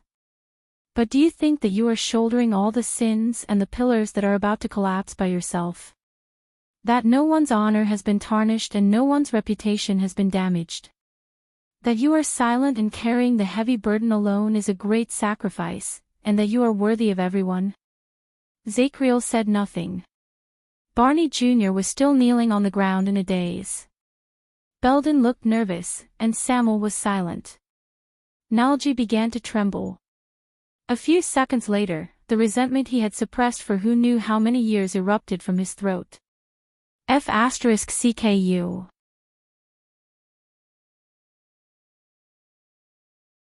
"You damn bastard, arrogant watchman Zacriel." His curses echoed in the storeroom, causing the torch in Samuel's hand to flicker. But no one made a sound, including Zacriel. As he stared at Zacriel and Nalji, who had a mental breakdown, Quick Rope gulped and poked Thales nervously. "What did I say? I knew it. These lunatics are unreliable." However, Thales only looked at the people in the field with a complicated gaze and did not say a word. "Yes." He stared at Barney, who had a mental breakdown, and Nalji, who had lost his soul. "But if it weren't for these unreliable lunatics, we would have become part of the prison of bones a long time ago. You thought you were protecting us, protecting those who have passed away." Nalji's eyes were red. He roared at Zacriel, who had a melancholic expression on his face, like a wild beast. But you don't understand. Nalji's voice gradually became softer, but the difficulty and despair in his words became more obvious. You sacrificed yourself for others and took responsibility for your own crimes. You are great, glorious, selfless, a hero. The poor prisoner of the royal guards collapsed and knelt on the ground. His weapon and the key slipped from his hand at the same time. But you, a selfish bastard who calls yourself a saint, threw endless self-blame, guilt, and torture back at us. You made us play the ugliest roles on the stage, and face the painful reality that you could not face. Nalji hit his chest hysterically. We. Zacriel lowered his head and remained silent amid the deafening accusations. It was as if he did not exist in this world. Nalji seemed to be tired of cursing. He collapsed on the ground, and with a hoarse voice, he mumbled absent-mindedly, "You and Barney Sr., both of you are executioners who kill without spilling blood." This sentence made Barney Jr., who was kneeling on the ground, shudder. Nalji sobbed and said, "The only difference is, Barney Sr. made us hate him, you made us hate ourselves." Nalji lowered his head and buried his face between his hands. His shoulders trembled. A few seconds later, Zacriel raised his head in the seemingly endless silence. He extended his hand in Nalji's direction in a daze, but his hand trembled halfway, and he slowly lowered it. The past cannot be changed. But at least, Zacriel averted his gaze, as if he did not dare to look at Nalji again. Instead, he staggered towards Thales. This made many people nervous. Barney, wake up." As Zacriel drew closer, Belden, who was the person with the highest position after Barney Jr., even though he had been stripped of his position a long time ago, anxiously shouted the vanguard's name, hoping that the latter would do something. But Barney Jr.'s gaze was unfocused as he knelt on the ground, as if he did not hear him. Zacriel glanced at Barney Jr. with a deathly still gaze. When he saw the brand on the latter's face, he immediately averted his gaze. "He's gone." Zacriel said to himself in silence. The resolute and unshakable vanguard, Quill Barney, was no longer here. He turned his head around dejectedly and continued to move forward. "Damn it!" Belden cursed and gave up on waking Barney up. He frowned and looked back.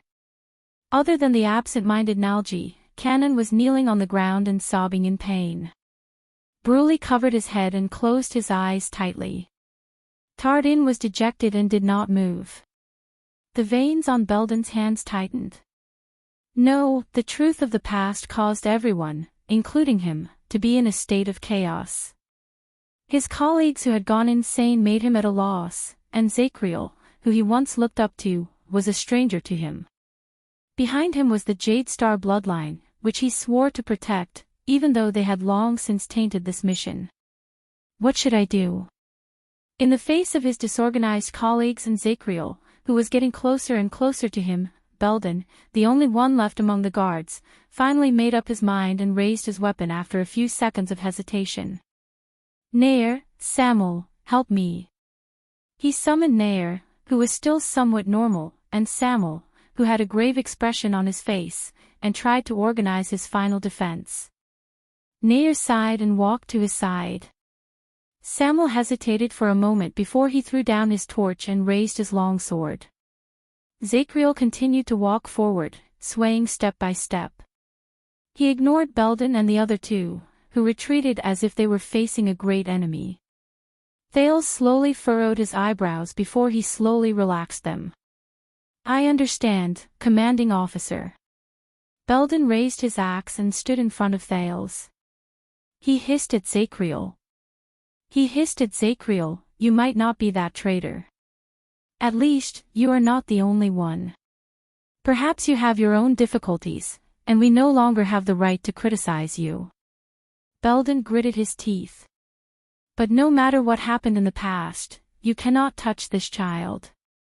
As he walked forward, Zacriel's face was completely illuminated by the torch on the ground. The brand on his forehead became even more obvious. "Look at them, Belden." The Knight of Judgment stared at Barney and Nalji, who knelt by the side, with a dejected look on his face. He looked as if he was about to break down. He shook his head with a sad expression. "Trust me. Bury everything here, this is the best way." Zacriel drew closer. The blade of the axe in his hand reflected a cold light. Thales could not help but bite his lip when he saw Belden, who still stood in front of him despite his poor condition. At that moment, the Knight of Judgment suddenly stopped moving. Belden, who was extremely nervous, exhaled. Zacriel furrowed his eyebrows and slowly turned his head around. Barney Jr., who knelt on the ground absent-mindedly, extended his hand and grabbed the knight's calf weakly. "Zacriel, tell me." The pale Barney Jr. raised his head and glared at Zacriel with bloodshot eyes. His voice was half pleading and half questioning.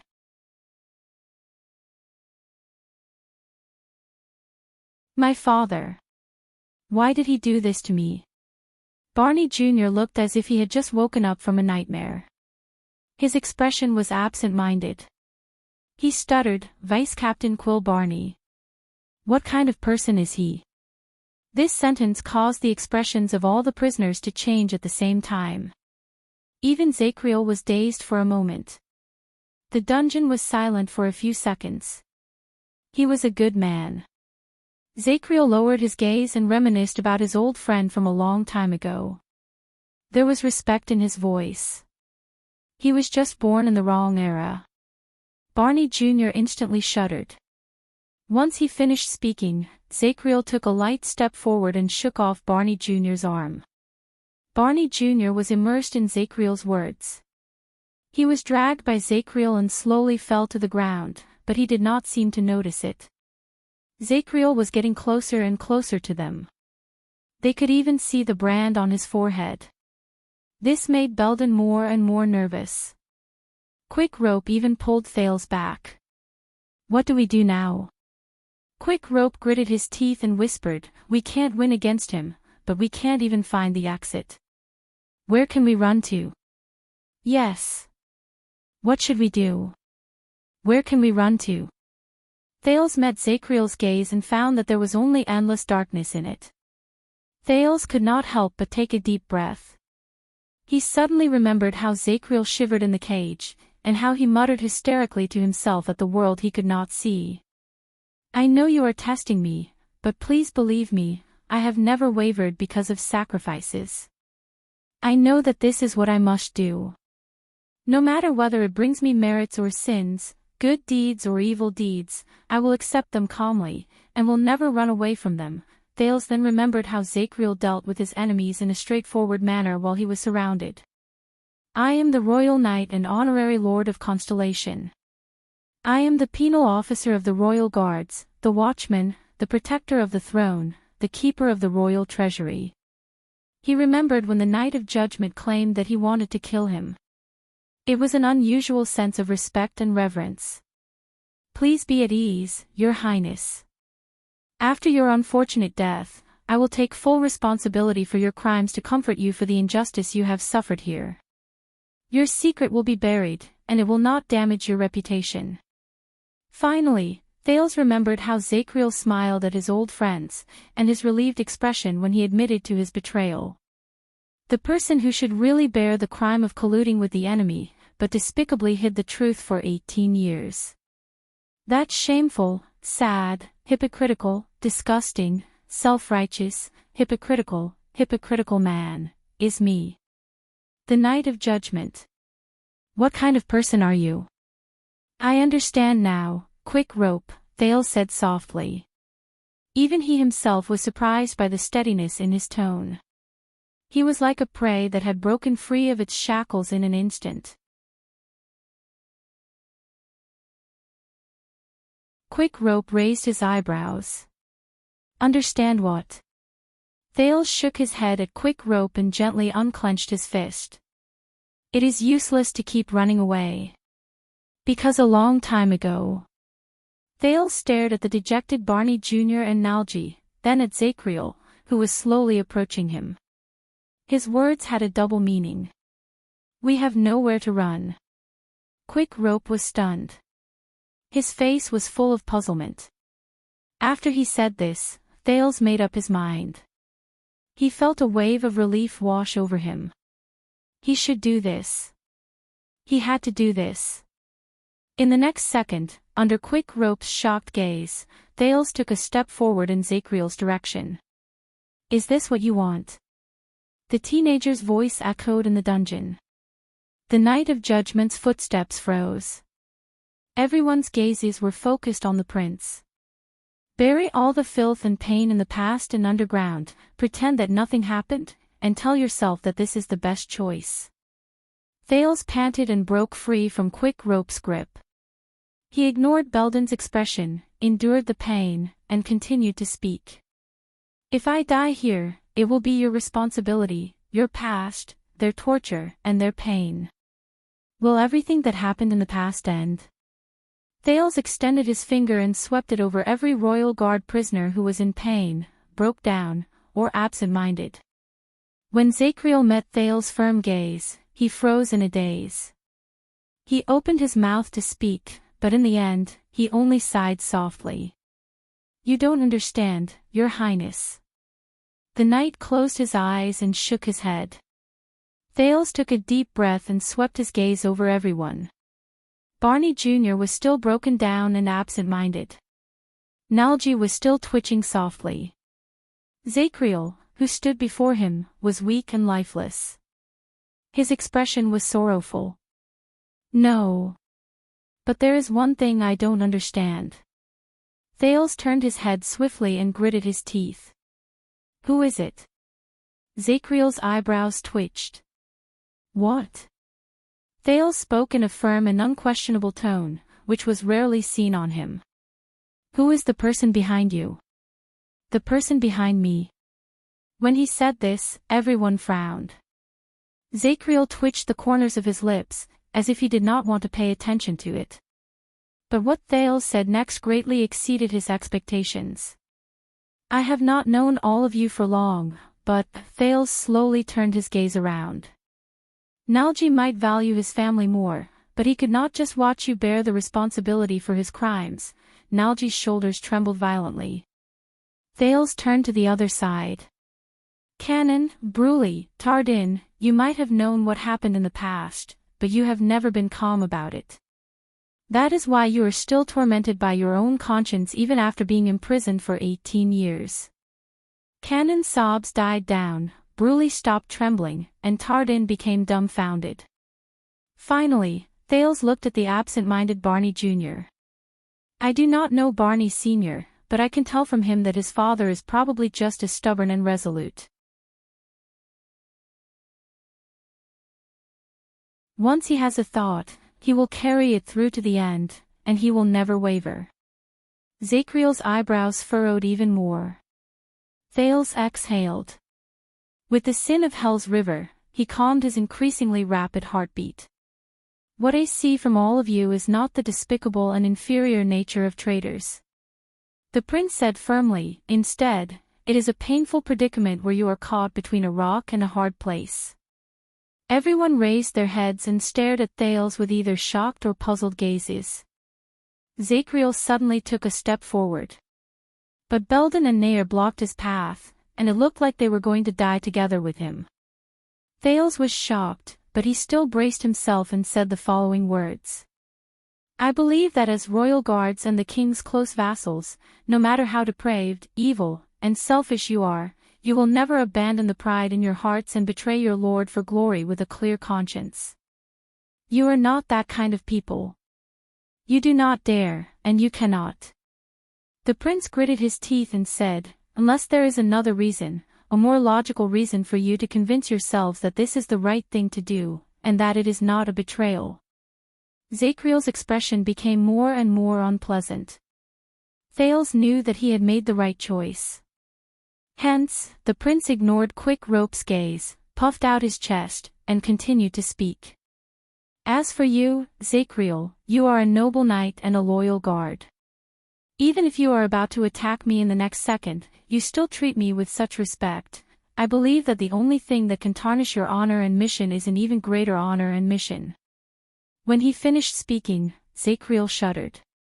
"Then, what kind of mission can make you betray Jade Star without hesitation?" Everyone's expression slowly changed. Thales said coldly, "Unless..." The Knight of Judgment could no longer remain calm. He roared, "Your Highness." But Thales ignored him. He only raised his face from the floor and spoke laboriously under the dim firelight. "Both the Northlanders and Shadow Shield hinted at me, but I was never willing to believe them." Thales clenched his teeth and stabbed Ricky's long sword into the crack between the ancient tiles. "So, tell me, Zacriel. Who is it?" Zacriel's expression changed a few times before Thales' eyes. Thales continued to speak. "Back then, he stood behind you, a group of desperate nobles. He used his noble status to bribe all parties. He used the chance to save your families as bait to encourage you to slacken your defenses. He plotted to assassinate the muddle-headed king, and planned to clean up the mess afterwards so that he could ascend to the throne." The prince's gaze was sharp, and his aura was aggressive. He gritted his teeth and said, "Which Jade Star was it?" Thales' words echoed between the walls. Half of the people were stunned. "What did you say?" This was from the shocked Barney. The faces of the other half of the people, Nalji and Cannon, turned pale. Bruley and Tardin turned their heads away. In front of them, Zacriel swayed violently and covered his head in pain. The silence lasted for a few seconds. For a period of time, only Thales' rapid breathing could be heard in the prison. Then, a trembling voice rose. "I see, this is why you wanted to bury the truth and shoulder all the crimes." Samuel swept his gaze over everyone. His voice trembled slightly, and his face was filled with shock and realization. "This is why all of you kept it a secret, and why all of you were in conflict until now. Some of you may have been directly involved, and some only guessed the inside story. But this is the reason why all of you refused to do anything at the same time. A Jade Star of the same legitimate lineage supported all of you." He took a step back and panted. There was a cold sneer in his voice. "Calamities and anti-mystic equipment are not reasons. This is the biggest scandal of the Jade Star royal family that cannot be made public." The tip of Samuel's sword trembled slightly. What a joke. Betrayal, loyalty, they are all bullshit. The so-called bloody year, the nightmare that tormented me for 18 years, the assassination and rebellion that all the nobles kept a secret, was actually an internal conflict within the Jade Star royal family, internecine conflict. In the face of Barney's question, Zacriel heaved the longest sigh he had that day. The palm he used to cover his forehead trembled even more violently. Barney Jr. widened his eyes in disbelief. He straightened his body again. Thales did not speak. He only exhaled softly. Quick Rope opened his mouth wide. He did not know how to react. Zacriel still had his eyes closed. He did not seem to know how to answer. Belden and Nair looked at each other. Their gazes were filled with sorrow, pain, and a final hint of disbelief. Samuel laughed again. His laughter trembled, and it was very frightening. "Ha ha ha ha ha, let me guess." His gaze was complicated and difficult to understand. It was mixed with hatred and disdain for some unknown reason. "Is it Crown Prince Midir, who fishes for fame, is unpredictable, but can directly benefit from the death of the late king?" Samuel raised his head abruptly and said hatefully, "Or is it Horus, the Sword of Reversing Light, who is a hero, has countless achievements, but is ruthless, bloodthirsty, and ambitious? Is it Fatty Bancroft, who appears to be fat and mediocre, but is actually greedy for pleasure and accumulates wealth without limit? Is it Beauty Herman, who has a good appearance and literary talent, but is narrow-minded, sinister, and ruthless. Samuel's choice of words made Thales frown. He had heard about these princes from King Kessel's recollection in the Jade Star family tomb, but, fishes for fame, ruthless, bloodthirsty, accumulates wealth without limit, sinister, and ruthless.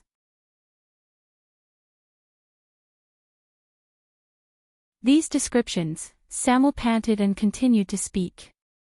Or is it the Duke of Star Lake, the king's younger brother, John, who commands the army, is in the prime of his life, but according to the order, as long as the descendants of the late king's descendants do not die out? A thought appeared in Thales' mind. Previously, Marina of the Disaster Sword's request to him reappeared in his memory. In the extreme silence, Samuel roared angrily. Is it a son killing his father, or a brother killing his brother? No one answered him, including Zachriel, who was already on the verge of collapse.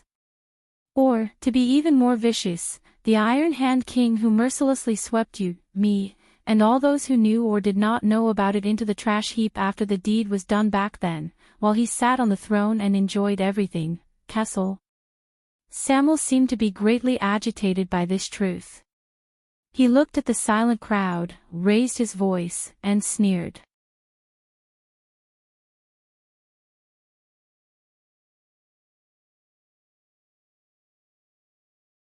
Chapter 463. Guy walked in the garden in front of Mindy's hall, passing through the pebbled path that was filled with morning light and greenery. He was in a good mood. Of course, according to the schedule, the stubborn old man had left the city today with a full entourage. It was said that he was going to patrol the south for at least a month or two. As Guy thought of this, he felt that even the sky had become much clearer. As for the grounding order the stubborn old man gave him, who the hell cared about that? Well, maybe there were people who did care. When Guy approached the hall door, Nolaner, who was standing guard under the pillar, stared at him with a silly expression that said, "Why are you here?" And that was why he had brought Val along. Before Nolaner could open his mouth to ask, Val cleared his throat, walked forward under Guy's gaze, and started to make things difficult for his younger brother with his loud voice that was unique to Northlanders. As one of the members of the Royal Guards, Nolaner Arund might be able to deal with assassins without hesitation, but he was definitely not good at dealing with troublesome brothers who came from the same mother. Guy knew this very well. Taking advantage of the fact that Nolaner had no time to care about him, Kay smoothly walked into the hall. Perhaps because the stubborn old man had left the city, the security in Mindy's hall was not as strict today. A few cleaning servants came and went in a hurry. The Jade Star private army only stood guard at the periphery. Only the elite and few royal guards guarded a few important positions. Morian stood by the side door of the left hall with his eyes wide open. Rogo stood opposite him in the right hall, dozing off against the wall. And right in front of Guy, Tony stood steadily with his hands behind his back. Behind him were the stairs and the statues of the 3 constellation kings on the wall. His Majesty has grounded you, Tony's voice was emotionless. You should not be here. Guy snorted and continued to walk towards the stairs. You should not ask where I am going. But Tony reached out and stopped him. Go back, he said coldly. His tone left no room for negotiation. This is for your own good. Guy glanced at the knife at the back of Tony's waist. Trouble. Guy had always believed that there were 2 types of people in the world, those he could defeat, and those he had to call for help, like Val and the strong attendant Kana, to defeat. But without a doubt, the famous chief guard of the Royal Guards, Lord Conrad Tony, belonged to the 3rd category. Morian and Rogo, who were standing on both sides, looked at each other, as if they were anticipating what was going to happen next. Guy sighed and took a step back. Well, do you know the most interesting part about what happened next? Tony pursed his lips. Kai smiled brightly and danced to express himself. I wanted to go up, but you wouldn't let me.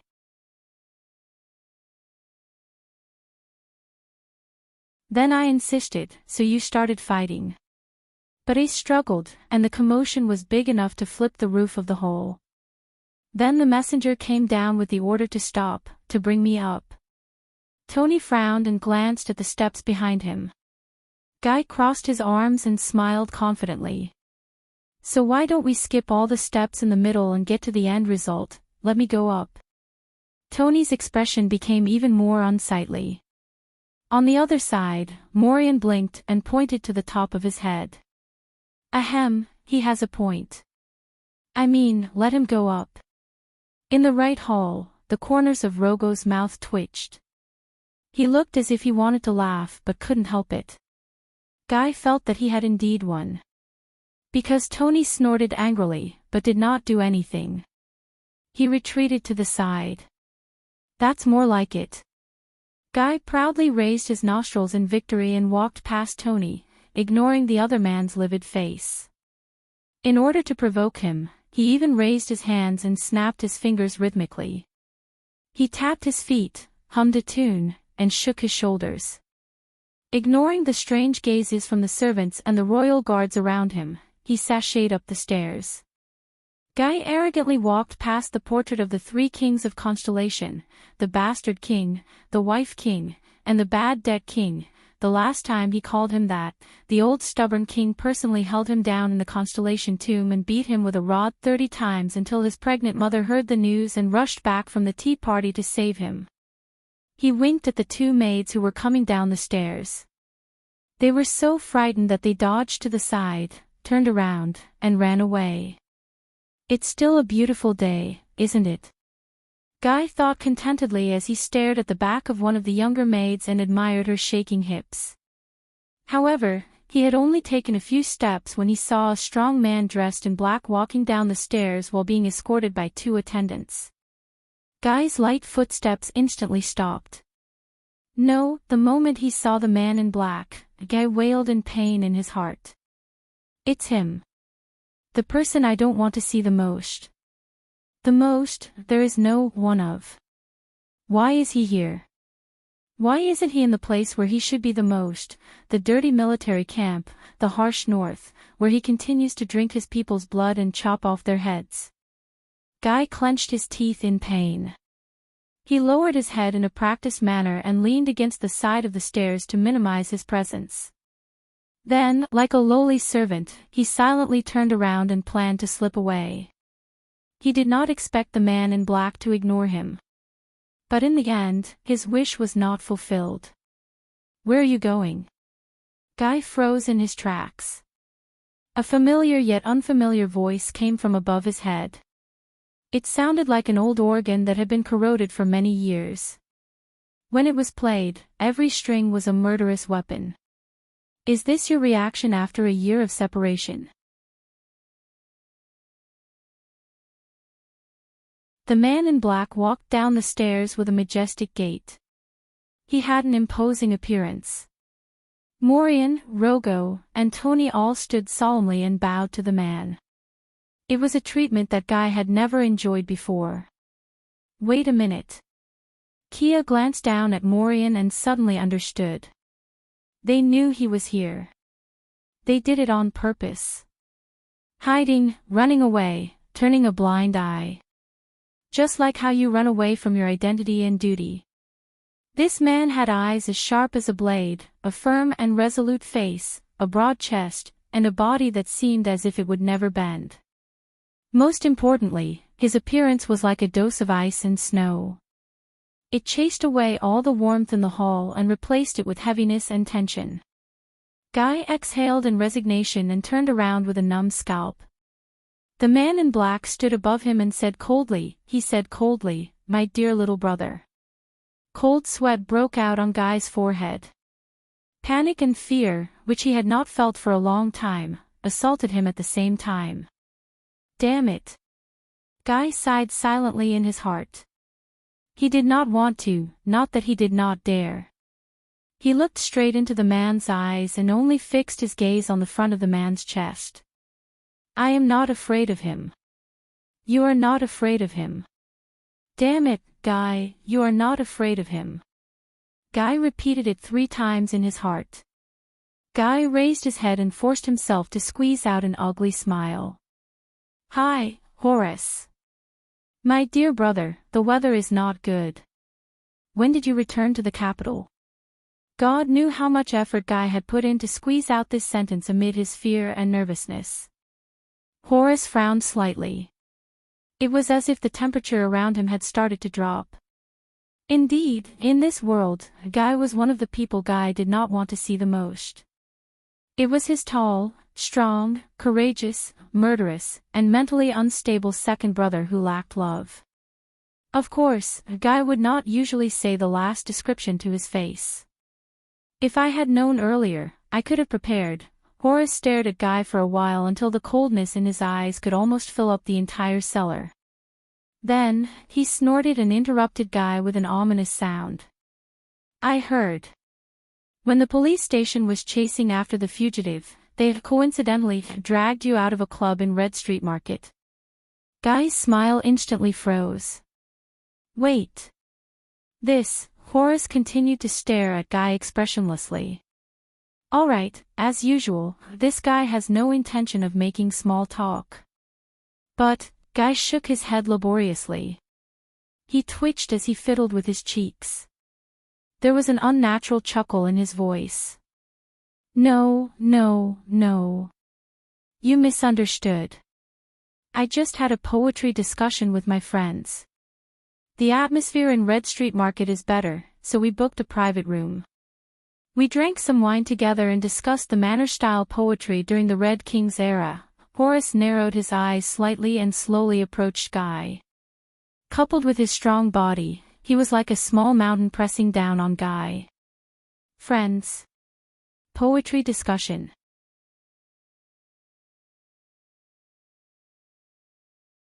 Guy nodded innocently. "You know, the kind of things Herman likes to do." Horace continued to stare at him coldly. "But Herman has never held a poetry discussion at 2 in the morning, the second prince said coldly, "nor on a super luxurious soft bed in Red Street Market. Midnight. Big bed." Guy had a bad feeling that something bad was about to happen. He also never got stuck in the middle of 3 naked women in a drunken stupor when the police officers arrived. Then, he was dragged naked on the street until he cried out the name of the royal family. Horace spoke very slowly, and every word sounded muffled. Guy's expression froze. "Damn it. Isn't this supposed to be a secret? Where did he find out about it?" "The police station." He swore that when Horace said the words, "naked women," Maureen, who was below them, glanced at them while holding back his laughter. Even though the fact that Guy was grounded was public, the truth behind it. The stubborn old man has given strict orders. Other than those involved, shouldn't this matter be covered up? Guy twisted his neck unnaturally and looked elsewhere. Where did you hear about it?" Horace's eyes were filled with contempt. "My wife, and she heard about it from Madame Hebron." "Madame Hebron? Wait a minute. So it means," Guy seemed to have figured something out. A huge haze of impending doom flashed across his mind. "Oh, no. The noblewomen in the capital's circle of gossipy noblewomen. Don't expect me to be their mouthpiece ever again. Except for Madame Elysée, after all, her moans are too moving," but Horace's voice interrupted Guy's thoughts, which had already drifted to the Far East. "After you were caught lying naked on a bed with a cheap whore, the widow of a meritorious minister, and a viscountess whose husband did not know about it, and your identity was known by half the people on the street," his second brother did not hide the disgust in his tone. "The dignity of the royal family, the loyalty of the nobles, the stability of the rule. Do you know how much effort Father had to put in to clean up your mess? Just because you could not control your lower body." Guy raised his eyebrows. He did not think much of it. I kind of know. The whipping marks in Renaissance Palace are still fresh in my mind. There are also a lot of gifts and gifts to comfort the vassals, especially to the husband who was known to the entire king to be cuckolded. But Guy is certain that the coward who likes to listen to his wife's screams used this in exchange for a promotion. He must be very happy. Is this not enough? Every time we thought that you would know your place and repent, you would impatiently jump out and tell everyone that you are still the most disgusting clown. Guy realized that he was trembling slightly. Our enemies should really thank you. You single-handedly turned our family and surname into the biggest joke in this country. Horace's gaze was like that of a military judge in a military camp. See, this is what they care about. Surname. Family. Really old-fashioned. Is there anything else? Guy sneered in his heart and made up his mind. I'm going to go against him. This arrogant bastard. And he knows how to provoke Horace. Guy looked like he did not care at all. He snorted and said, "Joke. I'm not sure." Anyway, that night, Madame Elysée laughed quite happily. I mean, who doesn't like to discuss poetry? Guy was satisfied to see that Horace's expression became darker. That's right. The angrier he is, the happier I am. If this damned muscleman really thinks that he can, Guy spread out his hands and smiled provocatively. Of course, you may not understand. You may prefer to be in a military camp, rubbing shoulders and sweating buckets with tens of thousands of burly men every night. In the next second, the black-clothed Horace suddenly swung his right arm, and his fingers grabbed out like an eagle's claw. Asterisk slap. Asterisk he grabbed Guy's shoulder joint in a death grip. Kia shuddered, hissing at the sudden pain. He subconsciously raised his hand and struggled against Horace's fingers in a flurry. But his brother used some unknown technique. With a flash and a wave of his left hand, Guy's right wrist became numb, and then it drooped down powerlessly. Is this all you can do? Horace's gaze was as sharp as a knife as he approached him.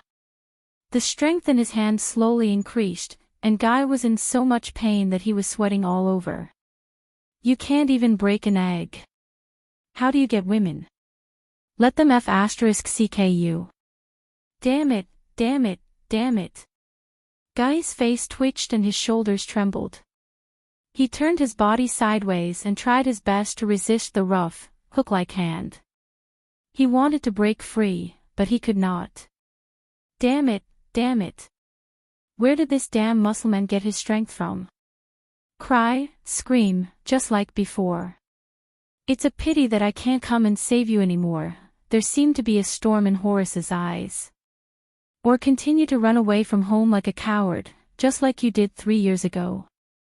Oh, I forgot. You're a young master with soft skin and tender flesh. You can't even reach Cold Castle. You died penniless on the side of the road. Or was it my troops who brought you back? Guy wanted to kick with his right leg, but Horace, who could predict the future, kicked his ankle in advance, and he returned empty-handed. Behind Horace were 2 fierce-looking attendants to the prince. They were Polk and Surd, who were obviously not good people. They seemed to be used to their master punishing people. They only cast each other a glance before they quietly took a few steps back and looked elsewhere to give their prince some space. Tell me. How many years has it been? Horace's voice was very terrifying. He exerted more force in his hand, and Guy was forced to bend his knees slowly.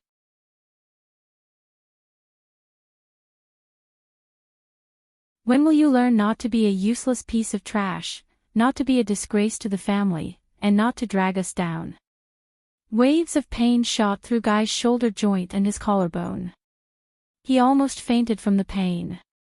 But that was no longer important. When will you stop being an eyesore to us like that rat poop in the pot? Guy sulked and pretended to glare at his older brother in a tough manner. He did not beg for mercy, nor did he scream. He did not lower his head and admit his mistake. He could not admit defeat. He could not show weakness. Especially in front of this lunatic. Just like in the past. No. What? When? Guy's face contorted. With his blurry eyes, he stubbornly squeezed out a pained smile. Perhaps, never. Horace was obviously not satisfied with his answer. The second prince's arm muscles, which were honed from years in the army, trembled slightly. In the next second, Guy felt the big hand on his shoulder change its position. What followed was a sharp pain that pierced his heart. Guy's face turned pale from the pain. He could not help but tighten his body, hoping to reduce the pain. He had to leave this place. This was a fact that every part of Guy's body reminded its master in an unnatural manner. He had to leave this damned muscular man in front of him. Val was probably still arguing with his brothers at the door. Connor was ordered to go home and reflect on his actions, and Guy's attendance could not be counted on. Below them, the royal guards must have seen it, but they dutifully stood on their posts and turned a blind eye to it. Guy could not help but regret his terrible attitude towards them just now. At this moment, I did not want to interrupt you, Horace. A crisp and powerful, yet refreshing and pleasant male voice rose from the stairs in front of them. There was a hint of mockery in it. But all of you seem to be blocking the stairs. Horace snorted coldly and rudely. His hand loosened a little because of this shout. Guy breathed a sigh of relief when he did not feel as much pain anymore. But Horace did not even look at him. The second prince's attendants, Poke and Surd, moved to the side and bowed slightly to the newcomer. This man was tall and slender, but not skinny. His skin was fair, but not weak. When he stepped down the stairs and looked up, he gave off a refreshing feeling. Although Guy had seen it countless times, he had to admit that both he and Horace were once again attracted by his face the moment their eyes met. They even forgot their pain for a moment. There was no other reason, because this man was really too handsome. The edges and corners of his face seemed to have been personally chiseled by a master. Every inch was just right. It was not sharp or abrupt, but it was not mediocre either. His entire body gave off a natural, elegant, and valiant aura. When he did not smile, he was like a still painting. Every part of him was exquisitely carved.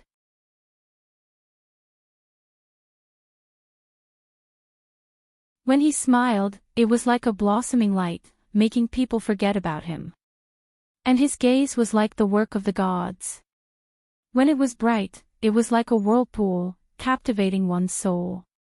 When it was dim, it emitted melancholy, making people feel sorry for it. When he looked directly at it, it was full of sincerity, and when he looked disdainfully, it was dignified. Look at him acting like a ruffian. Horace's hand was still on the pale Guy. He did not even turn his head around. I just don't understand. Why are we brothers and share the same surname? The terrifyingly handsome man cast a glance at Guy. He curled his lips and revealed a smile. It was like a blooming flower, and it dazzled Guy's vision. Yes. Sometimes, I wonder about this as well. The handsome newcomer shrugged. Guy began to tremble slightly. Brother. This was his brother. His family.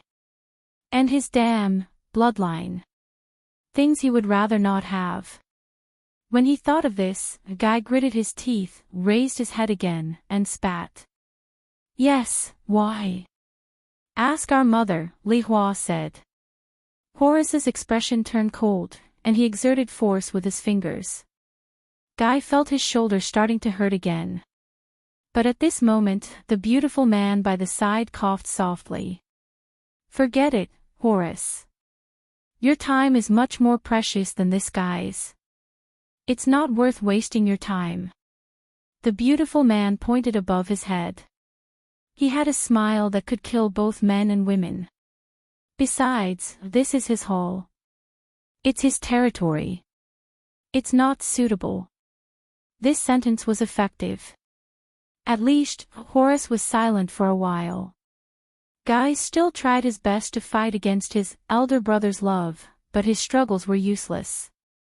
It was like he was scratching an itch for Horace.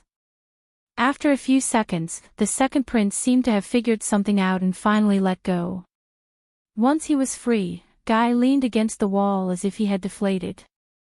He panted harshly and rubbed his shoulder. He looked at the beautiful newcomer, rolled his eyes, and called out the newcomer's name weakly. Herman. If someone asked Guy what was worse than running into a bastard brother early in the morning, the answer would definitely be running into two bastard brothers. That's right, Herman Jadestar. His youngest brother. Guy glared at Herman angrily. He was sensitive enough to notice that Herman's gaze was as arrogant as ever. It was filled with disdain and contempt. Most importantly, damn it, why is he so handsome? He had to admit that among the brothers, Guy and Herman took after their mother. But when it came to it, Herman was the one who truly inherited and even developed his mother's beauty. While it might not be accurate to describe him as beautiful, but in fact, using male adjectives to describe Herman would make him seem too boorish and crude. But if he used female adjectives to praise him, it would be too feminine and not powerful enough.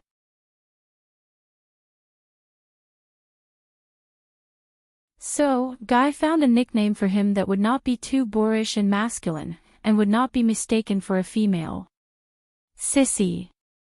Even though Guy was certain that all the people who had seen Herman with their own eyes would not agree to use this term. But what else could Guy do? There were only so many words in the world, right? He had to choose one. This was definitely not because he was jealous of Herman's looks. Yes, maybe a little, but definitely not much. Even though Guy would never forget that Herman Jadestar was the man who attracted the most attention at any ball. Over the years, the number one spot on the list of people who wanted to have a good time with the ladies in the capital, and perhaps some men as well, Guy thought maliciously, and the number one spot on the list of people who wanted to have a good time with them the most was firmly controlled by this sissy. But this sissy also understood the profound principle of letting go of the reins only to grasp them better, and giving them what they wanted. He pretended to be aloof, and never pretended to be courteous or hinted at, which made the ladies even crazier for him. This extremely hypocritical hypocrite made Guy, who also had the blood of the royal family flowing in his veins, look like a vulgar and despicable street whoremaster who would go to any hole he found. And every time, Herman would stare at him with a disdainful gaze, a mechanical and boring voice joined the conversation. Your Highnesses, is there a problem? As the footsteps drew closer, a long-faced man dressed in the attire of a guard appeared on the stairs above. He looked down at the three princes from above. When he saw this person, Horace narrowed his eyes and sized him up. Guy subconsciously shrank back. The fourth prince, Herman, shrugged and nodded in a fitting manner. His voice was pleasant to the ears, and his smile was brilliant. No, Lord Zacriel. We are just brothers who have not seen each other for a long time to catch up. The Lord nodded, but did not move. He only stared at the three of them with a burning gaze. He seemed to be waiting for something. Horace understood what was going on. He grinned and chuckled. He no longer looked at Guy, who was panting against the wall. He brought his attendants down the stairs and left. Zacriel watched his back as he walked further and further away. It was only then that Guy exhaled, as if the disaster was over. Herman chuckled and turned to Zacriel, who was above his head. You know, Your Highness, my brother has always admired you. He thinks that you should be serving the kingdom in his military camp, not in the royal guards. The long-faced man was expressionless. I know. Herman quirked an eyebrow and stared at him for a long time, but he did not say anything else. All right. The fourth prince sighed and nodded. This is probably what he likes about you. Zacriel did not say anything.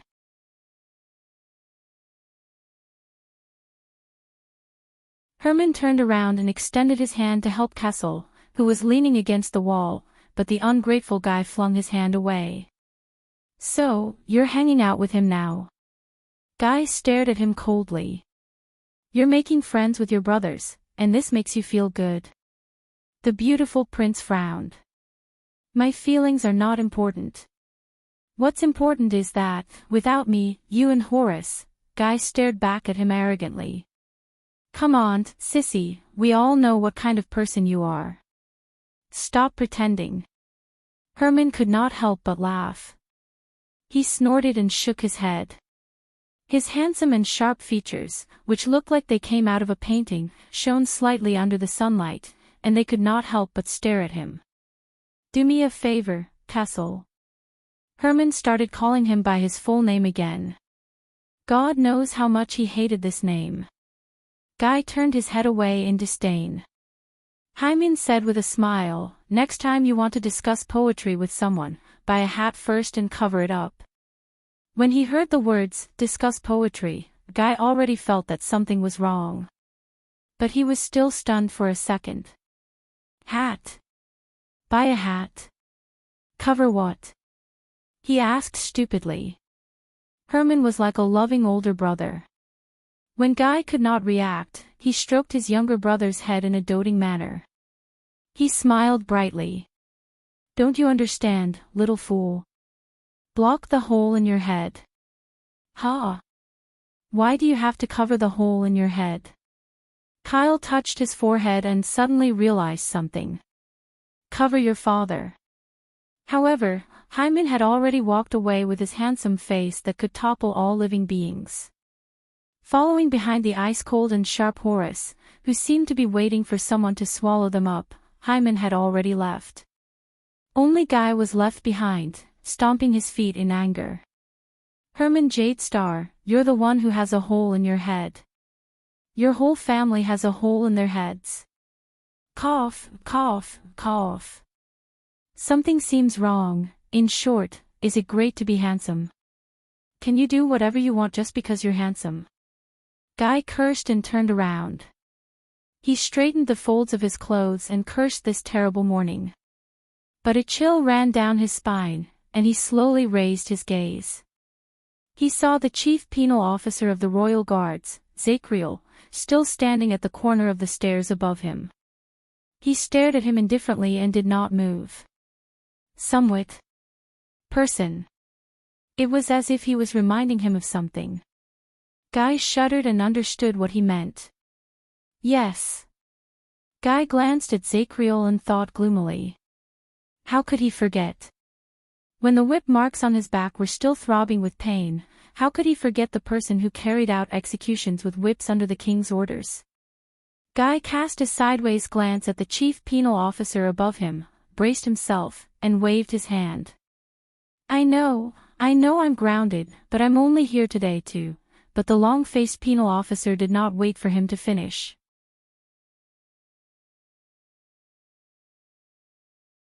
He turned around indifferently and disappeared from Guy's sight. Guy could only turn around resentfully when he was halfway through his expression. He could only place his hands by his waist in resignation. How nice. At least he didn't ask about naked women. Guy threw a bully look that said, "What are you looking at the King of Wives, who had a scary expression on his face." He continued walking up. When he reached the second floor, he was immediately stunned. The French window on the second floor was open. 2 large drawing boards and countless paints were placed in front of the window. A plump man dressed in luxurious clothes sat between the drawing boards. His back was facing Guy, and he held a few paintbrushes between his hands. He was concentrating on capturing the courtyard of Mindy's Hall at dawn on the canvas. But Guy opened his mouth subconsciously. Fatty. Fatty. The man's back stiffened slightly. Guy looked at the drawing board in horror and measured the distance between it and the stairs. You've been here all this time. You heard everything. The plump man turned his butt around on the chair and revealed an ordinary face. His small eyes were squeezed into his chubby cheeks, and they blinked impatiently. No, I didn't hear everything. The plump man dragged his voice out, and he looked like a profiteer. I only know that you read poems with 3 or 13 old, mature women naked. Guy's body swayed, and he wailed silently. No, King didn't hear everything. Don't worry. The man whom he called Fatty seemed to understand Guy's despair. He shook his head, and he seemed to be taking pleasure in Guy's misfortune. I'm not interested in you being tied up and paraded naked through the streets. King said that again. You said I didn't hear everything. Guy was going crazy. He looked at the man who was trying to hold back his laughter, and he felt embarrassed and angry. I wasn't naked. Aw, forget it. I mean, you heard everything, but you just sat here and did nothing. Fatty waved one of his paintbrushes. Aha! Guy widened his eyes. Did you see that murderous, muscular man? You just watched him lose his temper at me. Aha! Did you see your younger twin brother? Did you see him trying to please Horace and help him to humiliate me? Aha! The plump man shook his head nonchalantly. His expression was still relaxed, and he looked quite pleased with himself without the slightest hint of guilt. Guy made an extremely rude mouth gesture, but he did not scold Zacriel. He knew that Zacriel was nearby. He threw his hands to the side as if he had given up on himself and exhaled. You're really something, stupid Fatty. That's your mess. Why should I get involved? The plump man shrugged. Kai raised his finger and looked at him coldly with a "you're really something" look on his face. You know, banker, sometimes I wonder, are you really my brother?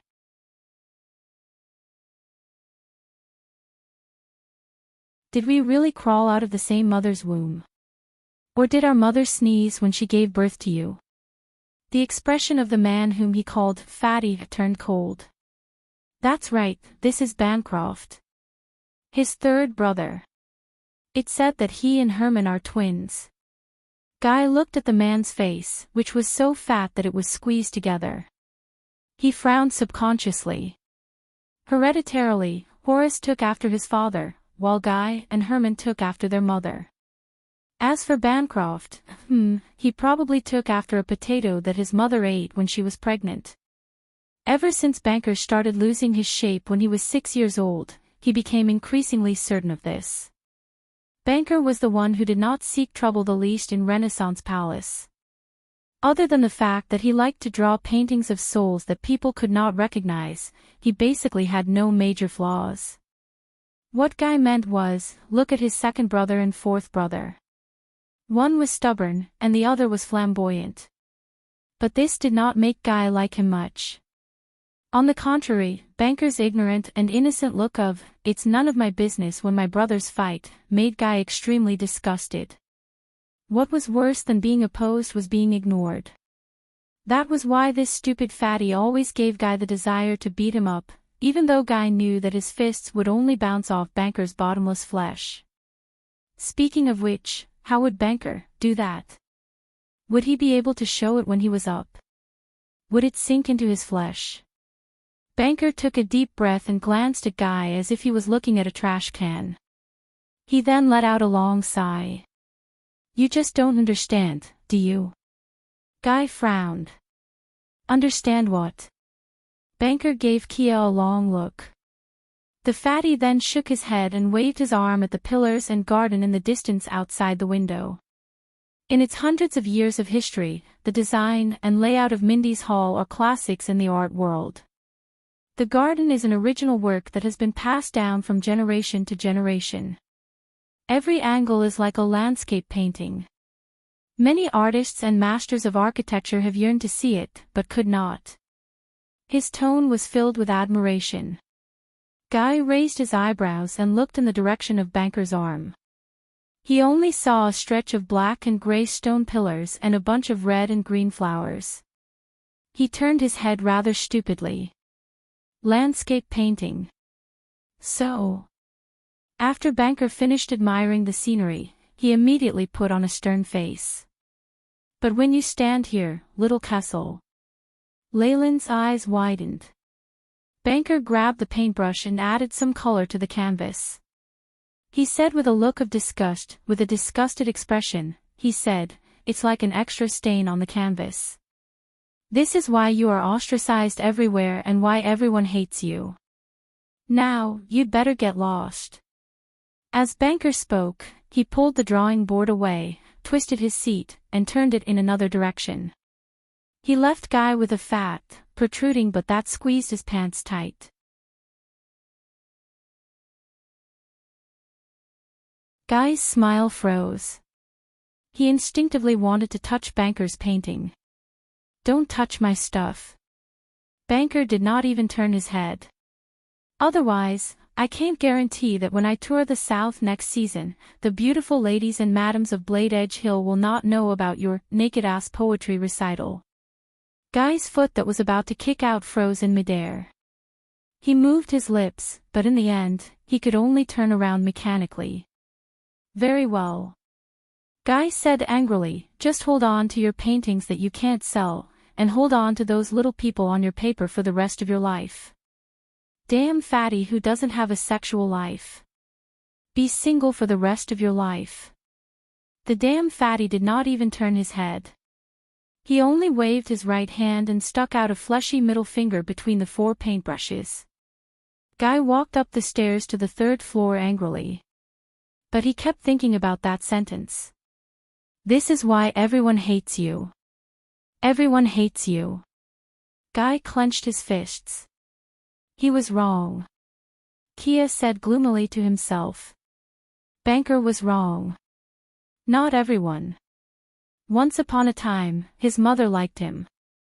She would laugh heartily at his pranks and praise his creativity when the old stubborn man was angry, regardless of whether they were appropriate or not, regardless of the consequences.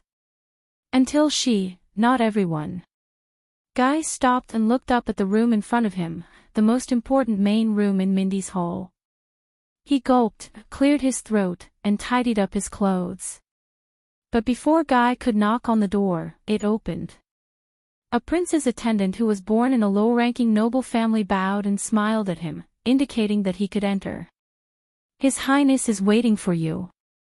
Guy felt warmth in his heart. "Not everyone," he said to himself slowly. "Not everyone." He politely and appropriately responded to the friendly attendant with the most respectful etiquette Prince Kessel had in his life. He even remembered that the attendant's name seemed to be Casso. Guy took a deep breath, and with the most cheerful and happy mood, he walked into the room with the lightest and most relaxed footsteps. He knew that the owner of the room did not like noise. But the other party had never been angry at his outrageous behavior. Because not everyone hated him.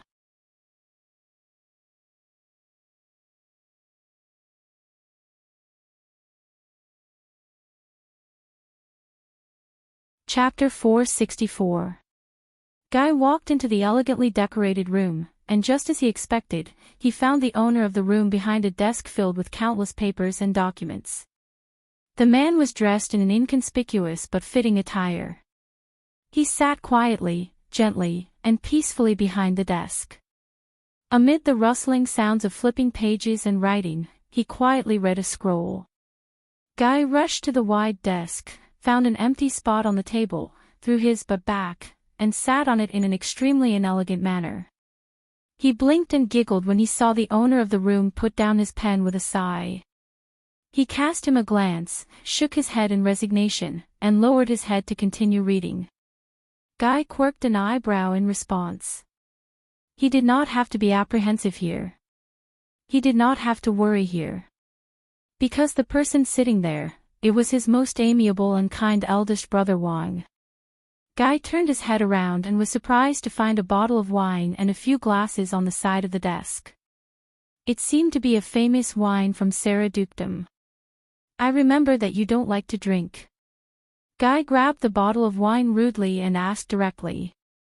They did not need to exchange pleasantries or greet each other, much less exchange meaningless pleasantries. Because a long, long time ago, this was his refuge, Windbreak Harbor. It was his final and true home in Eternal Star City. It was especially so after his mother passed away. But Horace and Herman like it. Eldest brother Wang did not raise his head, but his voice was as pleasant as ever. Even though it was not as pleasant as Herman's melodious voice, it had a different kind of gentle power to it. It made people unknowingly calm down and calm down. You are the same. Guy grabbed the bottle of wine, filled a glass, and shrugged. Then, thank you for your hospitality. Eldest brother Wang snorted, flipped a page, and grabbed another scroll. Guy took a sip of wine. While he complained about his elder brother's taste in wine, he also reacted to the other two names. So, is today some kind of special festival? A day of fresh air in the prison. Guy walked to the window and took a look, but he did not see the two despicable figures who worked together with each other. They had probably already left. Muscleman, sissy, stupid fatty. Why, once the stubborn old man left, all the strange creatures in the capital came to your place. Eldest brother Wang chuckled. His laughter trembled in the air, and it was gentle but rather infectious. Don't scold yourself like that.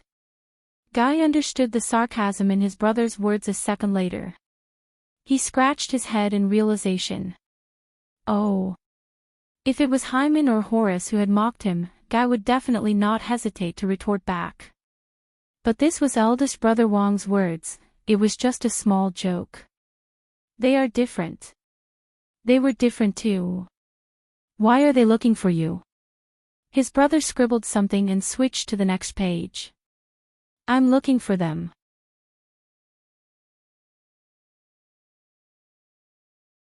You know, when father goes on an inspection tour, he reports directly to me. Guy came to a realization. Oh, no wonder Horace has such a sour face. Damn it. Although he said so, he was very happy in his heart. But then Kia realized that he had used a foul word. He hurriedly covered his mouth and mouthed to Brother Wang apologetically, I'm sorry. I'm sorry. As usual, her brother did not get angry. His gaze was still fixed on the paper. He only curled up the corners of his mouth, revealing a slight smile. It was just like the look on Kai's face when he deliberately tore his brother's book when he was young. Gentle, peaceful, tolerant, bright. Guy guessed that no matter how much trouble he caused, even if he killed the king of Exted, eldest brother Wang would probably only shake his head gently, smile faintly, and tell him, I'm here. I'm here. Don't be afraid. Rest early. And he always has a way. He always has a way. When he thought of this, Guy realized that his red wine glass was empty. While he was refilling the wine, he glanced at the document in his brother's hand. It looked like a letter from a foreign noble. He knew that it was a matter of state, but his brother did not seem to mind. What's that? Eldest brother Wang rubbed the space between his brows. The land tax dispute between Wind Return Castle and Mowlin Forest. Guy blinked. Is it serious? This involves the conflict between the traditional laws of Blade Edge Hill and the Succaitor Act during the era of the virtuous king. I plan to let Banker mediate next season. On the surface, this is an imbalance between the taxes paid by the old and new nobles, but in reality. As eldest brother Wang spoke, he suddenly raised his head and revealed a gentle face. His brows were gentle, making him look very amiable. His gaze was peaceful, as if it would never dim. Why, are you interested? Guy raised his hands in surrender. His head shook violently like a rattle drum. I don't understand these anyway, unless there's a part related to me. Sometimes, he felt that he was very lucky. He never had to deal with these headache-inducing government affairs, and he had an omnipotent eldest brother Wang to shield him from trouble. What was even more fortunate was that eldest brother Wang was the crown prince, the heir, and the future master of Constellation. Just think, if someone else inherited the throne, such as a lunatic like Horace or an idiot like Herman. Oh sunset, Guy swore that he would rather rebel and be disgraced than see that happen. Well, except maybe Uncle John. Yes, I think there is. Eldest brother Wang frowned and thought about it in a serious manner. He revealed a worried expression. In the next 5 years, the young ladies from Wind Return Castle will be more anxious to get married than before. In an instant, Guy's expression changed drastically. My God, it seems like the problem is really serious.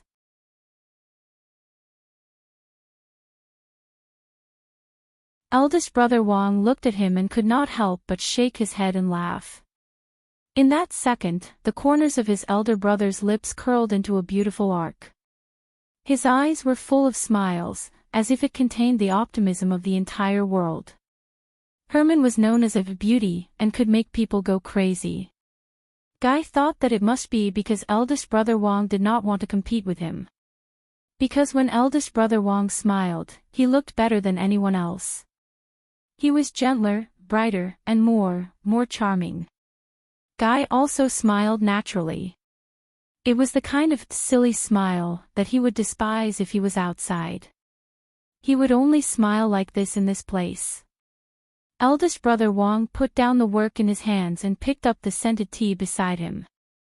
I remember that you are still grounded to reflect on your actions. Guy immediately became nervous. He hated being grounded. Yes, but he hated stubborn old men even more. He hated the people who grounded him. Hence, during this period of time, if anyone asked about being grounded, no matter how displeased Guy was, he had to show a rebellious expression that he did not care.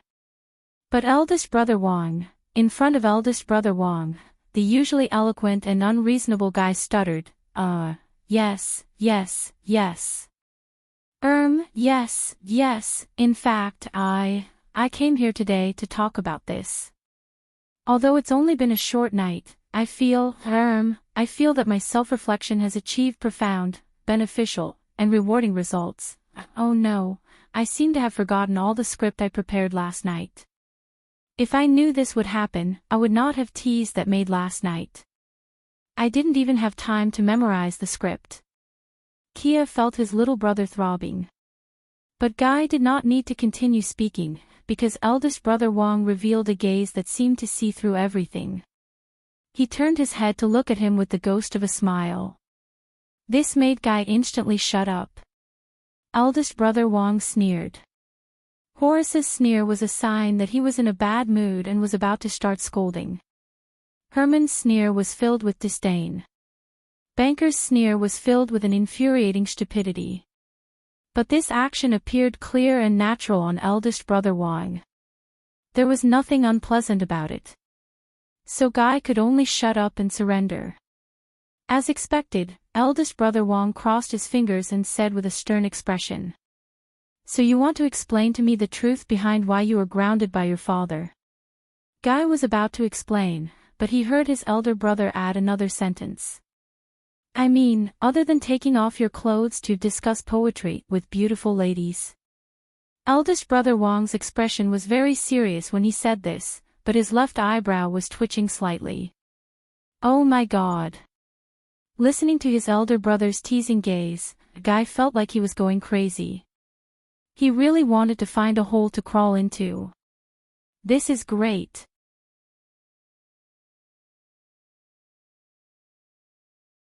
He roared crazily in his mind. Is there anyone in a remote corner of Errol who doesn't know this secret?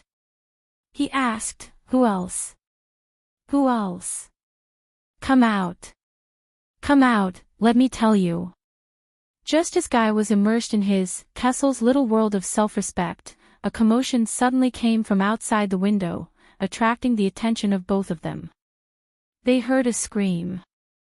It seemed to be from a maid. Your Highness, Your Highness. Wait a minute. Guy's body trembled. Embarrassed, he immediately found a chance to change the topic. He rushed to the window and pointed outside in an exaggerated manner. It can't be. You brought Connie out of the palace. Eldest brother Wang shrugged. It was obvious that he understood his intention, but he did not say anything. Kessel stuck his head out of the window and saw a girl dressed in strange clothes, as if she was wrapped between two pieces of cardboard, running happily on the rooftop of the side building of Mindy's Hall. She nimbly shuttled through the arms that tried to stop her, completely ignoring the ashen expressions of the attendants and guards behind her. The girl was about 11 or 12 years old. She had a delicate face, and her long hair fluttered in the wind. She was barefooted and covered in dust as she ran. Her entire body was brimming with joy and madness, a stark contrast to the despair and fear of the others. Don't worry. This is the latest version that I've modified based on the ancient books. Connie number 6 Flying Wing. There won't be any problems. Just watch how I fly against the wind and against the light. The girl shuttled through the crowd agilely while shouting in a high-spirited manner. Her joyful voice was sharp and high-pitched, and everyone in Mindy's Hall could hear her clearly from the manor to the courtyard. She attracted more and more guards. Quite a number of them were royal guards who were panic-stricken and did not know the girl well. The girl ran madly and shuttled through the two pieces of cardboard. She was getting closer and closer to the edge of the roof. Your Highness, please don't. Amidst the maidservants' heart-wrenching wails and the guards' incredulous cries, the girl leaped towards the sun and jumped off the roof. Ah! She shouted excitedly and flapped her arms. Her long hair fluttered, and the edges of her skirt fluttered slightly. I'm going to fly. In the next second, the girl drew a beautiful parabola in the air, and then, she fell. She fell into a thicket. After a series of rustling sounds from branches, Kai, who was watching with his mouth agape, finally heard that terrifying, muffled sound. Thud. Kai shuddered violently and retracted his head. His facial features scrunched up together. It looked like, it hurts. The maidservant's hysterical screams rang through Mindy's Hall again. Ah! Someone, help! Your Highness, Your Highness, Your Highness, Your Highness, fell again.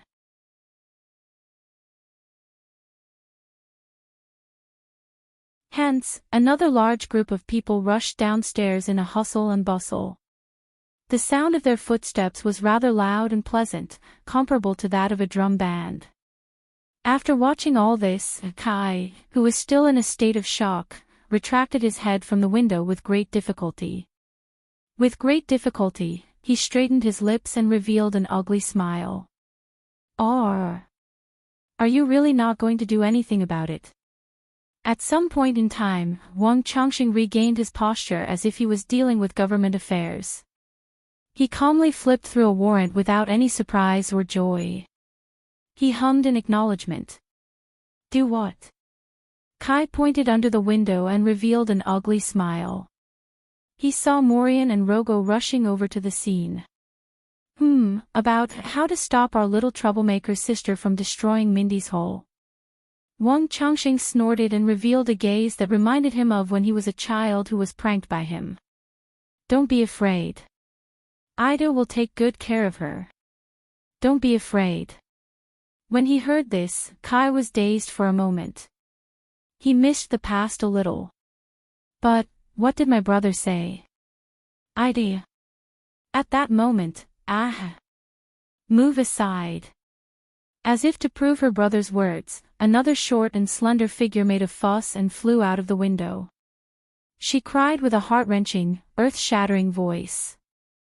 No, no, no, no, no. Little Connie, please be all right. Thud. There was another dull thud. A few guards were sent flying, including Morian. Kai's cheeks twitched again. Little Connie, good Connie, wake up, wake up. All right, as long as you wake up, I will never call you bad Connie again. The terrifying voice that the brothers, Kai had heard since they were young, and it was said that Kai's father and grandfather had heard since they were young as well. It was said that Kai's voice was tragic and heroic, and it boisterously rang through the clouds as usual. Don't die. I only went to the kitchen to get a drumstick, why did you? Sob. I'm sorry, ah. If you're still alive, please wake up, wake up. Kai leaned against the window and watched as the cloaked figure shook something violently. The corners of his lips began to twitch subconsciously. The royal guards and maids around him wanted to go forward in fear, but they were thrown away by the cloaked figure. Ah! A few seconds later, a soft and squeaky voice unique to a girl screamed. Then, it grew louder and louder. Ahem, Ida, you seem to be pressing down on my boobs. Ah! The voice sounded incredibly aggrieved. The royal guards around him looked as if they were scalded by boiling water. They turned around and returned to their posts as if nothing had happened. Kai sighed. Just as he expected, the loud and terrifying voice that had been crying just a second ago rose again. There was an exceptional sense of surprise in it. Sob, huh? Ah, this is great. Little Connie, you're still alive. Sob, you're talking nonsense.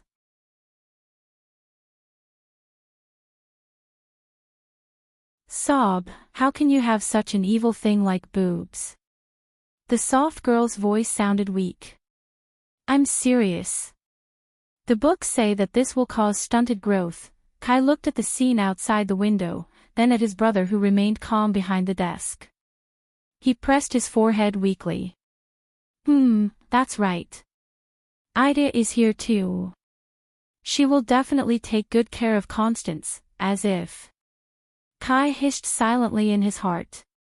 He suspected that half of his little sister's abnormal activity was caused by that silly cloaked dwarf. Kai left the window helplessly and walked back. He picked up his wine glass again. But that terrifying voice, Ida wailed again. Sob, little Connie, I will never leave you again. By the way, do you want a drumstick? It's warm. Here, open your mouth. I'll tell you a little secret that I overheard just now. Don't tell anyone. That. Ida. My boobs, do you know why your little brother is grounded? It's because he crawled into bed with 30 naked women, pfft. Kai spat out the wine on the carpet and coughed violently. F***ck me. I shouldn't have come today. Kia quickly pulled down the window of the room, shutting out Aida's earth-shattering voice. He and his brother looked at each other in dismay. There were only tears in his heart. After a long period of silence, Wang Chongqing finally exhaled and broke the silence. You know Connie. As if he did not see Kai's pathetic state, Wang Chongqing sighed to himself. She is very lonely. Lonely. She yearns for attention and recognition. Kai, who was coughing non-stop and immersed in Kessel's self-respecting little world, was stunned when he heard that. He looked up and met his elder brother's gaze. At that moment, Wang Chongqing's gaze was different from usual. It was not only gentle, tolerant, and comforting. There was also something else in it. His elder brother said faintly, that's why she is eager to do something. And we all understand that feeling. We should also understand. Kai was silent. He opened his mouth to say something. But his elder brother's gaze was fixed on him. As if he had seen through everything. So, Kai lowered his head. After a while, the commotion outside the window finally stopped. Kai straightened his breathing and let out a long sigh. It's all thanks to that stubborn old man. He snorted softly and crossed his arms. His tone was full of deliberate venom. For more than 10 years, it's as if he doesn't have this daughter. Wang Chongqing was silent for a while. Don't blame our father. After a long while, the usually gentle elder brother suddenly said this. This was unusual. Normally, Kai would not argue with him, because Wang Chongqing was usually not wrong. Even if he was wrong for a reason. But today, especially after being stared at by the elder brother with that strange gaze. Kai suddenly felt as if there was a fishbone stuck in his throat. Father.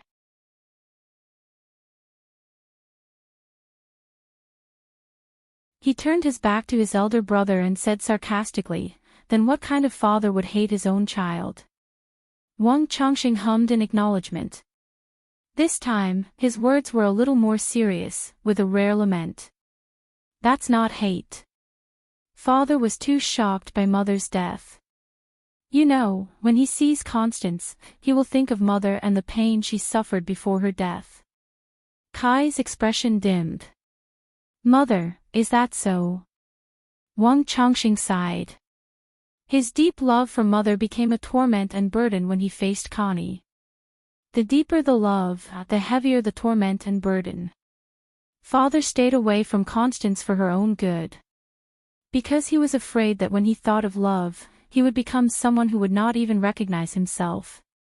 When he said the last few words, even his elder brother seemed to be in a daze. Kai clenched his teeth and shook his head. Love? Nothing is more ridiculous than this. He knew that if mother saw how he treated Connie, she would definitely fight him to the death. Just like how she protected us, protected all her other children. Wang Chongqing did not answer immediately. The room was quiet, even the sound of turning pages and writing was not heard. Yes, Kai heard his elder brother speak very slowly. She will. Kai suddenly thought, not only Connie, if mother saw her beloved sons end up in this state, hating each other and being wary of each other, what would she think? Every time he thought of this, Kai's heart clenched. Eldest brother Wang heaved a deep sigh before he resumed his gentle and cordial tone.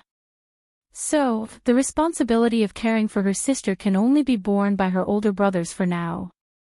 Wang Chongqing patted the back of his neck, as if he was relaxing his muscles and bones. Kai also patted his head, pulling himself out of the abnormal state he was in just now. Forget about those naked women, forget about it. By the way, I found you a job. Wang Chongqing's words gave Kai a shock, and he immediately forgot about the naked woman. He turned his head abruptly, and the expression on his face was extremely interesting. Work? Kai almost thought he heard wrong. But his elder brother only nodded kindly. After all, father told me before he left that any form is fine. What you need is to reflect. You don't want him to fly into a rage when he comes back, do you? Or do you really want to be grounded? Kai's eyebrows twitched. The stubborn old man told me that. Was there such a sentence in the original words? Make that trash behave, or tell him to get out of my sight. What a joke. As the Prince of Constellation, does he still need to work?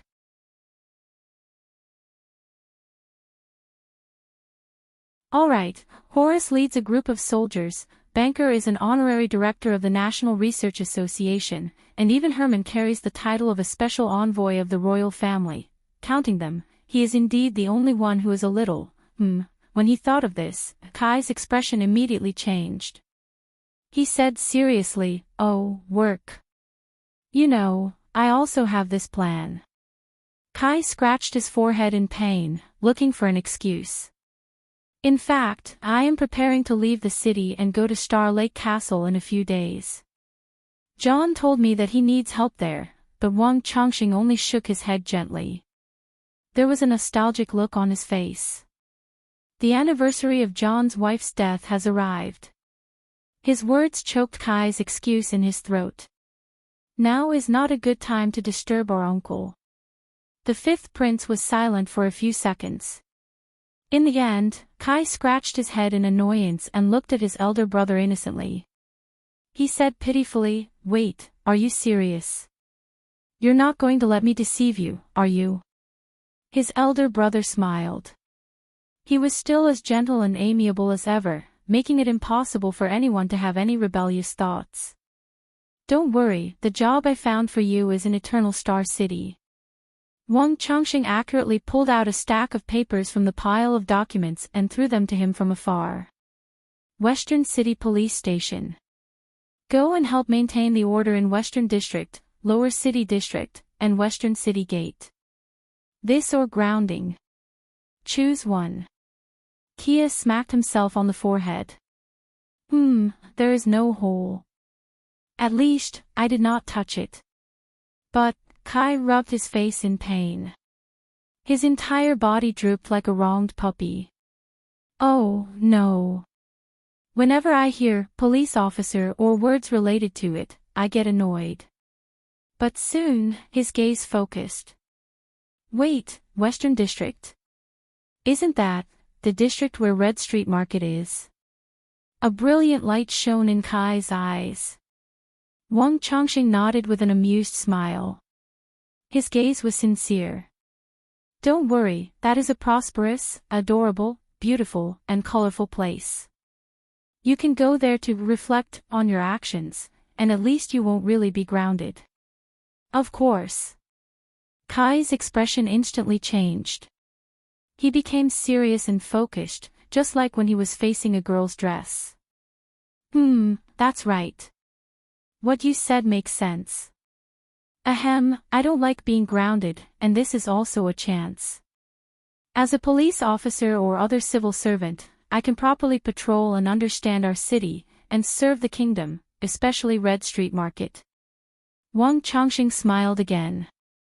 His smile was very gentle. It made him feel very at ease. Kai pretended to be serious as he flipped through the information in his hands. He thought about how he could first make sure that Red Street Market was within the scope of his work, then change his attitude without losing face, and seize this position with benefits. I informed a police officer's advisor there.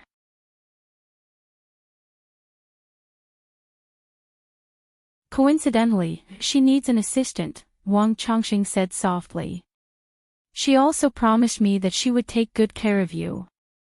Kai thought about the matter of Red Street Market and nodded absent-mindedly. That's very thoughtful, police officer, advisor, assistant, promise, take good care of me, wait a minute. A thought flashed in Kai's mind. He directly ignored the other words that made him unhappy and only left the more important parts. Her. Kai looked up abruptly, and his eyes lit up. You mean a lady? Eldest brother Wang nodded warmly, smiling. Miss, to be exact, unmarried, and her family have little power over her.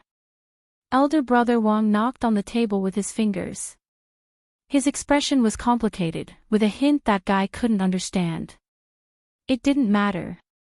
Apart from eating, drinking, and playing, Guy usually didn't know much about anything that elder brother Wang knew. And his elder brother would definitely not harm him. Most importantly, Miss. It doesn't matter if we get married. Kai really wanted to say that. But he had to be reserved. Ahem, yes, reserved. Guy suppressed his excitement and told himself that he couldn't show his table manners too obviously. After all, elder brother Wang was a decent person. Therefore, it had to be done step by step. Is it beautiful? Is it beautiful? Isn't it beautiful? Kai's eyes twinkled.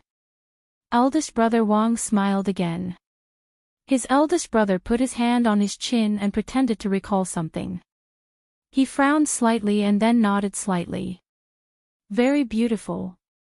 In that instant, Kai's eyes almost shone with the light of faith. Her brother was a man of his word and had never lied to her. That's right. Elder brother Wang's lips curled up. He continued to chuckle and added weight to his words. She's also smart and considerate. Oh, my God. That's great. My respected, handsome, great crown prince, you are really my brother. If we weren't separated by a table, would have kissed you. Kai's resistance and annoyance from a minute ago seemed to have disappeared. He felt as if he was immersed in the most wonderful hot spring. When do I start working? Can I go now? He blinked his sparkling eyes. Elder brother Wang smiled again, and his smile became even cuter. He tore off a note and wrote an address and a name. Western City Police Station. Look for Officer Gines Bajkovic directly. Don't bring any attendants. Of course, of course. Kai was no longer pounding garlic. He was nodding like an avalanche. How can I let that boorish Val and that idiot Kana benefit from such a good thing? By the way. As elder brother Wang wrote, there was a nostalgic tone in his voice. That lady is extraordinarily charming. Don't fall in love with her. You will suffer. Hee hee. Fall in love with her. Kai took the note impatiently. He spun on the spot in a well-practiced dance before he faced Meteor. You worry too much.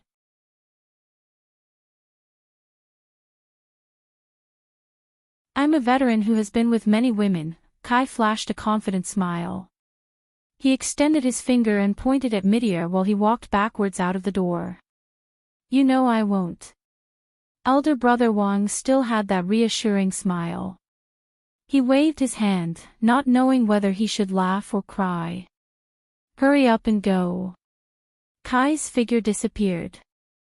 But a few seconds later, his palm reappeared by the door. Hey, Meteor. Kai, who had returned, stood outside the door. He stuck his head out and grabbed the door frame so that his elder brother, who had his head buried in the table, could raise his head again. Kai patted the door frame gently and said hesitantly, Thank you. Meteor raised his eyebrows while he sat at the study table. He put on a resigned expression and shrugged. This is my father's order, but Kai shook his head. No, Kai grabbed the door frame and fidgeted. He seemed to be a little embarrassed. Thank you. But in the end, he still took a deep breath and shook the note in his hand. He subconsciously pointed in all directions. Everything. Thank you. Thank you. Elder brother. Thank you for tolerating me when everyone hated me. Bear with me. Take care of me. Care for me. Understand me. Meteor Jade Star. Thank you. Thank you for becoming my elder brother the moment I was born. Until eternity. After he finished speaking, even though most of it was in his heart, Kai lowered his head in embarrassment and rubbed his nose. He was not used to doing this. He did not even dare to look into Meteor's eyes. It was not just because he was afraid, it was also because, but the eldest brother smiled again. This time, Meteor's smile was very soft. It could be said to be very faint, but there were clear emotions in his eyes. Oh. The Crown Prince of Constellation nodded and leaned against the back of the chair. He smiled with a peace of mind. Of course. Kai smiled and pursed his lips. He knew that it was the same as before. His elder brother understood. He made a face, knocked on the door frame, and disappeared before Meteor's eyes. As he watched his youngest brother leave with a smile on his face, Meteor could not help but curl up the corners of his lips. Also, stop discussing poetry. The Crown Prince said in a gentle and firm voice. In the next second, the sound of a human body hitting wood came from the corridor outside the door, followed by Kai's painful hiss. Meteor chuckled and shook his head. In the distance, Connie and Aida's chatter could be heard faintly. Young people. The Crown Prince raised his head and looked at the warm, lively sun outside the window. He took a breath of fresh air. Just like the morning in Mindy's hall. Beautiful, bright, carefree. Just like this. Until eternity.